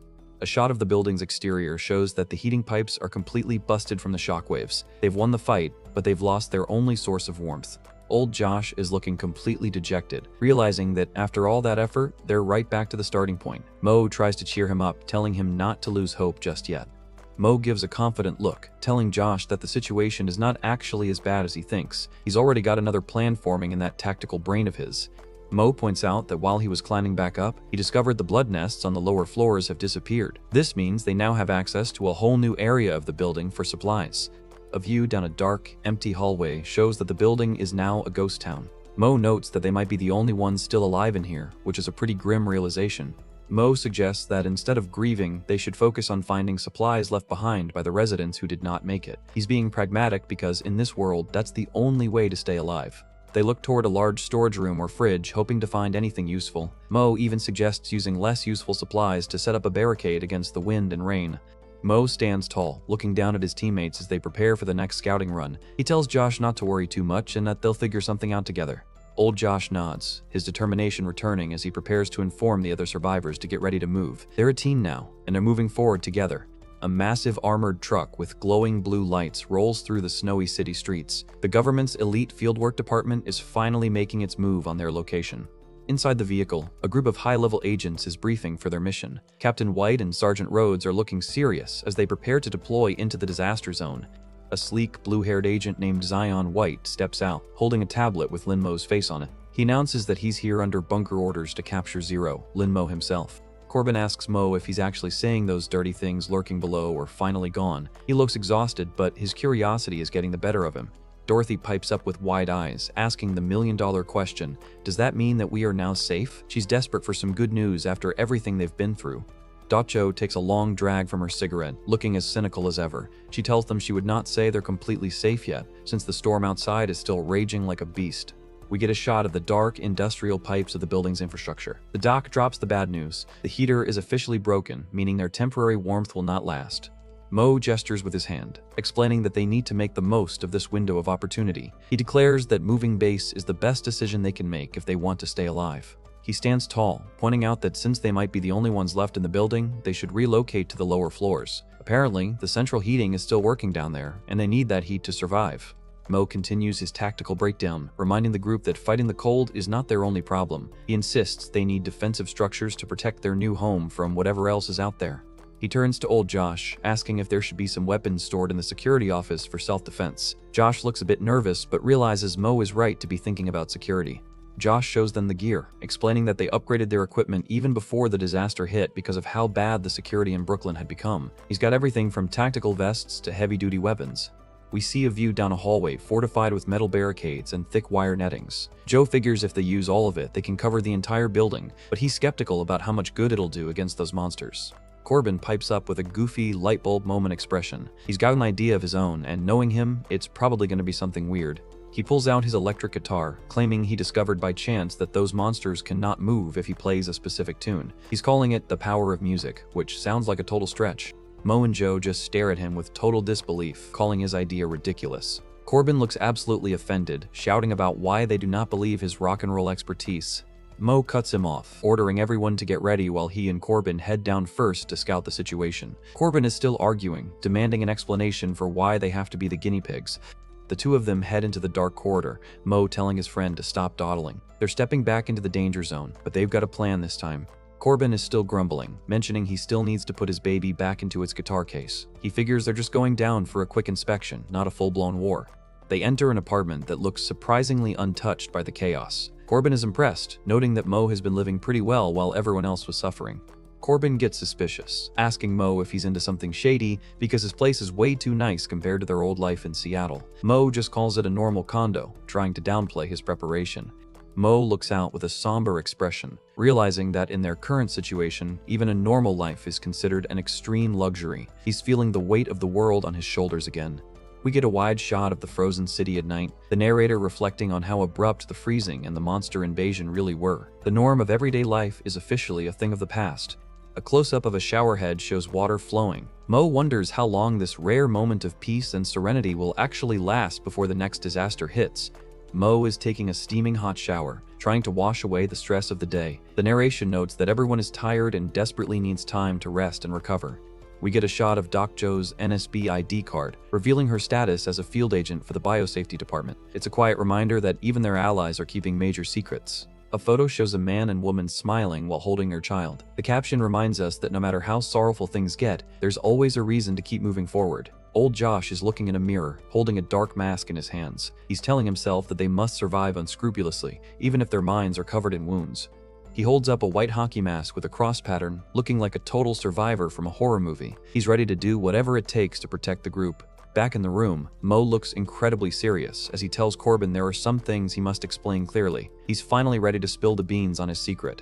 Mo calls out to Corbin, who's leaning against a doorway. The atmosphere in the room is heavy, and you can tell a major revelation is coming. Mo admits that what he's about to say might sound a bit inconceivable to a normal person. He's preparing his friend for the truth about his rebirth. Corbin looks confused and a little worried, asking why Mo is suddenly saying such dramatic things. He's not ready for the bombshell that's about to drop. Mo does not flinch, telling Corbin that whether he can accept it or not, he's telling the absolute truth. He's laying all his cards on the table. Corbin starts laughing, asking Mo if his brain is faulty from all the fighting he's been doing. He thinks his friend has finally lost it. Mo cuts through the jokes, asking Corbin why the Lin Mo he knows does not recognize him, and how he suddenly became a superhuman. Corbin stops laughing, admitting that he's had those same doubts himself. Mo reveals the truth. The person standing in front of Corbin is actually supposed to be dead. He claims he's a ghost from another timeline who is now occupying his friend's body. Corbin is left speechless as Mo explains that the real owner of this body is not actually here anymore. It's a total mind-bender for the blonde rocker. Mo says he knows it's hard to accept, and he did not expect Corbin to believe him right away. He's telling him because as the original owner's best friend, Corbin has a right to the truth. Mo looks ahead, noting that the days coming up are only going to get more challenging. He did not want any trouble or misunderstandings to come from hiding his true identity. Corbin takes a moment to process, then asks if this basically means Mo is a version of Lin Mo who was not a bad friend during his childhood. He's finding a way to make sense of the cosmic mess. Corbin gives a cool half smirk, asking if that is not right. He seems to be accepting this new version of his friend surprisingly well. Mo looks back at him, a bit surprised by the calm reaction. The tension between them is finally starting to lift. Corbin extends his hand for a handshake, suggesting they get to know each other again. He introduces himself as a good friend of the original Lin Mo. Mo lets out a small laugh and gives a genuine, dark smile. He's clearly relieved that he has not lost his only real ally after telling the truth. Corbin just says he understands while fiddling with a cigarette. He's taking the soul from another timeline news in stride, which is very on brand for him. He lights his cigarette, blowing out a cloud of smoke. He asks, but what about it? As if the details of the multiverse do not really change their friendship. Corbin looks Mo in the eye and tells him that in the end, he's still Lin Mo to him. He's choosing to accept the person standing right in front of him. Corbin figures that if it was the original Lin Mo who died and crossed over, he'd probably be acting exactly like Mo is now, putting on a tough face and saying things he thinks are cool. They finally shake hands, with Mo introducing himself and saying it's nice to meet him properly. It's a solid bro moment that cements their partnership. The moment is quickly broken when Mo tells Corbin not to smoke in his room. Corbin gives a quick apology as the camera pans out to the snowy city skyline. We get a close-up of the massive, chain-wrapped tires of an armored vehicle as it crushes through the deep snow. A new force is moving through Brooklyn. A heavy armored truck rolls through the ruins, and a voice from the ground shouts out to the old man leading the squad. The government has arrived on the scene. Inside the truck, the rescue team is complaining about their orders. They're annoyed that the higher-ups are making them participate in the dangerous operations of the field workers. The bearded captain stays silent, his eyes cold and focused. He's clearly seen a lot of action and is not in the mood for the team's whining. The captain asks Agent White for more information before they commit their team to the mission. The blue-haired agent tells him to get straight to the point and stop beating around the bush. Zion White looks out from the truck, noting that as a rescue team, they should have sensed the massive information outage that happened earlier. He's got that elite agent vibe that screams trouble. An aerial shot shows the armored truck crawling through the city streets. Zion reveals that the outage was actually caused by humans, and their target, Lin Mo, is also being hunted by some very dangerous people. We're riding along with an armored truck through the frozen ruins of Brooklyn. The voiceover mentions that while it's a long story, they'll just focus on the highlights because time is of the essence in this ice age. Meet Zion White, the elite agent with a serious look and sharp blue hair. He's explaining that once the world turned into a popsicle, the National Security Agency activated their emergency crisis protocols. But things went south immediately when the communications grid went into a total blackout. This close-up of the radio equipment highlights how the implementation of those survival protocols became an absolute chaotic mess. Inside the truck, The captain mentions his team was stuck on standby because they could not receive any orders from the bunker. Zion notes that it was not just a simple technical glitch, something much bigger was at play. Flashback to a city street littered with frozen corpses and a burning truck. Zion argues that no matter how powerful those white-skinned monsters are, they shouldn't be able to destroy backup comms. Only humans are capable of that kind of targeted sabotage. Zion tells the captain to look at the facts: a global freeze, monsters appearing everywhere, and simultaneous comm disruption. It's way too coincidental to be random bad luck, but at least the bunker is finally starting to investigate this mess. We get a shot of an NSB tablet showing their speculation. The intelligence and biosecurity departments have combined their evidence to suggest a secret organization planned this entire global catastrophe. Zion is looking incredibly intense as he points out that this mysterious group has zero records in the National Intelligence Network. They're basically a high-tech ghost story that just ruined the world.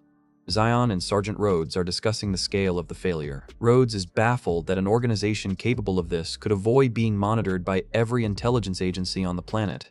Zion leans back, looking coolly out the window as the blizzard rages on. He notes that as long as they are human, they will always leave traces behind, whether they're alive or dead. Rhodes is still questioning the mystery, wondering what kind of organization could be as untraceable as a literal ghost. She was in the intelligence department herself, and this is breaking all the rules she knows. Zion looks ahead, mentioning a term that changes the whole game: the psychic. He figures that's probably the real identity of what they've been calling the ghost organization. He admits that he thought the idea of psychics was ridiculous until his team actually ran into them after the freeze. Talk about a rude awakening for a man who lives in a world of data and logic. Zion adjusts his gear, looking ready for a fight. He notes that the results of their encounter were pretty obvious, and not in a good way for his side. The captain looks down somberly and offers Zion his condolences. It looks like Zion's team took some heavy losses during their first brush with these psychic entities. The narrator explains that this psychic organization is so covert that the NSB knows almost nothing about them, other than the fact that they are definitely the enemy. They're the shadow pulling the strings behind the monsters. Zion turns back to the captain, asking why the higher-ups are so convinced that there's a psychic hiding among their current targets. He's looking for a reason to trust the mission. Corporal Lee, the younger agent, wonders if the organization is trying to recruit other psychics to grow their ranks. It's a scary thought, an army of superpowered people in a dying world. Zion considers the theory, looking at Lee. He admits that he does not have enough security clearance to know the full details, but he thinks the corporal might be onto something. He reveals that Zero, our boy Lin Mo, is the only psychic they're currently monitoring. He's the NSB's best shot at learning what's really happening, which is why the bunker is desperate to capture him. The heavy truck keeps rolling through the deep snow, its headlights cutting through the gloom. They're on a collision course with our main group, and they're bringing a whole lot of firepower with them. Suddenly, the driver spots something and calls out to the captain. The captain looks alert, asking what's wrong as they slow down in the middle of a ruined street. Through the falling snow, two figures in white winter gear appear, holding hands. They look like lost survivors just wandering through the nightmare. The captain decides to investigate, calling the situation awkward since they're on a high-priority mission but cannot ignore people in need. He hops out of the truck to check on them personally. Captain White stands in the snow, introducing himself as a Secret Service agent and asking if they're okay. He looks like a hero coming to the rescue, but you know, in this manhwa, things are never that simple. Zion watches from the truck as one of the survivors begs for help, claiming Brooklyn has turned into a literal hell. He's putting on a desperate act that's designed to tug at the heartstrings. The captain explains they are a rescue team, but they're currently on an emergency mission, making things difficult. He's trying to be honest with them while juggling his orders. The two survivors look shocked when he mentions they cannot take them right now. The captain insists they can not just leave them behind because it's their duty, but you can see the survivors' eyes narrowing. Captain White offers a compromise, saying they can share some supplies from the vehicle. From this high angle, you see the truck is surrounded by ruins, making it the perfect spot for an ambush. The male survivor looks up with a dark expression, muttering about supplies. He's not looking for charity, he's looking for loot. Big mistake, Captain. The captain tries to be comforting, telling them he knows it's hard. He reaches out a hand, completely unaware that he's walking right into a trap. Close up on the survivor's waist as he pulls a combat knife from his vest with a sharp sound. The captain is still trying to tell them to calm down, but the violence has already started. The thug lunges forward and stabs Captain White right in the abdomen. Blood sprays out as the captain recoils in shock. Talk about a low blow from a survivor. The trap is sprung. The survivors drop the act and reveal themselves as crazed thugs, screaming and charging at the truck. They think they've caught the agents off guard. The man who stabbed the captain raises his knife again, looking completely maniacal. He thinks he's about to finish off a high-ranking officer, but he forgot about the guy inside the truck. Inside the vehicle, Zion is already in position with a massive anti-materiel sniper rifle. He's cold as ice as he readies the shot, his target locked in his crosshairs. With a blam, Zion fires, and the thug's head literally explodes in a shower of blood. That's one hell of a way to deal with a fake survivor. The ambush is not over yet. Another thug on a nearby balcony throws a Molotov cocktail at the armored truck. A massive explosion of fire lights up the snowy street. Zion barely flinches, his eyes fixed on his scope. He's already tracking the next target, his focus as sharp as the freezing wind outside. On the roof, another thug is busy lighting up more Molotovs, ready to rain fire down on the team. These guys are organized, but they're fighting professional soldiers. Zion repositions, his face a mask of clinical detachment. He's methodically picking apart the ambush party from behind the safety of the truck's armor. He locks his scope onto the thug with the Molotov. It's a precision shot that's about to turn the rooftop into a barbecue pit. Zion pulls the trigger again, the massive muzzle flash lighting up the snowy alley. He's delivering a world of hurt to anyone foolish enough to attack an NSB unit. The bullet hits the Molotov just as the thug is about to throw it. A huge boom erupts on the balcony, engulfing the attacker in his own flames. Captain White is still a tank. Despite being stabbed, he grabs an attacker and slams them against the side of the truck with a heavy thud. This old man is not going down without a fight.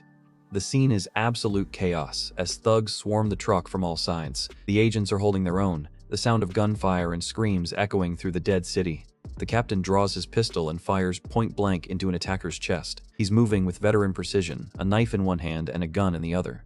He does not hesitate for a second, putting another round into a female thug who tries to rush him. The rescue mission just turned into a total liquidation. Captain White finishes off the remaining thugs near him with a final burst of gunfire. He's bleeding, but he's still the most dangerous man on the ground.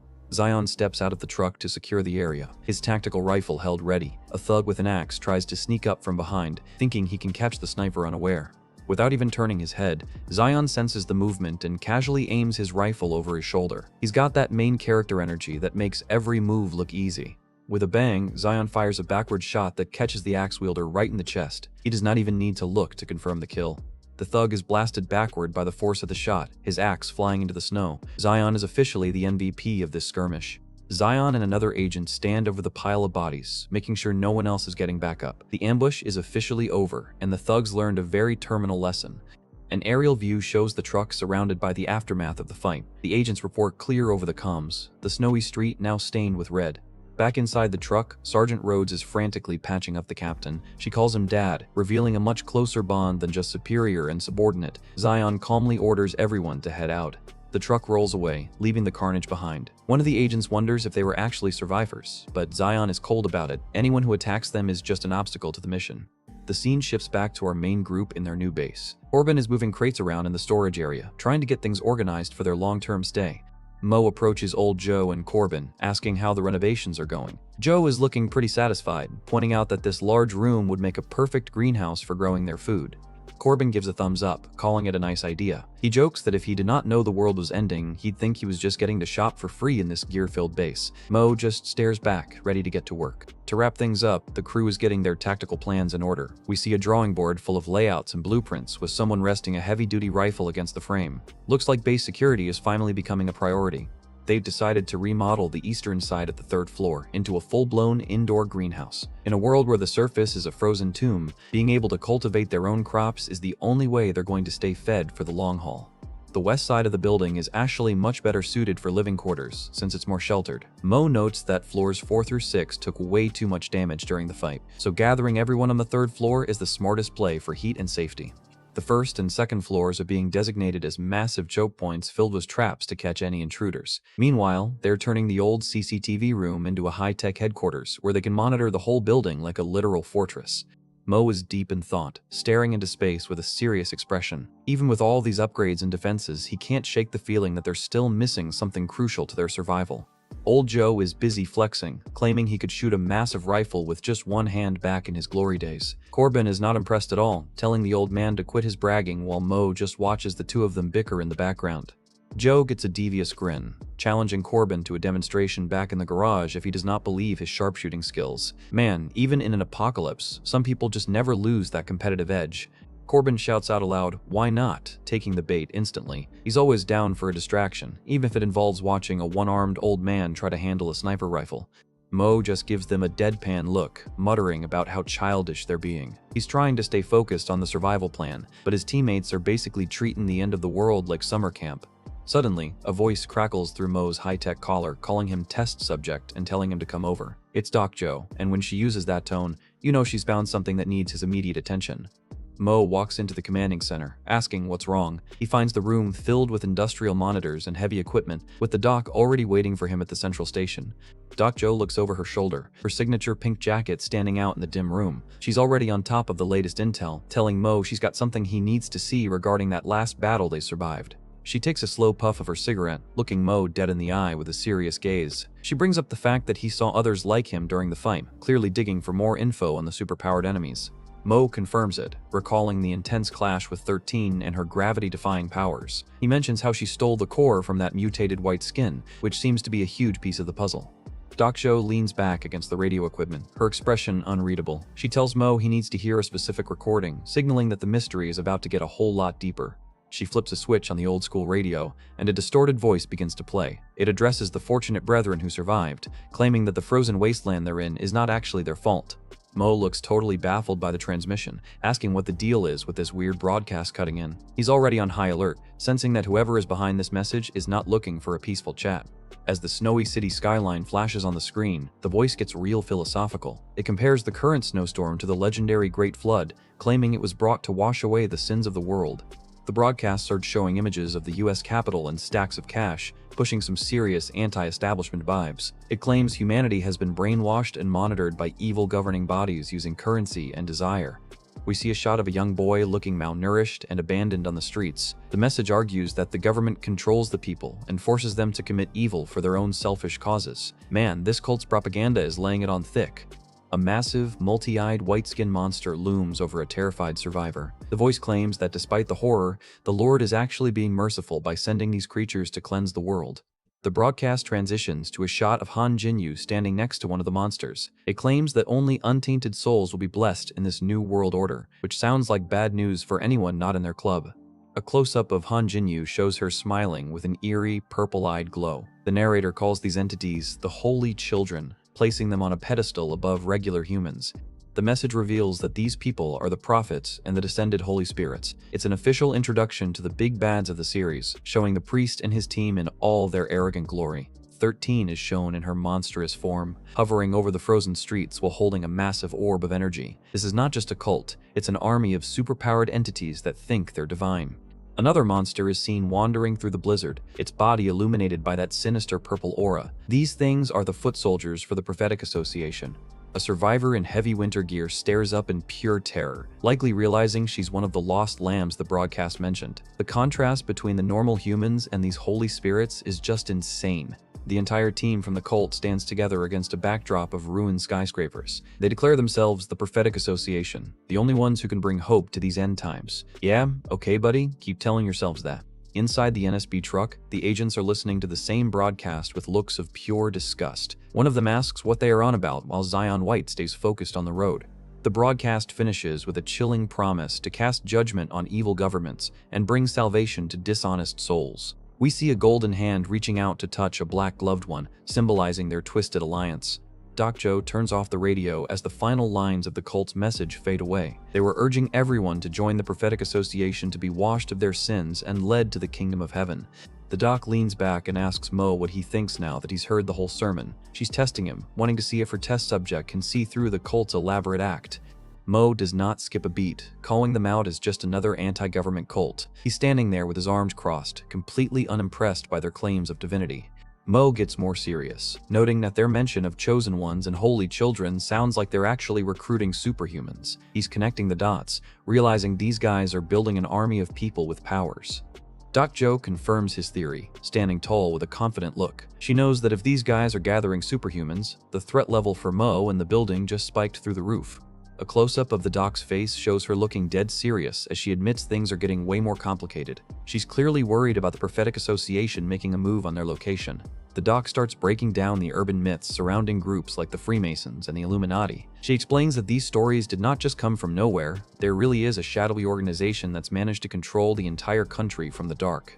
She reveals that the Prophetic Association started as a low-profile cult, but received secret backing from the CIA. They were meant to be weaponized for foreign affairs, but the CIA never expected their leashed dog to bite back so hard.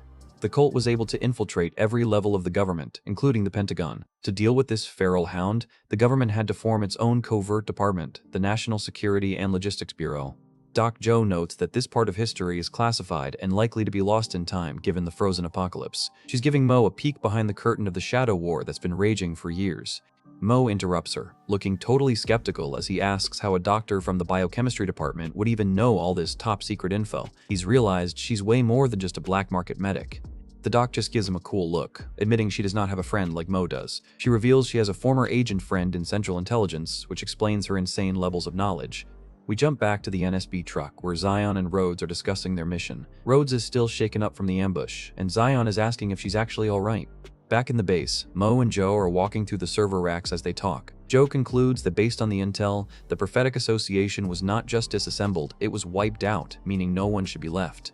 The doc stops and looks at Mo, delivering the ultimate twist. This current Prophetic Association of superhumans actually came from a parallel universe. Talk about a sci-fi jump scare. Mo lets out a shocked sound as Joe explains that these people are ghosts, just like he is. He's staring at her in total disbelief, his mind probably racing to process the multiverse news. The doc just keeps walking, smoking her cigarette while Mo points an accusing finger at her. He's starting to realize she's been one step ahead of him this entire time. Mo grabs his collar and shouts at the doc, demanding to know if she's been eavesdropping on him. He realized she heard his entire emotional heart-to-heart with Corbin through the monitor. The doc gives a little hum and calls it a quite touching moment between two men. She's totally messing with him, while Mo is fuming in the background about how the bonds of men shouldn't be spied on. She gets back to business, warning him that if the cult is full of time travelers, they've probably already set their sights on him. Mo is just another target they need to collect for their collection. The doc walks off, telling Mo to help her move her stuff to her new room and not to forget the ashtray. Mo is left standing there, realizing he's basically her personal porter now. Inside the NSB truck, the monitors are showing the cult's propaganda broadcast. The agents realize that this explains why they could not find any local records on these supernatural threats. Corporal Lee looks over, asking if it's actually that big of a deal. He's clearly the rookie of the squad, still not grasping the scale of the war they're in. Sergeant Rhodes looks back at him with a serious expression, telling him it's way more than just a big deal. She reveals that the threat of this cult is tied to the very founding of the NSLB itself. Rhodes starts to explain what the higher-ups believe, looking determined. She's about to spill some more government secrets until someone interrupts her. The captain suddenly clamps his hand over Rhodes' mouth, stopping her mid-sentence with a muffled sound. He's not about to let classified info leak out in the middle of a mission. Captain White gives her a stern look, reminding her exactly why she was reassigned from Intel in the first place. He's laying down the law, making sure she stays in her lane. Zion sits alone in the back of the truck, checking his equipment. He notes that while comms are back, they are not stable yet, so he's keeping his update brief for the bunker. A close-up of a high-tech tablet shows Zion's report. He confirms their assumption that the cult is directly linked to the appearance of superhumans. He's focused on the primary objective, capturing Code Zero. Zion looks intensely at the screen as the bunker grants him highest clearance to assist with his task. He's officially the government's apex hunter, and Lin Mo is his prey. Suddenly, we see old Joe firing a machine gun with a wild look on his face. He shouts that any obstructions will be cleared away to save lives. The guy is really leaning into his combat role. A pile of bottles on a barrel gets shattered by a precise shot. The narrator mentions that Zion has the authority to remove any obstructions at his own discretion, highlighting his lethal orders. Joe stands there holding his massive rifle, looking pretty proud of himself. Corbin is standing behind him with a look of pure shock, probably wondering if the old man is actually as dangerous as he claimed.